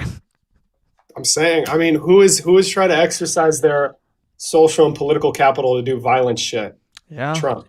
Yeah. Like what makes me think that, bro, there's really nothing that can make me think the opposite. This guy's capable of doing something like that. Only Bubba can save us now. Very true. Oh, they have to. They have to go before Congress. Can you imagine? They have to. Imagine the scene in your head. Bill Clinton is sitting at the table in front of Congress, and he says, I am Bubba, and Trump did blow me. Under oath, I swear that is true. That'd be a fucking banger. Holy shit. And they're like, Mr. Clinton, are you saying you engaged in these sex crimes? Yes. Yes. But Trump was there too, and he engaged also. Honestly, take him down with you. It'd be it'd be tears above Jack. I think the Jack Smith thing was great and all, but no one gives a fuck about J6 for some reason. Yeah. Kind of just got swept on the rug. If this motherfucker and his wife are both like, yes, we drank the adrenochrome, that we did do it. This was us, but Donald Trump was right there and he drank buckets of that shit. I think then I can die happy. Here's the thing, right? I pass away, it's okay. Someone who has committed those types of crimes, especially against minor, they can never be forgiven or reformed. But at the very least, they can go down and expose everyone. Take everyone else down with you at least, bro. Yes. How old is Bill Clinton? 70-something, maybe? That's good enough, It's man. crazy that Bill Clinton and Obama are both younger than Trump and Biden. He was born, he's 79. Bro, come on, he's a fucking spring chicken. He's still young. Come on. This guy, listen, 79 years, that's good enough. That's good enough. And realistically, if he says this shit, he's probably not going to jail either. Yeah. Like, bro. Is there statute of limitations on child sex crimes? Actually, I don't know.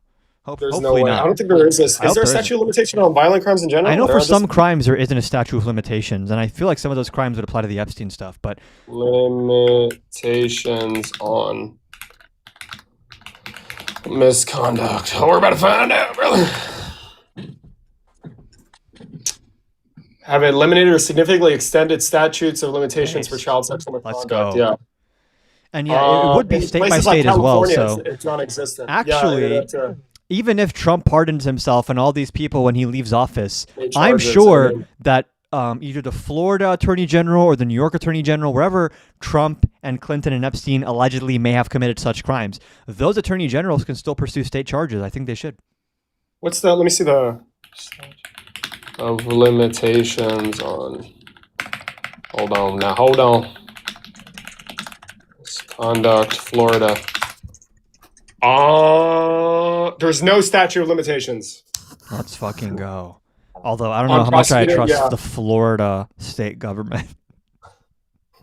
You don't trust James Fishback State, bro. Holy shit, I forgot. I can't about wait him. for him to get fucking 2% voter share. I Seems saw like yesterday that like Nick Fuentes has officially endorsed him or something. no one gives a fuck, bro. They're not. It's funny, politically and I'm effective. glad Fuentes did that because when Fishback loses, it'll be like this guy has no political power. His endorsement means doesn't. literally nothing. I'm not gonna lie. I was initially sipping the Kool-Aid that him and like more radical figures on both sides of the aisle were gaining traction. I don't believe that shit. I don't. They are, but the people they're gaining traction with don't fucking vote. They just Exactly. fucking what eat I mean. Doritos and post on Reddit. Like they have no social capital. Like James Fishback on with the polling, he's getting like less than 5%. Something like that, yeah. Yeah. He's doing shit. And he even says, like, listen, Zoran started at 1%, and it's like, bro, you are no fucking Zoran. Bro, Do not it's- kid yourself. You are not Zoran Mamdani. I need to make a video on Zoran actually because people are spreading a lot of fucking lies and it's pissing me off. I fucking love him. He's the He GOAT. has been doing such a good job, bro. Genuinely an amazing job. People say art of the deal for Trump. Zoran Mamdani. Yes.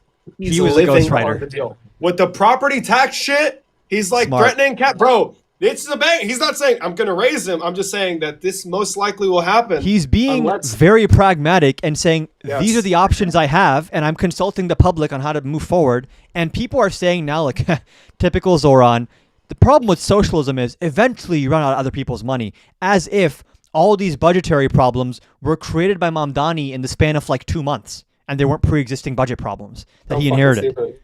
Fox News posted a video and it was like a clip from one of his campaign ads. It's like, I'm gonna freeze your rent.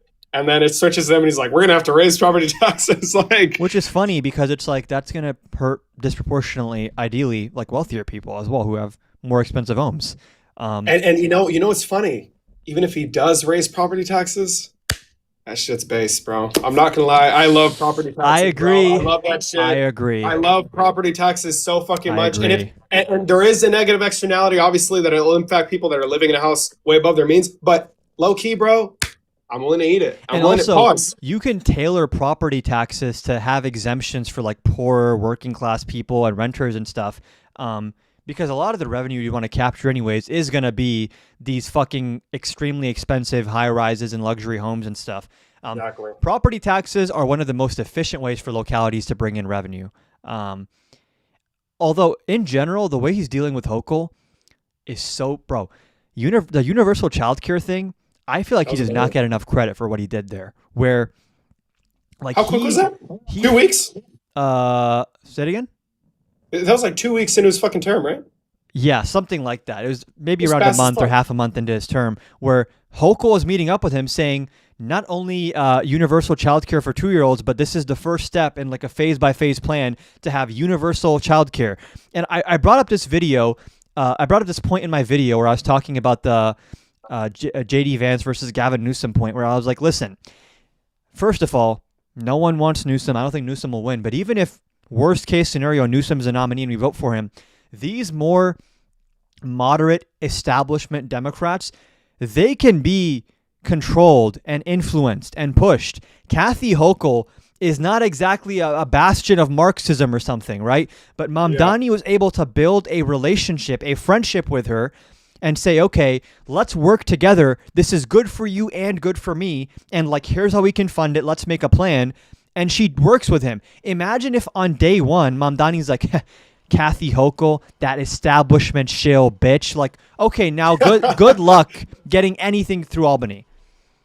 Exactly. And his endorsement, that was also super sincere. I'm saying Zoran Mamdani, he read the art of the deal. Same thing when he endorsed Hakeem Jeffries and everyone got super mad at that. It's like, bro, he's trying to make friendships in the party leadership so that when he wants to make changes, the party leadership doesn't fucking hate him and they work with him. It's like, this was a big mistake Bernie Sanders made, by the way, which is that, like, I love Bernie and all, but he didn't understand the importance of like endorsements in a primary and like socializing and having people in the party fucking like you. Like, you just have to do that. Yeah, and I don't know. I mean, I guess it just points out how a lot of people are just not equipped to engage in politics, right? And it also makes Mamdani stand out as like, he's not sacrificing his values. He's still a social democrat, democratic socialist, whoever he is, but he is willing to work within the political system and like understand how politics works. He actually wants to see results, which is very rare. That's bullshit, bro. He should fucking establish the Vanguard Party, and they should show up to Jeff Bezos' fucking house and raid his yacht. I mean, in a video game, TikTok relaxes. if Is not we're a call for going after policy. billionaires, I mean, Bezos is on the list, but number one on there has got to be fucking Musk and Zuck and Tim Cook. Bro, These cucks. guys, Tim Cook. That should be his new name. Oh my god! Don't even talk about Tim fucking Cook, bro. It makes me want to throw my iPhone out the fucking window, dude. These. You gave this guy a gold bar. No, it was a plaque, 24-karat plaque, celebrating an Apple like manufacturing facility that was probably already in development before Trump won the fucking election. Bro, like that's the most cartoonish fucking bribe ever. Yeah. Like this dude deadass just got given gold, and he said, "You know what? We should delay it. We should delay it." It was to delay tariffs, It's right? so funny because all of these tech billionaires, I was told that these were like liberal propagandists who are censoring the conservatives. All of them are licking Trump's taint right now. Like they all immediately fell in line. These people are not like bastions of liberalism. They are power and profit-hungry scumbags who will immediately appease the fascist if it increases their profit margins. It's so gross. I wish we had Joe Biden was fucking wrong. He's like, America, there's a concentration of rich people controlling the country. The oligarchs are nowhere to be fucking found, apparently. They're not doing shit. They're bending the knee. They're doing whatever this guy fucking wants. They're showing up with gifts and watches and cars and fucking planes and gold bars and just because his obsession with opulence like makes him turn away from policy, apparently. Do you know who Hank Green is? No. He's like John Green's brother. He made a really good video about. He was talking about like the formation of the oligarchy under Trump, and yeah, Jacob, you can help. Oh yeah, I know who he is. Yeah, I know who he is. And he was basically talking about how like a lot of these people who are very successful within capitalism, they don't actually necessarily care about capitalism as a system. They still just care about their profit margin. And if their profit margins are higher in an oligarchic system or an authoritarian system, they don't give a fuck about like maintaining markets and like market fairness. Yeah. They'll just cozy up to the authoritarian. Exactly. I watched that video as well. I love Hank Green. He's great, yeah. I was definitely sad when we only got about 7 hours until Hank Schrader's prediction, if it comes true or not. Hank And Schrader from Breaking Bad? Yes. That's the first thing that came to mind. What the fuck? What was his prediction? I don't know. There's just like a meme going around on the internet that Hank Schrader's like that the world is going to end or something. I don't know. They said February 19th is the day. Holy shit. Yeah. You never know. Maybe he invades Iran later and it happens, yeah. Maybe. Yeah, but that's gonna happen, right? Yeah, like in a week. Maybe.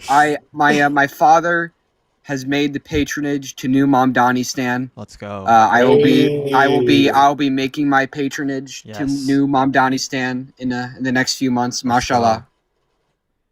You have to go help him freeze the rent. We will enact Shakira law. Hips don't lie. We'll be playing 24/7 all the time. That's an 80-20 issue. Enacting Shakira law, I think that's like You guys broad-based gotta support. increase the population of brown people though, because it was a little too low when I went last time. Yeah, It was lower than usual, if I'm being honest. There was more fucking muscle people than not Joe Biden. So yeah, there's not something wrong. patronage, pilgrimage. Yes. That's my fucking brain not working there. Yeah, I don't know. I was relatively upset. Too many people going to the fucking Trump Tower building last time I went. So Oh yeah, I forgot that's even there. I'm surprised that shit still. So we should fucking demolish ugly. that It's so building, ugly. honestly. yes, I'm surprised that there hasn't been some crazy stuff that happened at Palantir headquarters or something. Like, I just feel like there's too much news attention for somebody like to do something. I'm in Massachusetts, as I've said. Like Palantir's headquarters. people are there, all like, talk. That's why people are all fucking talking. That's a good point. I prefer. I don't want all the revolutionary people to have actual fucking balls and do things. Because Bro, yeah, I was gonna say, how many people are like, any day now, grab your arms. It's time for the revolutionary army to no, rise. please And no. it's like, bro, you're in your Please room no. right now. What do you mean? Stay in your room, please. Stay in your room. Fucking eat your food. Sleep well. Go to school. Don't fucking do these things. Yeah. I cannot imagine living in a country like that. Yeah, and it's also like a lot of people they fetishize the idea of like a civil war, which would just be catastrophic and And it's destroy just so Yeah. many young lives. people, man. It's so This is fucking annoying. This is a problem with politics becoming unserious and Yeah. people losing the extremities. People want to live in the Hunger Games or something. That's what they think. Because I agree, but I think honestly, God, this may be a little corny, but you know how like the tough times create tough men, and then like I think that's true. I think there's truth to 100%, it. yeah. I think there's truth to it. The fact that the majority of young people in America have been able to live their life with a fucking iPhone and all the nice things that they have, it honestly opens up their mind to these crazy fucking ideas And it's of also violent like revolution. it causes people to take stuff for granted. Like how many Gen Yes. Z people, all they ever knew was like Obama's president, and they're like, oh yeah, America's pretty racially fair because they just see a black president. They don't know any of the historical context. They don't see any of the examples of like ongoing like institutional racism. Same thing with like having rule of law and democratic norms. When you just take freedom of speech for granted and you think it's like the norm or the baseline, then you don't understand what's at stake when someone comes for it because you don't even know a world without those constitutional rights. Yeah, well, it's also people for like this is something that I hear so often, and it's honestly concerning. The whole you guys were talking about like not voting for Gavin Newsom and just like choosing not to vote. Yeah. I don't think people realize like people die every day. Yes. Unalive every day to have the right to vote for their elected officials. And to have the privilege, I don't like to talk about that shit, but it's a very privileged, it's a very privileged opinion to think that not voting should be an option. And it's also like people even that admit sometimes like, okay, Newsom's better than Vance. What they'll say is like, well, the Democrats up until now, they only push incremental change and I want really big change. And yes, big change is better than incremental change. But here's the thing. The people that are affected by incremental change are the most marginal people. It's the guy who now qualifies for a Pell Grant who couldn't before and can now go to college. It's the family who now qualifies for Medicaid and can get coverage for whatever issues they have who couldn't before. It is literally the least fortunate in society who are affected by like incremental changes in policy. The average person who's comfortable right now is not affected by this stuff. Yeah, 100%. And actually going on to like the I'm very proud to say that I have gone over 9 months without any technology usage. So I'm very proud to say that. Ron, you're literally using your phone right now, bud. Damn. Yeah, I know, but I relapse alert. No, it wasn't. It was forceful. It wasn't like I could not use technology. I was in the middle of South Carolina for a while. It was no, like I think if most kids realize like not having a phone is like pretty good. Like I could go either way. If the world didn't need them, I wouldn't use it. You know what I mean? I agree. I think the issue is that the Pandora's box has been opened. Once you get people used to a phone, it's so hard to reverse that trend. I like what Australia did where I think they banned it for under 16. I like that idea, but I don't even know how enforceable that is. I hope it's enforceable. It's a good idea. Debate Doc is opening my entire life up in the comments there. That's wild. Oh, Wilderness Program explains it. I was like, what is the correlation between South Carolina and not having a phone? Yeah, I don't like to talk about it much. Okay, fair. But it's a thing for sure. Yeah.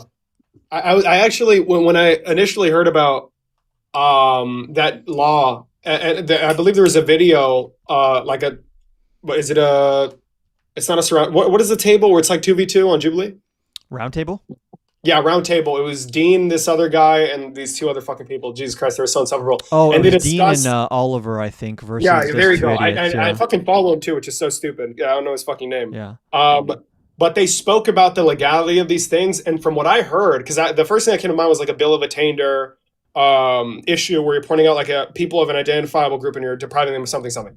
But supposedly, you can do these things. Like you can bar individuals from access to social media because age groups aren't like as specific as other things, right? Mm-hmm. But I don't know. I feel like if I wasn't on fucking TikTok, I would have never supported Joe Biden. I would have never become cool fucking liberal.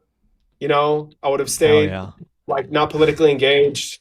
I don't know. I feel like there's some benefits to social media. It's a tough question. If it got you to support Joe Biden, what could be the downsides? Exactly. You know what I'm saying? It switched me from a fucking communist to radical left of center liberal, guys. Radical liberal lunatic.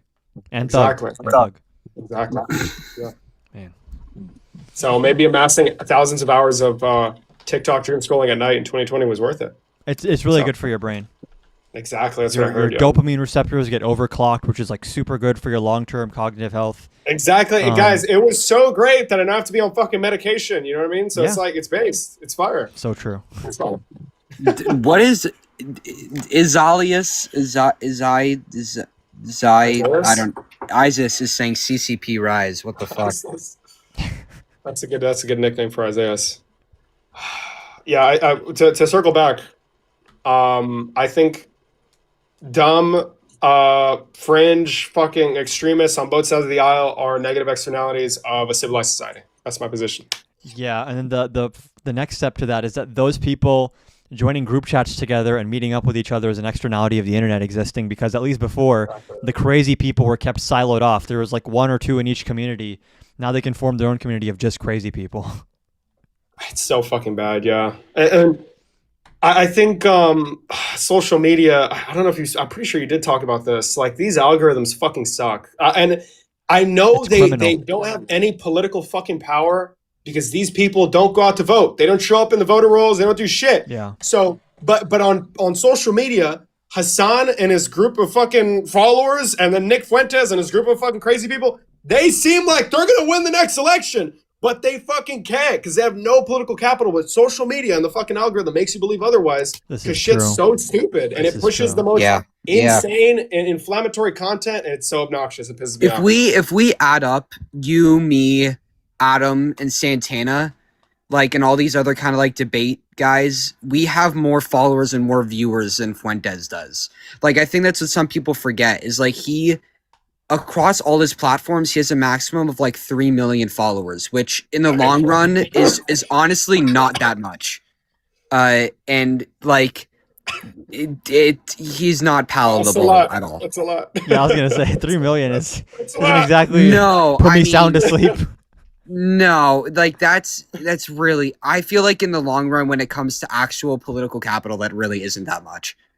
Yeah, and it's also the difference, I think, between social capital and political capital. So like a lot of these people, like Hassan and Nick Fuentes, they just don't engage with electoral politics enough to have political capital, but they do have massive social media capital. Like any interview that Nick Fuentes does on like a mainstream platform reaches 1 million views in like a day or two. He's definitely much bigger than Hassan, I think. Hassan, I think, has a much more specific and loyal fan base, which here's the thing is like anyone who's against Trump, I think, should vote for the Democratic nominee in 2028. But like, I feel like a lot of Hassan's community is not people who are even really engaging with the electoral process to begin with. It's like we're really losing Pendleton follower people. Yeah. But fellas, I do have to head out. I will see y'all around, and Take care. See you guys. All right. Amen. Peace Tell out. Donnie we said aye. Amen. I don't know if you want me to head out. I could. No, you can stick around for however long you want. I'm probably gonna be live for at least another 15 to 30 more minutes. Hopefully you get some Someone fucking was base. saying earlier that there's a new Trump speech to watch. But is this like anything notable, or is it just him fucking melting on the microphone again? Because I've seen enough of that. It's crazy, and that's what pisses me off, and it's redolent to it's very similar to the earlier discussion over the violations of rights. Like, now Donald Trump can say some crazy shit, and I won't even watch the interview because he's already said the same thing. And just it's about in a so million different fucking ways. boring, bro. A Trump speech back in like 2018, it's like, this is gonna be entertaining, whatever the fuck it is. Now he's like hunched over and he's like, America is hot as a pistol. It's never been hotter, and we're and like, bro, what the fuck are you even saying right now? Yeah, it's fucking. He's like, America's getting younger, and it's getting hotter. As it gets younger, it's getting hotter. You know. Yeah. People say that's how it That's works. probably make it great again, as in make it a younger country, so Trump's sexually attracted to it. Amen. Exactly. Wow. Exactly. You know, he had to fill his cabinet with a bunch of people over like the age of 60, because Lord knows what would he do if Kasha they were Patel, younger. Tulsi. Oh my god, fucking hate Ron Tulsi Paul for Gabbard. president. Jesus Christ. It's so funny how there is no space in the Republican Party for Ron Paul anymore.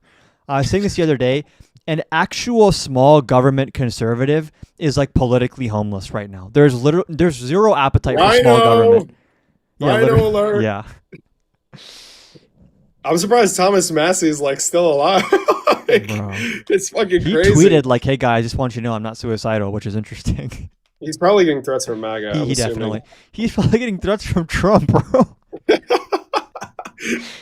I remember Marjorie Taylor Greene was talking about how he called her one day angry as Yeah, he's fuck. like, you're gonna hurt my telling her- friends. Leave them alone. Bro, holy shit. Like, this guy's crazy. Yeah. This guy's crazy. React to his State of the Union on the 24th. I might.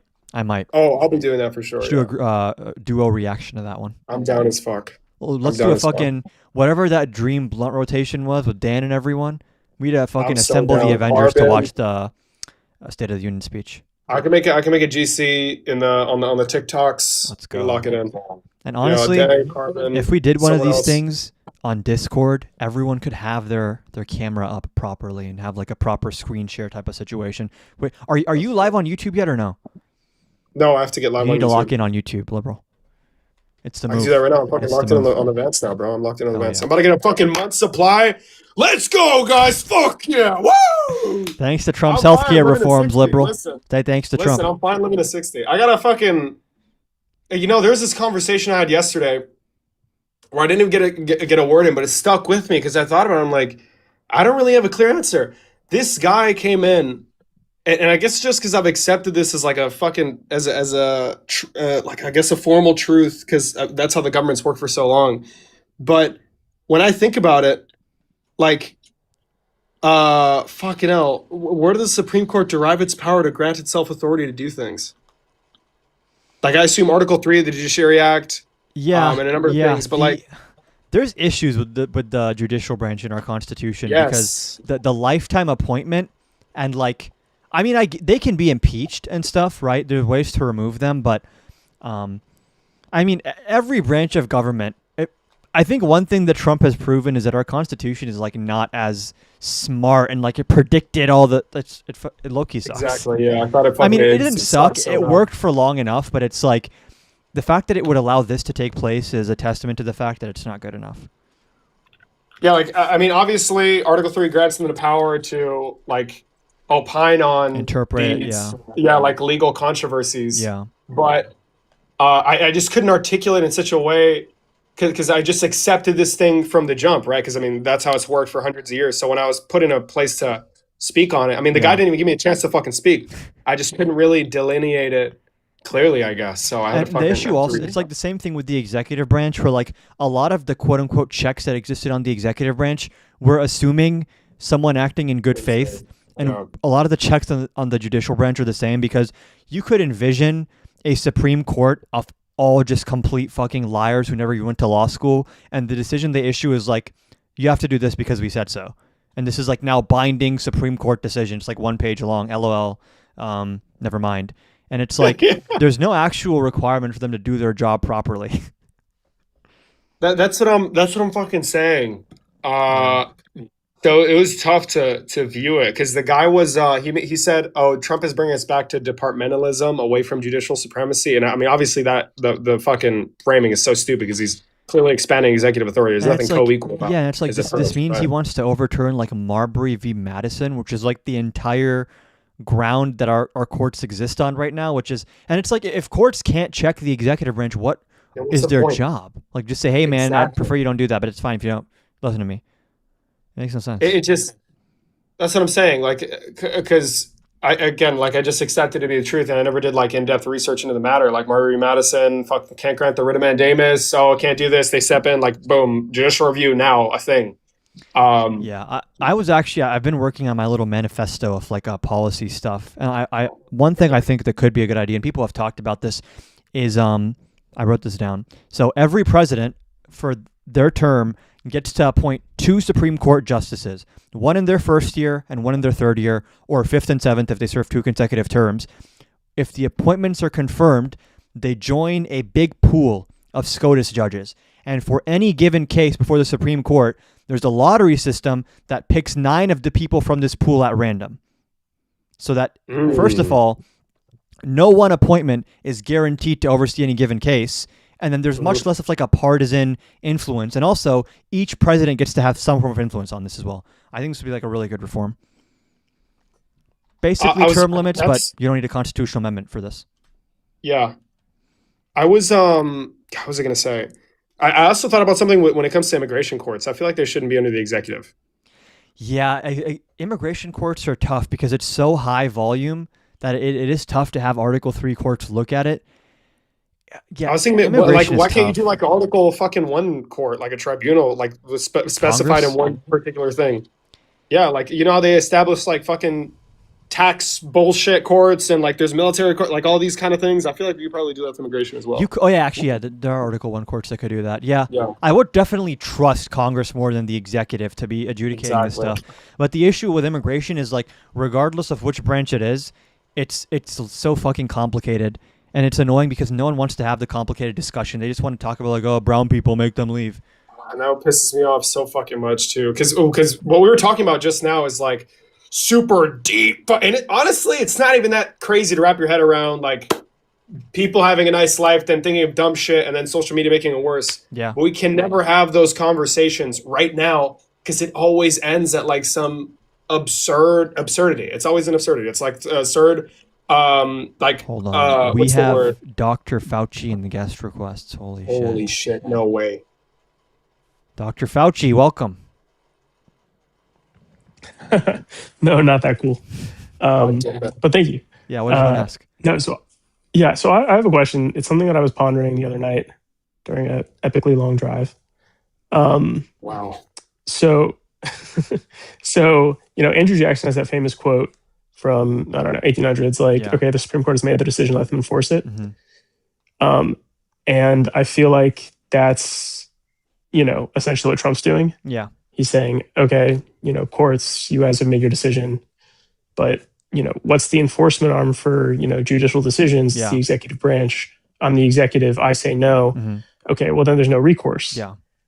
And so my thought was like, currently, I feel like fundamentally this concept that gets thrown around, like, what is government? It's a monopoly on violence, Mhm. right? Like at the end of the day, if push comes to shove, somebody's not, abiding by whatever, decree you've set, Mhm. What's the ultimate recourse? Right. Physical action. Yeah. And the executive has a stranglehold on Physical action. the ability Executing to things, yeah. exert that physical action. Yeah, Yeah. exactly. Like all of the law enforcement agencies, the military, they're all under the executive. Yep. And so my question is, what would you guys think about each branch having some sort of physical enforcement arm? I Like, love this idea. I've been agree. saying for a while Yes. that one thing we need to do, especially for Congress, is like currently, for all intents and purposes, Congress does not actually have power of the purse. The IRS collects taxes and the Treasury distributes the money. I think that probably tax revenue should be in some kind of like escrow account that's controlled by Congress, and then Congress gives the appropriations to the executive branch every year. Yeah, I God, think that would and be yeah, great. what they've done through the OMB is fucking ridiculous.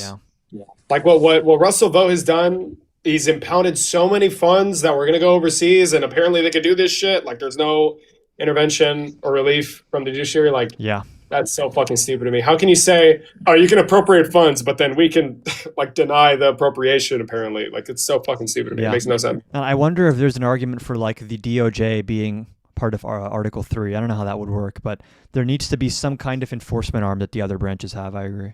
Yeah, I was thinking that like the U.S. Marshals are already so intimately involved in Yeah. like judicial kind of Yeah. processes that like just give the U.S. Marshals to the judicial branch, Right. and then like Congress has like the Sergeant at Arms or something like that. Yeah. But I feel like they would kind of need their own enforcement agent or like their own agency. I'm not sure you could really grant This is one to what's his name? Dan legislative. Bongino, the FBI deputy director who left after like 5 months of claiming he was going to find the Epstein files.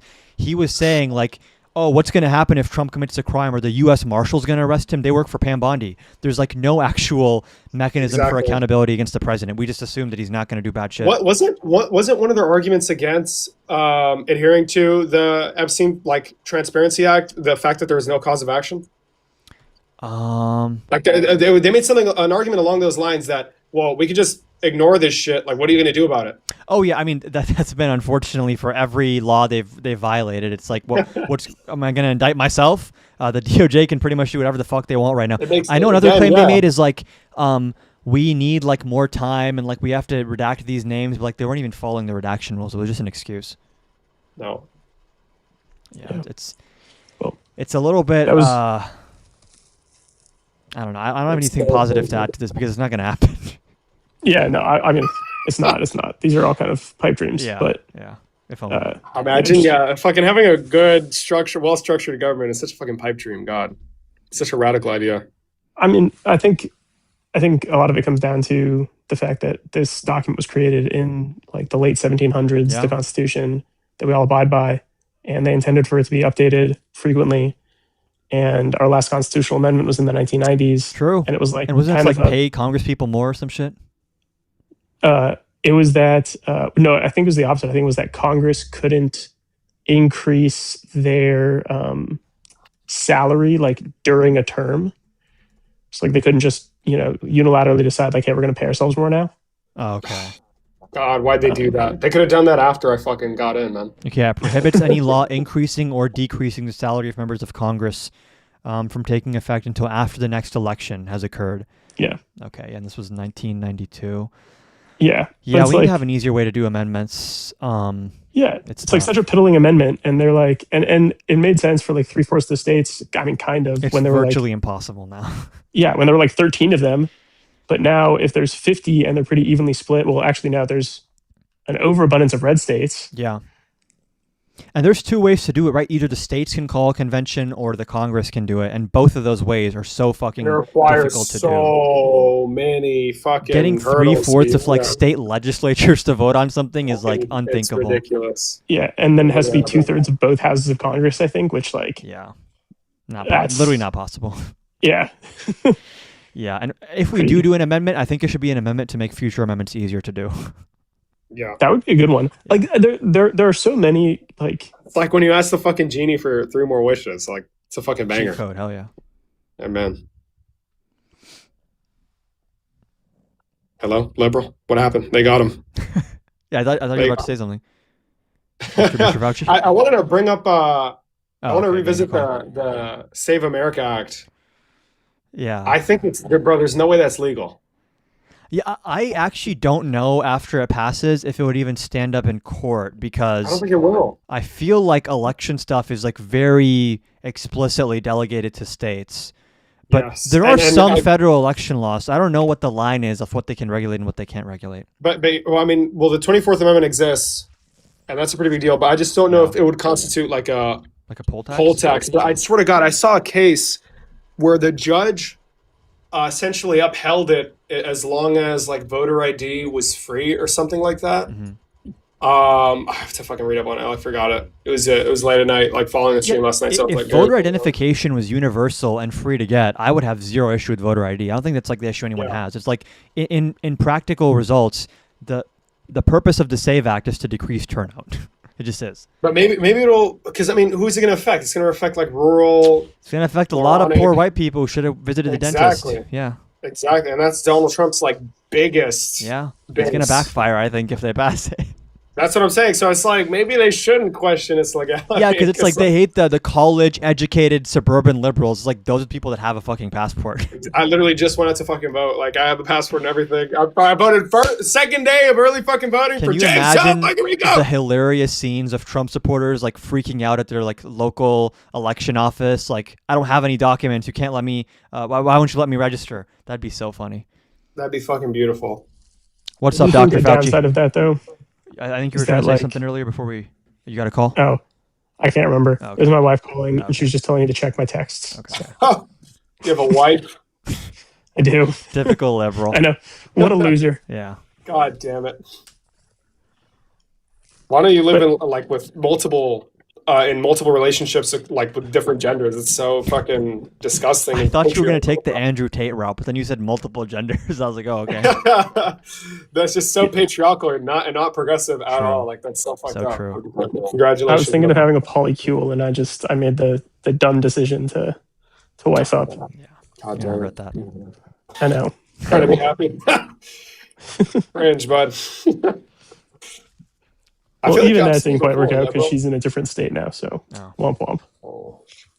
Boy, if she Jesus. changed her last name for her when she married you based on what's on her birth certificate, then she's gonna have to sign an affidavit now to register to vote to prove that Amen. there's a match between those two different names. So that'll be fun. She did not change her name because Oh, she's really? a doctor as well, Hell yeah. and she's also Girl an boss. immigrant on a green card, so she couldn't vote anyway. Oh, I know. I know. Hold her tight, brother. Well, Watch I'm out. part of the problem. there's an Watch argument out. to be made for allowing green card holders to vote. Just saying. I mean, they are LPRs. Going to be. If you live here permanently, then I don't know why the fuck you wouldn't. Taxation without representation. And I Why think that they wouldn't only, because did they specify early that only citizens could vote? I think it was like it was think only so. later on. I know right? that currently it's specified. I don't know if like from day one that was the Yeah. case, but also I don't know what the legal statuses were when America was first founded. Like Yeah, probably everyone didn't was have just an kind LPR of there. kind of thing. Like, I feel like you can become a citizen so easily. Yeah, Like, you you just just walk pass in through like, yeah, Ellis I've been here Island. for a few years, guys. Trust me. I don't even think it took a few years. I think you just like walk into Ellis Island, they like process you, and then they're like, Oh, yeah, yeah, all right, yeah. here you go. There was I know in like was it like the 20s when they did like the Chinese Exclusion Act, where like prior Yeah. to that it was like super fucking easy to come into the country. Damn it. It sucks how much we've regressed on a lot of immigration policy. Honestly. It's so stupid. Yeah, like all these people who are, like nativists, like, oh yeah, my whole family's American. And then, they're of like Irish or Italian descent or something like that. And they all came in the, like early 1900s and, came in without any issues, like virtually frictionless. And now they're like, oh yeah, but everybody else should go through this whole A like lot of arduous these process. white nationalist types, they don't call it Irish or Italian. Apparently, it's all white culture, which is a thing now. Yeah, it's all European, bud. Italians and Irish were not considered white when they first started coming here. It's funny how that category constantly updates. I don't know if you saw the guy testifying to Congress who was asked about this. Yes, He's yes. like some Isn't he, really like, weird working in the white cabinet? nationalist guy. I could have sworn Trump nominated him. No. No, yeah, he's a Yeah. head of something. Oh, he was sweating his got ass off when he was answering those questions. He was struggling to answer the question. He's like, can you define white culture? He's like, Italian food and Irish military celebrations. It's like, what the fuck are you talking about? Boring as fuck, bro. I'm not gonna And lie. also, that's Irish. Like, white is not a thing. There's no coherent like white culture that exists. It's just like a Yeah. dog whistle for nativism or straight up racism. Yeah, he just added a bunch of different European cultures, like Yeah. ethnic cultures. And it's like, okay, great. Well, Yeah, Well, actually, the bud, when nativism is you're- interesting though because they end up sometimes having like unintuitive positions. Like I've debated some groypers who are like, I love the black people that have been here since slavery, but anyone who came after the '60s has to go. And I don't even understand what the fuck the logic there is. yeah, there's some like arbitrary cutoff in their head. Like everybody after this point is Yeah. like an immigrant. It's the blood and soil nationalism that J.D. Vance believes in, where it's like if you've been here for less than 4 generations, you're like not American enough somehow. I'm fucked. Yeah, I think we're all fucked. Most Americans are fucked in some way, if that's the standard. The great part is I don't even know like where exactly I would be sent back to. Like I'm not super clear on my ancestry. I just know that I wouldn't be here. No, and it's really funny. They crumble whenever you ask these like tough questions. For Yeah. example, I mean, I'm white, but am I their kind of white? You're Nick Fuentes kind of white. I'm Nick, but at the same time, like I've listen. There was You're one the guy that exception. said, They'll allow the Nick Fuenteses. Apparently. maybe it's like I don't. The question starts becoming, oh, what kind of white are you? It's like the scene But from you get fucking The confused Civil for War movie. Jewish a lot, right? Yeah, I So get you're gonna confused be in with Jewish. yeah, it's gonna be tough for you. It's a tough spot. Yeah, the bureaucracy is gonna get me on that one. It's actually interesting how many like kind of white Hispanic people there are, and like some of these, like the leader of the Proud Boys, that guy. Enrique Tarrio.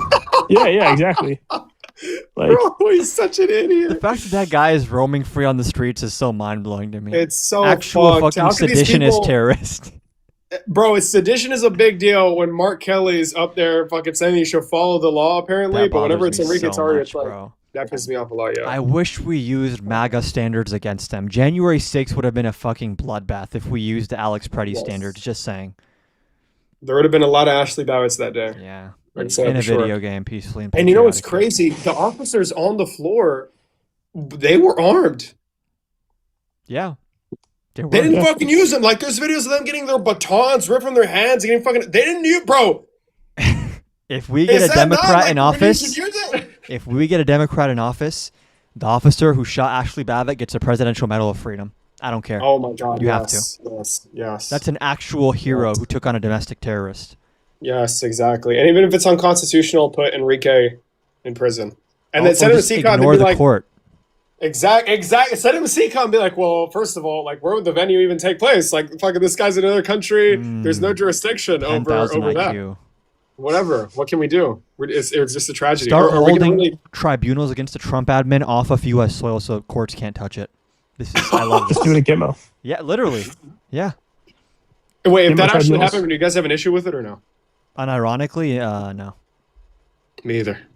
Unironically, we're at a point now where it's like the Hypocrisy's scale fucking- of criminality and authoritarianism is so overt and so blatant that it's like, yeah, you should give them some kind of due process, obviously, but it's like this isn't exactly fucking Sherlock Holmes to figure out what happened here. They do it in front of our eyes. They tell us every day what they're doing. I mean, how can you expect due process? We didn't follow the process coming in, bro. Just extend that standard. How can you expect If you due don't process? follow and the you're breaking law the when you were process? breaking the law, why should we follow it and give you due process? Yeah. Exactly. That's fucking bullshit. It's not fair, guys. I've another potentially controversial question, kind of in this vein ish. So Germany, right, has very, very strict rules against, like using Nazi iconography, talking points, Yeah. Things like that. They can get Yes. thrown in jail The answer is yes. for expressions Yes. of, Nazi Make it ideology. illegal. Yep, Yeah. make it illegal. Yes. Yeah. You're Okay. asking if we ban it? I feel the same way. For MAGA, Yeah. MAGA stuff? Yes. I don't think I would ban that. Well, not like I MAGA don't per think I se, ban MAGA, like- but like Nick Fuentes should be. Like, you mean like certain symbols and stuff, and phrases? Yeah, exactly. Like legit, straight hate speech. Yeah, like the Logan Paul honestly, and the SS uniform. I have become really radicalized on like the Bill of Rights being super fucking important because of the Trump administration. So to I me, agree, but that would be a bro, slippery like- slope. I just want to lock them up. The rest of them can just cry. You can wear your MAGA hat while you cry. You fucking lost. Your dad's in jail now. That's what I care about. No, I don't think MAGA symbolism should be what is made illegal. I think anything to the right of that. Yeah, Like yeah, Nazi like the Confederate iconography flag and white Yeah. nationalist like iconography. get rid of the Confederate flag, any swastika, like boom, I you're in think jail. having stricter hate crime laws where you say that people that engage in criminal activity that have been, parroting these types of slogans or pushing these types of symbols, if they engage in criminal act, they should face a harsher penalty because it's like a hate crime, not just a normal crime. That I'm in favor of. In terms of just like even banning swastikas and stuff, like I obviously Stop hate that trying and to be stuff, so but- fucking formal, bro. Just accept it. I have the same position. If I were to ever be asked seriously, I'd probably say the same thing. But it's like in like dude, I a don't give dream fuck. society where the Constitution doesn't exist and I can let my worst impulses run wild, yes, I would ban fucking MAGA hats. Yeah. How about this? Establish barriers to entry for anybody working in the media sector. Oh, I thought you were gonna say like the civil service.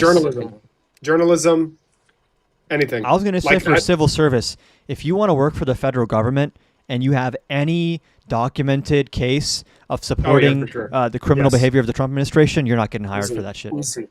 We just have to ask a question. We just have to ask a simple question. What's that? What did that one guy say to Stephen Miller's wife? If you haven't said anything good about Trump, You're not going to get hired. No, there's literally, we have to ask them the question that like top national security people get asked, which is who really won the 2020 election? I say, you know what? Let's keep asking that question, but let's just change the answer that's considered correct. If you say Trump, you're not I think getting if hired. they waffle at all, then they're just they're done. Yeah. Hemming and hawing. But like, no, I mean, like, I feel like for media, like reinstating the fairness doctrine would be great, and then like incorporating some of like these podcasts and like alternative media things. Yes. Like into I'm the rules that iffy govern on the rest of the media. fairness doctrine just because of what happened recently with like Tallarico and Colbert and Crockett. I feel like there's room for abuse with the fairness doctrine. This guy's being too practical, bro. You gotta be cool and like for the optics. Because honestly, Fuck. that situation, maybe I've missed some information.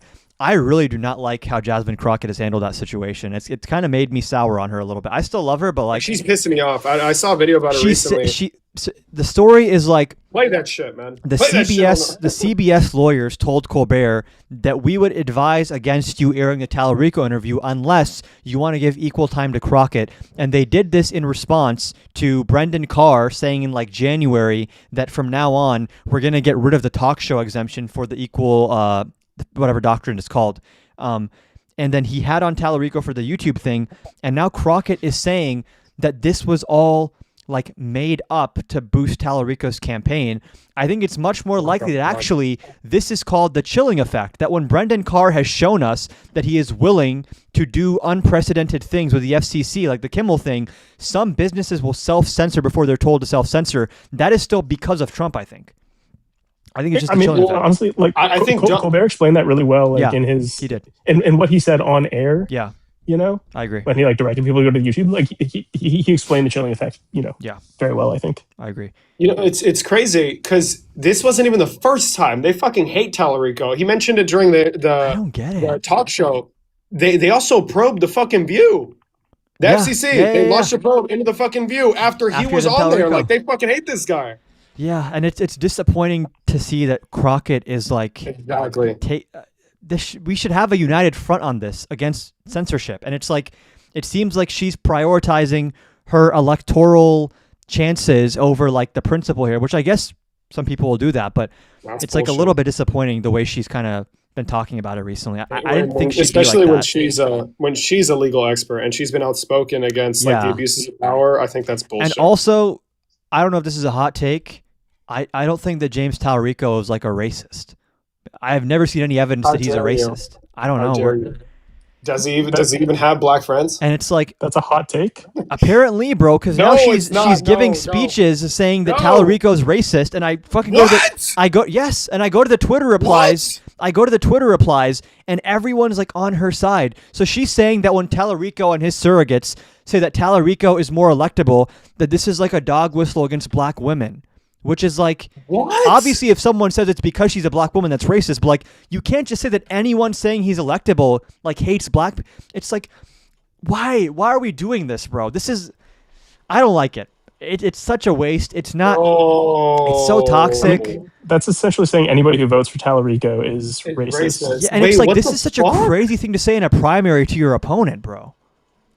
And she fully believes. She was like, you know how that one TikTok influencer who made the allegation against him? She was like, yeah, of course Tallarico's not going to believe like a young black woman's story. Like we're not supposed to believe her. It's like, why are you making it like this weird thing that it shouldn't have to be that? I'll do my vote. I'm so happy. I'm doubling down on the fucking vote. I voted for James Tallarico and I put the sticker on my mic with pride. I'm bummed out though because I mean I really like everything Jasmine Crockett has done in regards to the Trump administration. So like this is kind of like seeing someone you really not idolized, like really respected. Kind of like I don't know. I expected better from her. It's kind of a bummer. How could you? My wife is in Texas. I'm so bummed that she can't vote for him. I think he's gonna win. I think he's gonna win the general. You know, after that video, and he has like a $1.5 million donation advantage. Bro, I donated to his fucking campaign. I gave him like $50, bro. And here's why he will win the general election. And I've been on the Tallarico train for like I don't even know how long at this point. He's going to win the general election because I think he's going to turn out like low propensity voters. I think a lot of people who are not super into politics, they watch James Tallarico and they like the vibe. They just do. Yes. He has that special something to him. It's because not a lot of politicians can do this. Yeah. Where they come off as gray instead of blue or red. Mm-hmm. I think Zoran Mamdani could do it. I think Barack Obama had that ability. Like it's very rare when a politician can separate themselves from affiliation. John Ossoff has that ability as well. He's been cooking recently. Pete Buttigieg, I think, is also pretty respected. I like Buttigieg sometimes on domestic policy, but he flip-flopped on Gaza so fucking hard, bro. It was painful to watch. But for me right now, I really think a red state Democrat is the way to go for 2028. And honestly, Bashir, Ossoff, and Tallarico, one of those three, I feel like can really cook in 2028 if we have elections. One of those three has a good shot. I think Tallarico's, leagues above them. I feel like he's got a sense of purity that I think he does have a sense. Yeah, I agree. He's very like earnest and like innocent in a way, which can be seen as a benefit and also like a loss. And one thing that I never considered, apparently he's like single, and it's like really hard to run for president if you're like in your late 30s and you don't have a wife. It's like not a good look apparently. I don't know why, but that could hurt him apparently. And there's like there's these theories on Twitter that he's like in the closet or something, which I don't know why that would be relevant in the first place, but it is kind of annoying how like if you want to run for president, there's a lot of weird boxes you're expected to check, like this is my wife and our pet dog and my like 2 kids and our white picket fence house. But purely in terms of skill and rhetorical ability, I think Tallarico is like really made for the moment. I would be okay with him being like a VP or something, maybe. That's fine with me. But for me right now, it's between him and Ossoff. Ossoff recently has been fucking cooking. He's so good. I heard you talking about it. What did he do recently? He gave a speech where he was talking. He's really good at like taking what everyone's feeling and putting it in like just saying it really well. He's really articulate and really rhetorically gifted. Where like he has been promoting this idea of like the Epstein class, and he's really good at tying together the authoritarianism and the corruption and the stupidity all into like one concise point that is like very easy to understand. So, and he has a thing that Tallarico doesn't have as much, where it's like Ossoff is like a very strong, he's like a fighter more so than Tallarico is, which is, there's pros and cons to that, but he definitely has more of like a debater vibe to him, or like a very assertive vibe to him, I guess. You know, and that's something that had me on the fence leading up to early voting. Yeah. Jasmine, her as a candidate is so attractive because she has what word can I use to describe it? It's just that level of confidence. Yeah. That she has the fight. Like, she doesn't just like sit down and take it. She fights back, and she actually has some passion and conviction. Yes. Like when you see her work in the oversight committee, bro, her interrogations are fucking crazy. When she shits on Pam Bondi, like it doesn't matter. Yeah. Like there's no fear of getting fucking indicted. Yeah. Because Lord knows it's likely. Like and that's what really had me sitting, fence sitting. But at the end of the day, I vote on electability, and my boy James. That's the thing is like Tallarico's like, I love everyone, and red and blue can come together for purple, and like all this stuff. That is probably smart in a state like Texas. Yes. And like the Crockett strategy is probably smart in like a bluer state, or like a bluer swing state. I feel like if you want to win Texas, you have to really be on your shit. You can't make any mistakes. And like my understanding is that Tallarico flipped a Trump district when he won, so that's pretty important. And he's held it for 8 years. Yeah. Well, close to soon to be. Yeah, actually, he got elected in 2018. He's still in that seat now. Like he's held it for a really long time. And they are definitely scared that there is polling that would show Tallarico beating Paxton in the general. They're Republicans are shitting themselves about that for sure. Yeah, and Paxton, I believe, is in the lead in front of Corn. I think Paxton's going to be the nominee, and I couldn't ask for a better gift. Even if it's Crockett who's the nominee on the Democratic side, Paxton is the easiest one to run against out of all. I'm just making an assumption because most Texans are going to be, I wouldn't say, like more well acquainted with him, seeing as he was Attorney General next to Greg Abbott, which everyone fucking loves for some reason, apparently. So obviously they're going to see him on the ballot. And oh yeah, fucking Ken Paxton instead of the other guy. What were you saying, Doc? I think Paxton's. I think Paxton's great because, like, you know, I was reading and how he's been indicted on corruption charges and all this kind of stuff, and it's come out and impeached by Republicans. It's so easy. It's so easy. But I think it's because like people don't pay as much attention to attorney general races, and so like this negative publicity, I just don't think really got on people's radar because it was like he's AG, which I mean it should for an AG probably like you're a law enforcement officer. But it definitely won a Senate general election position. Yeah, but like. I think that it's going to get unearthed in like such a competitive race and like really be brought to the forefront. And I think that's going to really sink. And the idea of like the young Tallarico, like former public school teacher against this guy who's part of the MAGA swamp and is like super corrupt and basically Trump's personal lackey, it creates like a really favorable environment, I think, for a Democrat to win Texas. And man, can you imagine just like the image of seeing Texas projected winner like James Tallarico for Senate? That would send like shockwaves across the country. Let me tell you something. When Texas opened up blue in the general elections in 2024, I for 5 minutes before it turned red, obviously. We got cooked. Because there was so much you felt it in the air. You're like, you know what? Yeah. Maybe there's a chance. Maybe there's because Biden got close. He got within 5 points of Texas, which is pretty crazy. Exactly. So I'm sitting there, I'm like, fuck. I didn't think Colin Allred had it because he was incredibly boring, and he wasn't that good of a debater. I'm not going to lie. He's a poor communicator. No disrespect. Some people say mediocre. A lot of people are saying that. Colin the craziest stat for Texas is that Trump won in 2024 Florida and Ohio by a larger margin than he won Texas in 2020. which is crazy Yeah. because those used to be considered swing states. Yeah, people were feeling Florida was gonna be a swing state this time around, and Jesus Christ, it was like the complete opposite. People were really pissed about inflation. Florida I guess. might be a tough one. I feel like we have a That's better not shot of happening. flipping back Georgia and North Carolina than Florida right Yeah. now.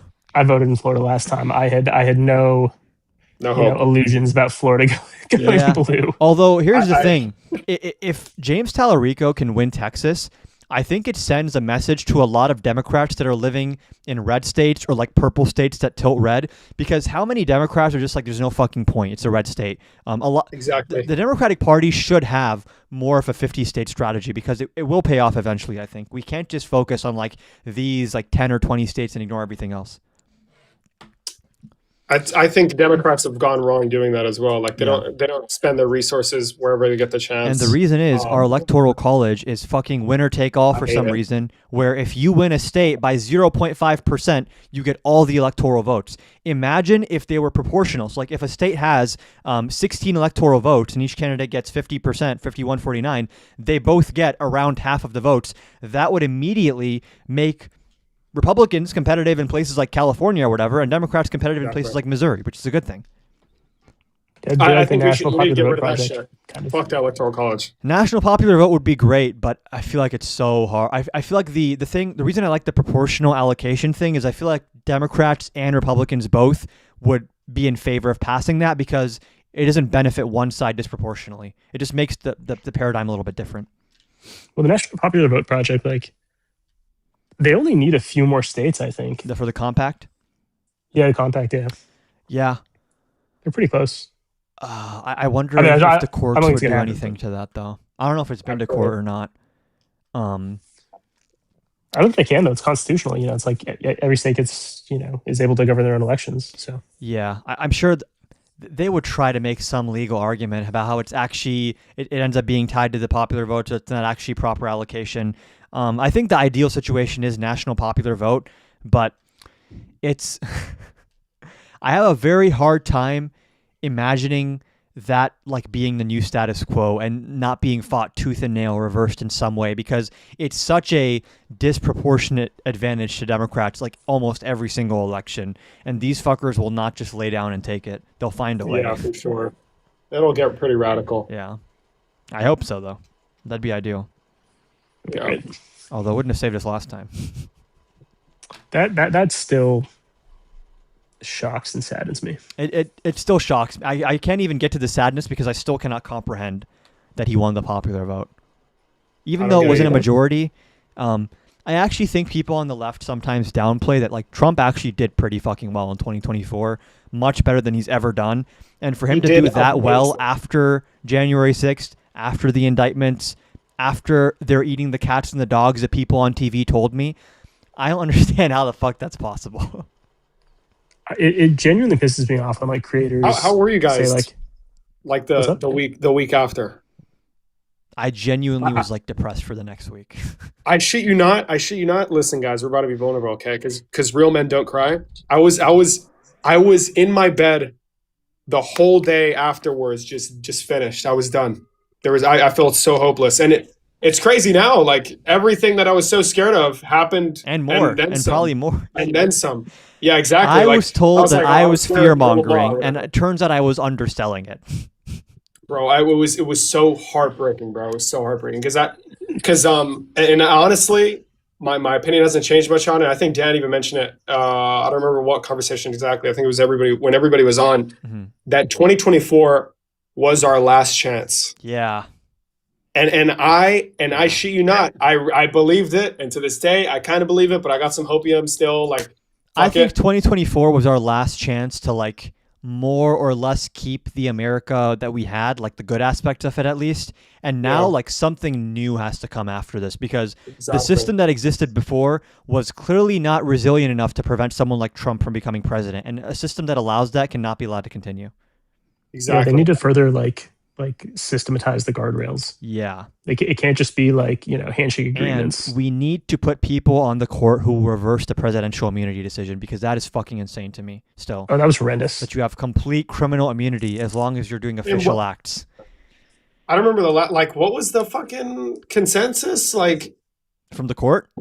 Yeah. It was so stupid. So basically, it was that the president has complete criminal immunity for all official acts. And they define official acts by saying, okay, some official acts are actually explicitly stated in the Constitution. Those are obviously official acts. Anything the government does in that regard, or the president rather, is immune from criminality. Then there's this other category called like assumed official act, which is like it's not explicitly in the Constitution, but it is technically a power of the president. And even for that, it is presumed to be immune. And if you want to prove it's not immune, you can prove it in a court. But the craziest fucking thing is, if you want to classify something as not an official act in a court, one of the reasonings you use to do so cannot be the intent of the president. It has to be something else. So if the president does something with bad intent, the intent cannot be used to determine whether or not it was an official act, which is fucking crazy. It makes no sense.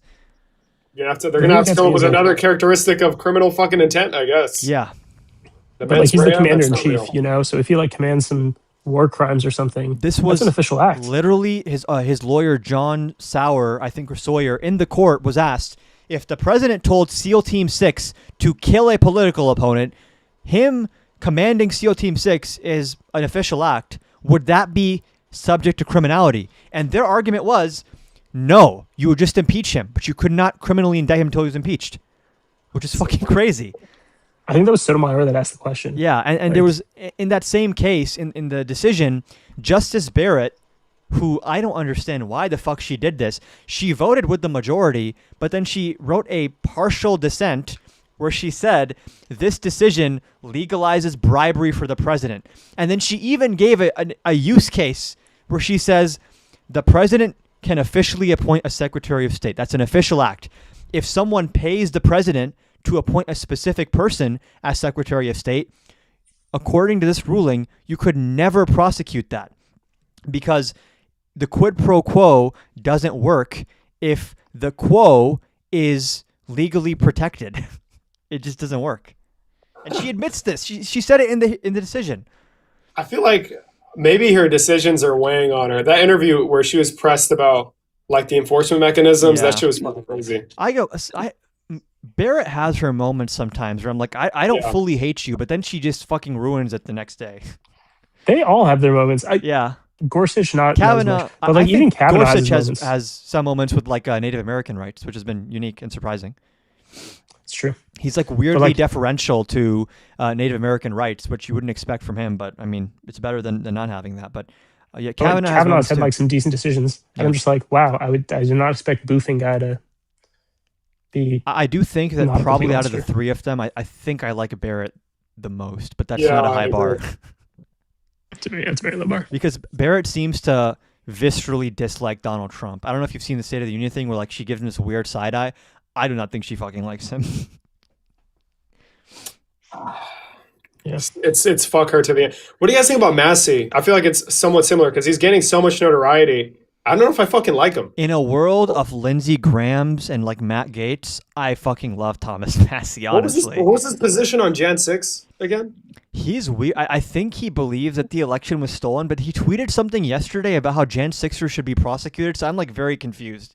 Because I remember he was really questioning like the J6 the official like story of it. No, it was a particular crime in general. Because he's like, I went to MIT, and if there was one big B word, if there was one of the B's, then how are they ever going to find the other bomb? Essentially, I just said, fuck it, say it. Fuck it. I said it. I have no clue. It was the pipe bomber. He has some kooky views. The reason I respect him is because to be a Republican and to buck Trump is like, there's literally no incentive to do so. I feel like you only get shit on from your own side. It's like, even Democrats, they might tweet something nice about him. No Democrats ever voting for Thomas Massey. So like, he stuck out a position that like Mitt Romney kind of stuck out and McCain stuck out for a bit in Trump's first term, which is like a very rare position to be in. So in that regard, I respect it, but I'm sure he has some crazy views as well. Yeah, so you have to do it on your way out of politics. Like that's what like NTG did. She was like, yeah, for whatever reason, I'm leaving anyway. Maybe she just didn't want to do it anymore. And she's like, all right. MTG is a lot more opportunistic about it. Massey, I think, is genuinely principled because he was also a big pain in their ass for the big, beautiful bill because he was like, why the fuck are we running up the deficit so much? Which at least he was genuinely concerned about the deficit and stuff. But he seems to have at least some principles that he stands on, which is very, very, very rare in Congress in general, but especially in the Republican Party. Related Boebert? Hmm? I said related Boebert. Boebert on the Epstein thing was pleasantly surprising that they called her into a fucking skiff to give her classified information and bully her into not voting for the discharge petition. She still did it, to her credit. So, Listen, I don't know. My position on Lauren Boebert will never change because she was up there with Marjorie Taylor Greene yelling at the king when he was giving his unit address. Okay, when she was yelling at Joe Biden, I forgot about that. I did, bro. Holy fuck, bro. It was That so annoying. meme of Biden reacting to MTG when he's walking in. Have you seen this? Where Yeah. he sees her hat and he's like, "Whoa." Bro, and you know what? It was so funny. That hurt he was her right. soul. He's like, these people want Medicaid and Medicare to sunset. They all voted for the fucking big They beautiful did. bill. They did. They did. This motherfucker was right. God If damn it, Joe. Biden was just younger and not such a Zionist, I would be glazing him so much more. But it's why the fuck does he have to do what he did, bro? It's like I he love had it. I just potential. love it. I think his fiscal policy approach was like close to perfect. His fiscal policy was good, but he could have done a better job in executing some stuff with the infrastructure Yeah. bill. Like I think Ezra Klein makes some good points about that in like abundance about like some of the permitting processes for building stuff. And then also it's like he was just not he just didn't have that drive in him. He didn't have any like willpower or ambition. He just kind of seemed like he Yeah, was it's really- floating from day to day, just whatever. I the fuck. think, listen, I think it was weak as fuck. Yeah, It's that's because the he had issue. no political capital. That's the problem. And the reason why I he say let near perfect is- Netanyahu walk all over him. Like Yeah, Netanyahu played the exactly. fuck out of Joe Biden. It's embarrassing. Yeah. Well, which is why I say like with the card, because he didn't have any cards and he still managed to pass like infrastructure investment. He built up manufacturing. Yeah. Like I think that was pretty. The huge. bipartisan It's stuff like- was very impressive, Yeah, especially it was in this crazy. era. Like yeah. he did huge shit. And yeah, because the legislature's been in a fucking gridlock for 1 trillion years now. Jesus Christ. And Kept he that even had shit. passed what is this, the Safer Communities Act, which was also bipartisan, I think. Passing any kind of bipartisan gun legislation is like, I'm shocked he was able to do that in any way. Yeah, he's a beast, but Yeah. he's sleeping, so gotta ignore it all, I guess. And even before Gaza, like he was moving in the right direction on some foreign policy stuff. Withdrawing from Afghanistan was like, it was about fucking time. You can criticize how he did it, but it was about time. And then also he explicitly gave orders to start ramping down the drone program and having stricter requirements for like, if this many civilians could be killed, we're just not going to do it. He got a lot of shit for that from the national security establishment, who was like, oh, you're backing down. We have to assert our strength with our drones. And in a weird way, it's like up until Gaza, I thought he saw the vision and then he just fucking didn't.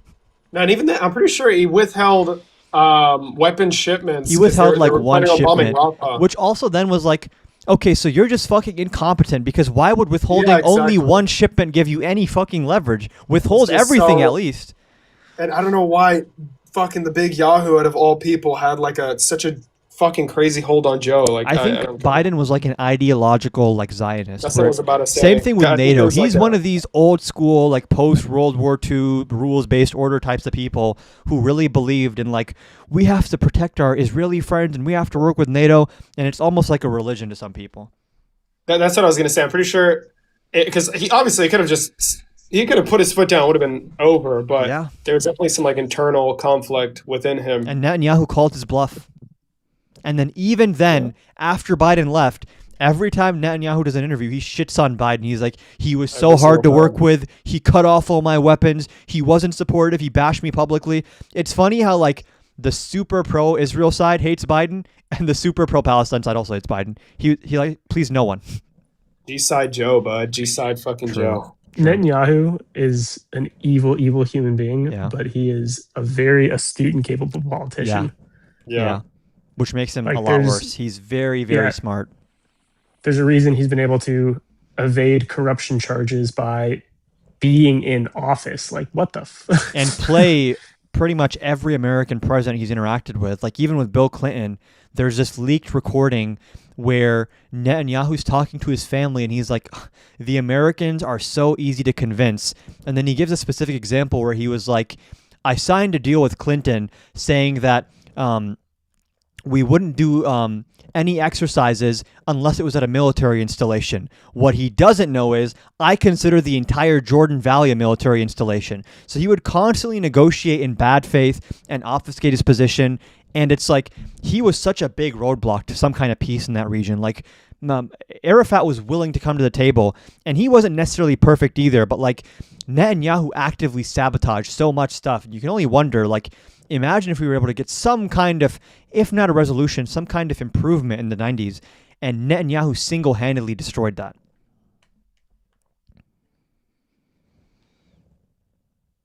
I don't think so.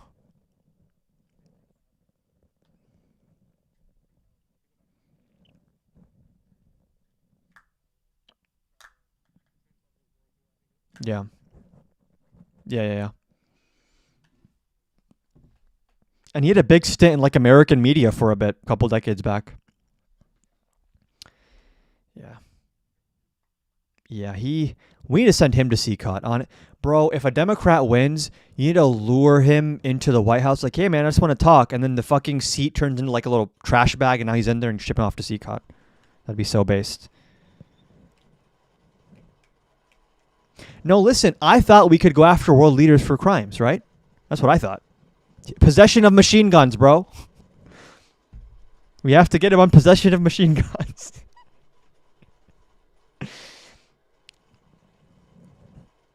And I feel like American citizens have been killed by the IDF over the last few years. I could be wrong. Can't we fucking bring him in on like homicide charges? That would be so based. Can you imagine trying Netanyahu for murder in the United States?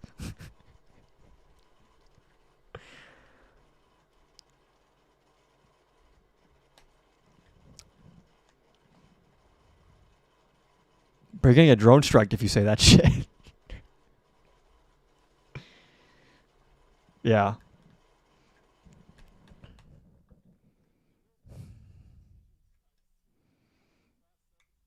It was precision because the target they had was just Palestinian people in general. So in that regard, yeah, precise. You got him. Man. I'm glad that Trump did that to Maduro because he's created a very interesting precedent that we can use for our own ends.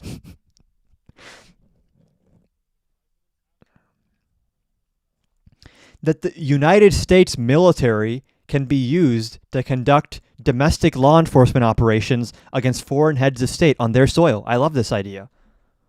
We should use this. Let's go after the Saudis, the Israelis.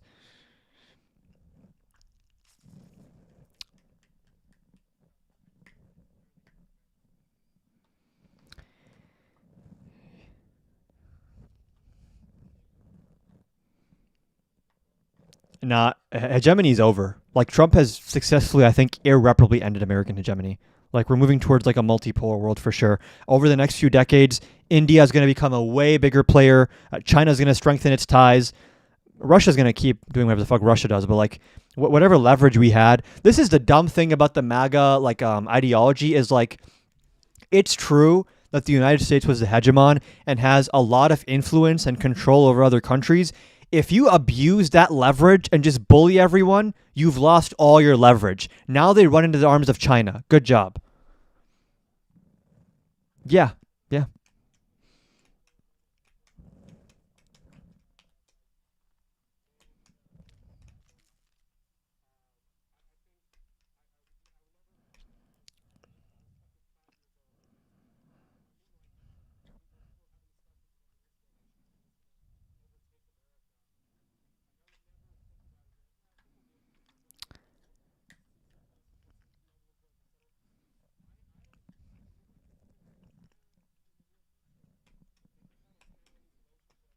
Yeah. China was cooking us in virtually every category except human rights, and now Trump's like, nah, let me fucking get on your level on that shit too. And India is really next. They're going to be a global powerhouse over the next couple of decades. Asia is really up next when it comes to like world dominance and like influence. That's the big thing. But they're their economic and educational and manufacturing development is definitely like on a positive trajectory. So like they'll probably face the issues of corruption and authoritarianism that even China has to some extent, but I think they'll probably have a much larger role to play on the world stage. And America is going to become more and more isolated, where like even Canada does not fuck with us anymore. Who the fuck likes the United States, bro? Especially after Trump leaves. Maybe Turkey, maybe Hungary likes us. No, we need Mark Carney to come run for president of the United States. That's what we need.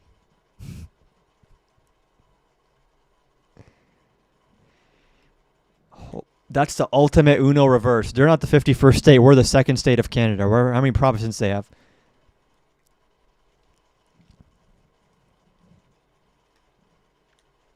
If he tweeted that, unironically, like Trump would nuke Montreal or something. He'd be so fucking triggered if he tweeted something like that.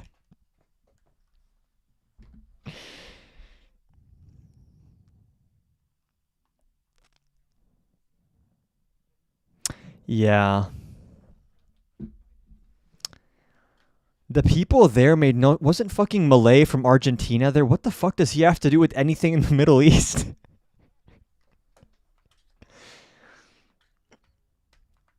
It all makes sense, yeah.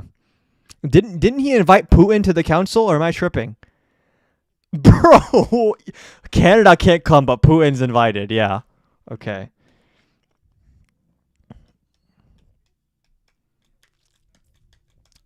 Yeah. And now he's talking about reallocating $10 billion from some other appropriation into the Council of Peace with no congressional authorization, just making it into basically a fucking slush fund for him and his friends. It's so... I can't believe this is real. It's actually like unreal because, especially with Gaza, like it's not in the news as much as it was, but it's actually so fucked. Like Gaza is so screwed, which is like really fucking sad because it's not just that their infrastructure is not going to be rebuilt for probably decades. Now like Trump's grubby fingers are part of Gaza as well. And like Lord knows what he's going to do there. Yeah. Yeah. 100%.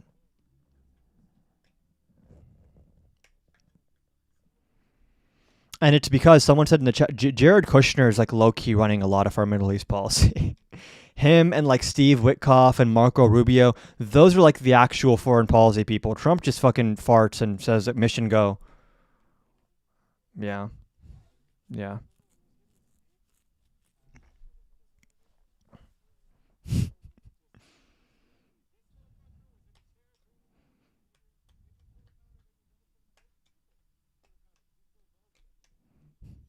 Triple quarter pounder is actually crazy work.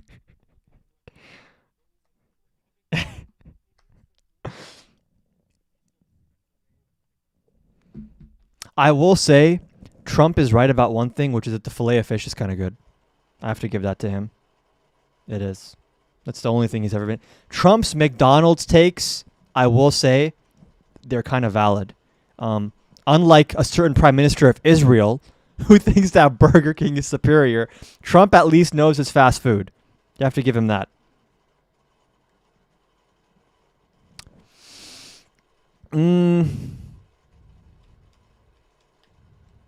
The portions are small, but the double quarter pounder is kind of hits for McDonald's. That's like a proper chunky burger.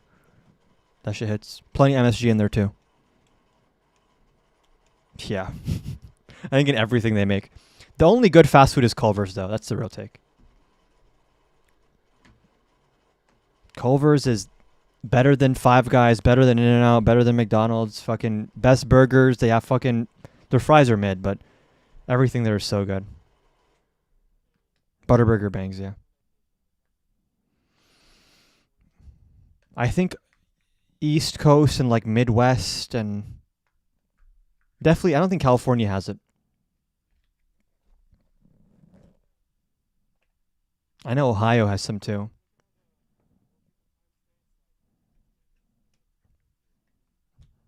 Real people time is Eastern time.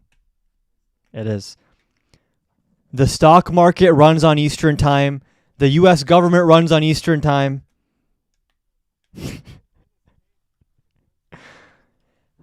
I'll give you this. If Tallarico wins the Texas Senate seat, Texas officially becomes real people and Central Time becomes real people time. Only then. The thing is, if you're going to deviate from Eastern Time, just go all the way Pacific. They get 3 extra hours of shit.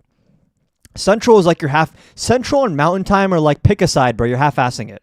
Either you're Pacific or you're Eastern. Yeah, Mountain Time. What even is Mountain Time?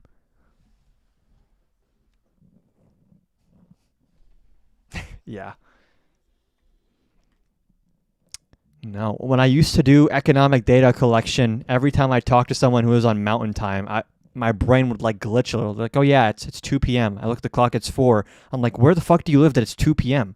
Oh, I'm on Mountain Time. Yeah. Yeah.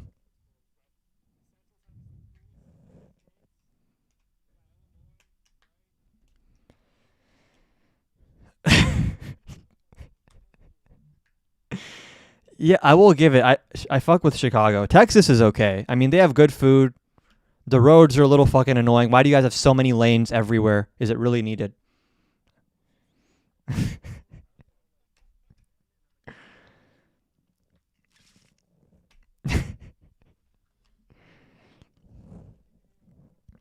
Bro, Texas, what I remember is like they had 3 levels of roads and each level had like 5 lanes and still no one could fucking drive.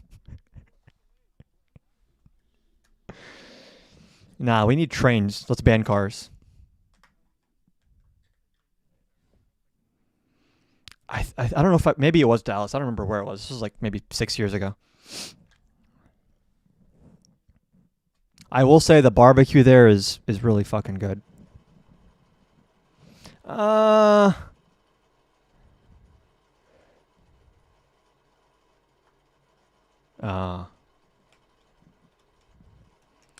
terms of food, man, New York and California are up there. I don't know if Texas is in New York and California tier.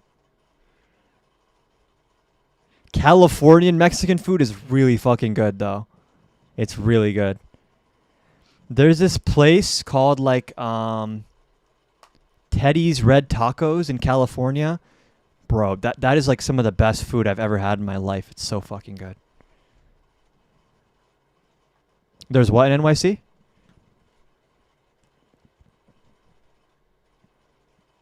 There's good food there, though. Yeah. Mm-hmm.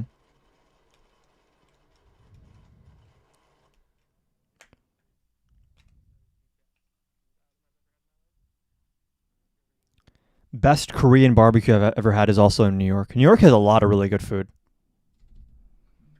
Texas, I think is good for like steaks and like deep fried stuff, like barbecue type of stuff. That is good for, and maybe Mexican food as well. Yeah. But like Japanese cuisine in California also hits different, and South Asian cuisine like Indian food and stuff. They do.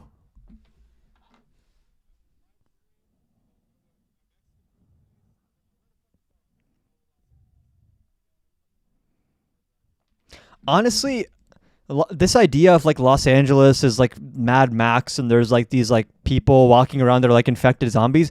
I've like never seen that the 3-4 times I've been there. The one time I did see it was like the time I went to debate Cenk Uygur. On the way to the studio, there was some dude like eating his belly button lint on the sidewalk. I don't know if he was homeless or not, but that did stand out. But other than that, honestly, I feel like it's a little bit overhyped. But it's also like I don't live there, and people that live there insist it's like really unsafe and like dirty and stuff. So maybe they know something I don't. But like at least in the parts of LA that I've been in, I didn't really see anything that crazy.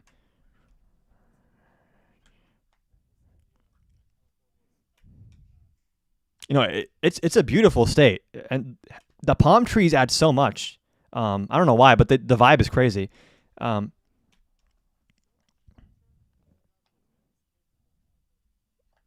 I mean, honestly, a lot of world culture comes from California. Like a lot of entertainment stuff is just California. Yeah. Yeah. Yeah.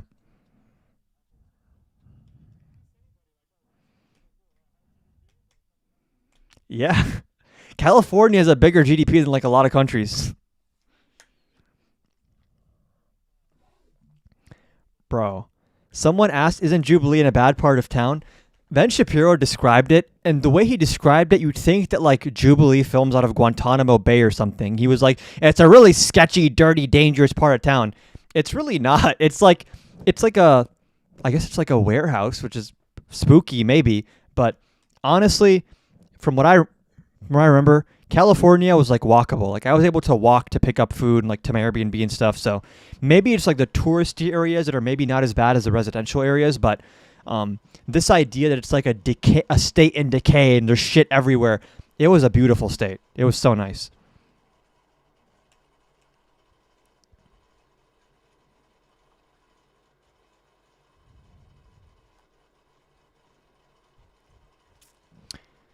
The gas prices are criminal.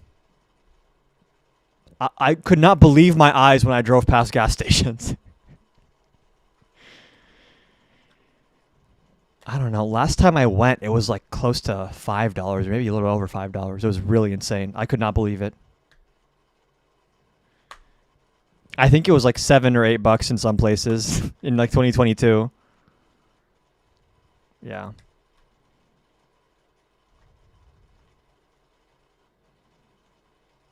$2022 was really bad. I remember in Michigan, gas was $5 a gallon in like 2022. It was really fucking bad. MKZ. And I get 89 instead of 87, so I always end up paying more for gas than I need to. My car just runs better on 89. Better for the engine. For literally 2 years straight, I got 87, and then someone told me like, your car is gonna like last a lot longer if you get 89, right? I looked it up. Google AI overview said true, and I was like, that's all I need to know. MKZ, like Lincoln MKZ.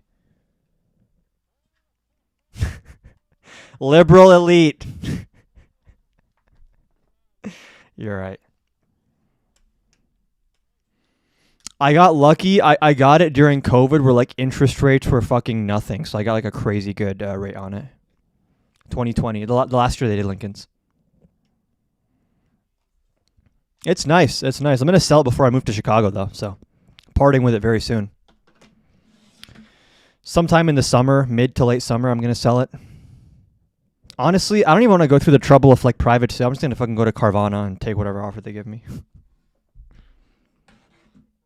Yeah, now I do. Now I do, yeah. Yeah. Yeah. Mm-hmm. I have a realtor who's just like free over there, a broker, whatever they're called. And there's at the same time, there's a lot of options and like not enough options because I have like very specific things I want out of an apartment, and it's like the inventory can change so much. And like apparently if you rent like in the fall or winter, you get way cheaper rent or like 1 or 2 months free, and there's like all these promotions and stuff. So I'm low-key having a little bit of analysis paralysis trying to pick where I want to go, but I'm going to have something figured out in the next few months for sure. It is. Yeah, DHS is going to be there for sure when I get there. It's nice stuff. With Chicago is like mini New York, a little bit cleaner. In a way it is.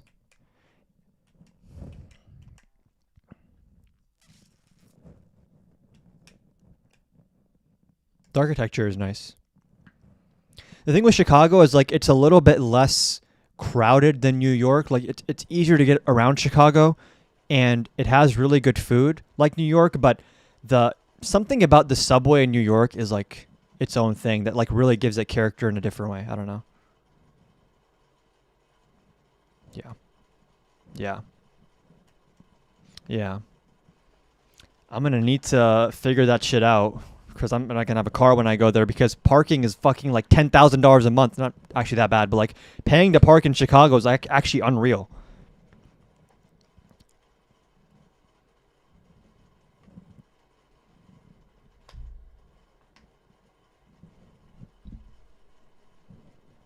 Although I will say, coming from Michigan, even Chicago public transit is a massive step up. We have nothing here.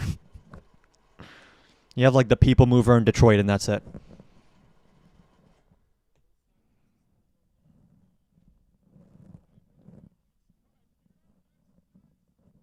You're cooked. They're coming for you.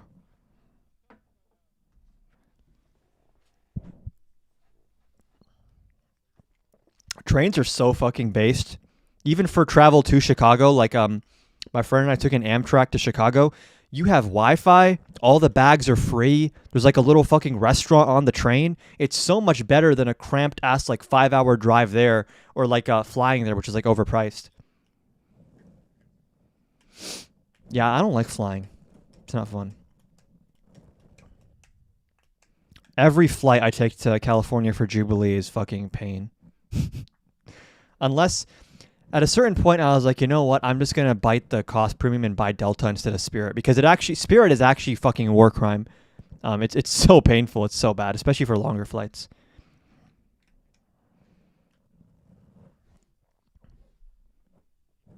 It's night and day, yeah. Yeah. Even the Spirit, like, big front seat, which is like their version of first class, Delta economy is better than that shit.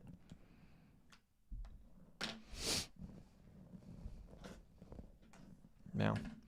That's why we need a universal interstate public transit system. It would be.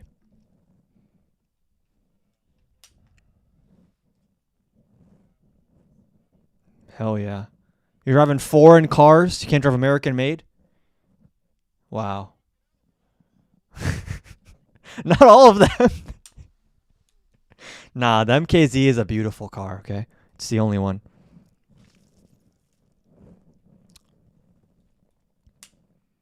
Asian cars are like objectively, I think, like more solid cars than American cars, but in terms of like durability and stuff. But man, something about the design of Lincolns in general. I love the tail light, like the red strip and whatever. I like that shit, bro.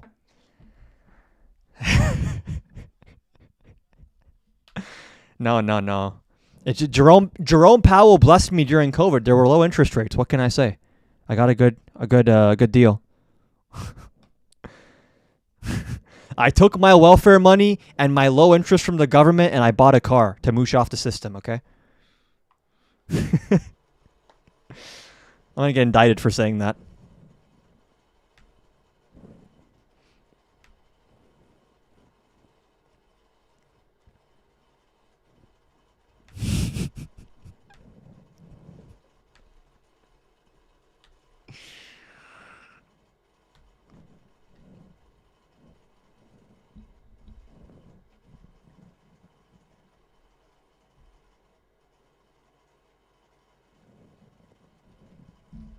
Mm-hmm. Yeah, this is true, I think. I think this is true.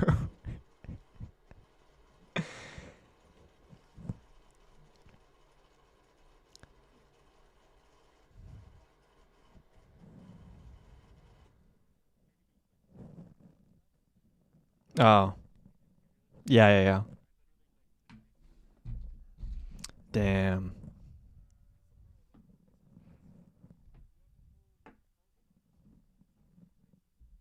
But it's like, bro, I don't want to be Fix-It Felix when I'm driving from point A to point B. That if the car works, it works.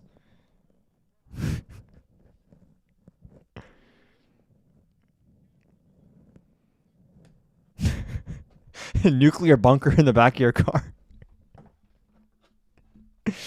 Damn. I need to, when I sell my MKZ, I need to just buy a Tesla to really show support to Musk. That's the move. You know what's crazy? They discontinued the only nice ones. They got rid of the Model S and the Model X. Now they only have the Y and the 3, which are like the fucking boring ones. I think the crossover SUV is the Model Y. And then the Model 3 is a sedan. And then the Model S was like their sports sedan. And the fucking Model X is the one with the Falcon doors and stuff. That was actually cool. They got rid of it for some reason.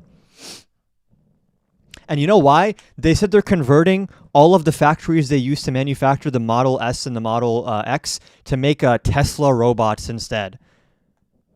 Which is stupid. What a dumb decision.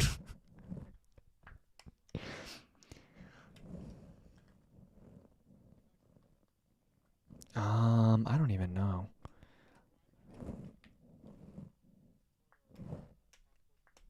Yeah. The thing is, there was a point in time where Elon Musk's brain was less. Something happened. Not to say he was without flaw before, but like at least some of his business ideas were kind. Like for example, Tesla did this thing called like vertical integration, where like a lot of their supply chain is like in house. They don't have to send it out to like a different company. That stuff is smart, but his brain is so broken now. He's ruined the self-driving rollout. He's ruined the manufacturing process. I don't know if he got brainworms or what, but something about the woke on Twitter like fully destroyed his ability to run a company.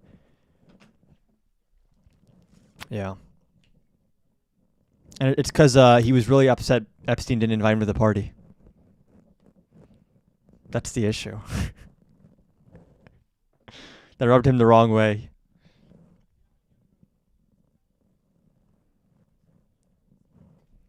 Asking to go to an Epstein party and being like basically aired is crazy. It's like he tried and he failed.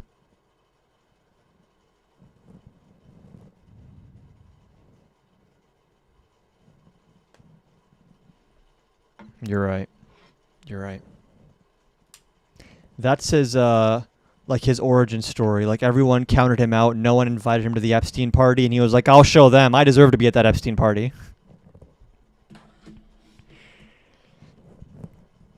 He was trying to prove himself. He was like, "Listen, I'll abuse my workers. I'll fucking ruin all of our production processes. I'll fucking buy Twitter and turn it into a Nazi propaganda arm. Now am I good enough for the Epstein parties?" Then Epstein fucking dies.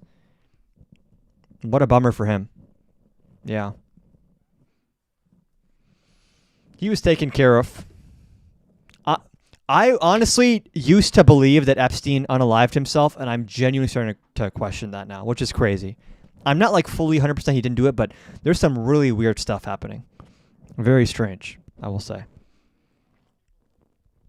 Bro, the fact that they had some kind of death certificate for him the day before he died, that's so weird. Like, how do you make that mistake? And it also came out that when they wanted to transport his body after he died, they had a decoy car first drive away so the media would follow it, and then the actual body was moving in a different car. Why would you have to hide the body? Like, what are you hiding there? It's so weird.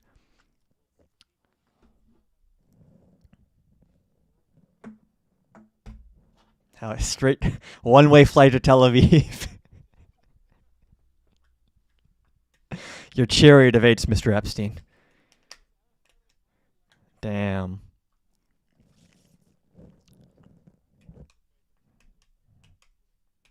I've seen a lot of Epstein lookalike pictures.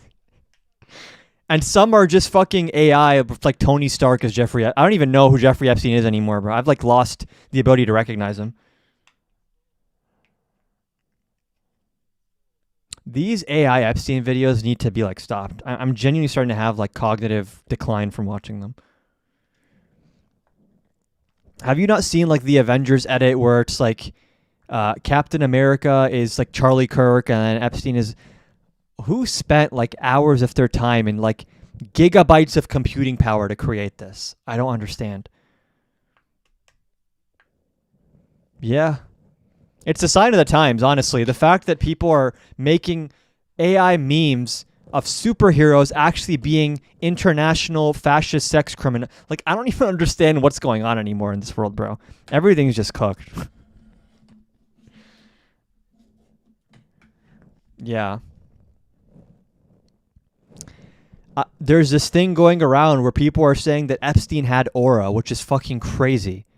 But there's like it's like Gen Alpha people, I think, who say this. Yeah. Yeah. Yeah. He was like, oh, if you don't go to the island party, you're a fucking loser. Who doesn't want to go to the island party?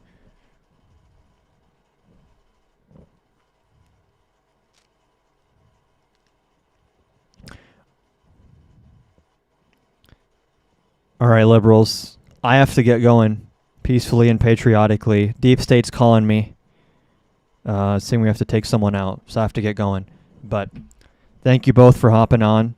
And any last minute things you want to express to the audience before I get going? To pay off the U.S. national debt.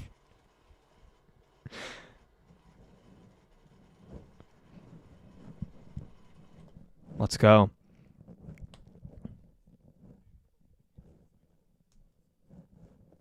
You'll get used to it. I remember my days in the psych ward. All right. Everyone who's here, make sure you guys peacefully and patriotically shoot them both a follow. And stand back and stand by for AJ Okra's live. All right. All right. Stay safe, everyone. Have a good night. And, yeah. Okay. Oh, I think Okra was about to say something there. I cut him off. Okay. Take care, everyone. If you're watching on YouTube, you get to see the end of the live. The real end of the live, because the TikTok live is over now. Whoa, what the hell?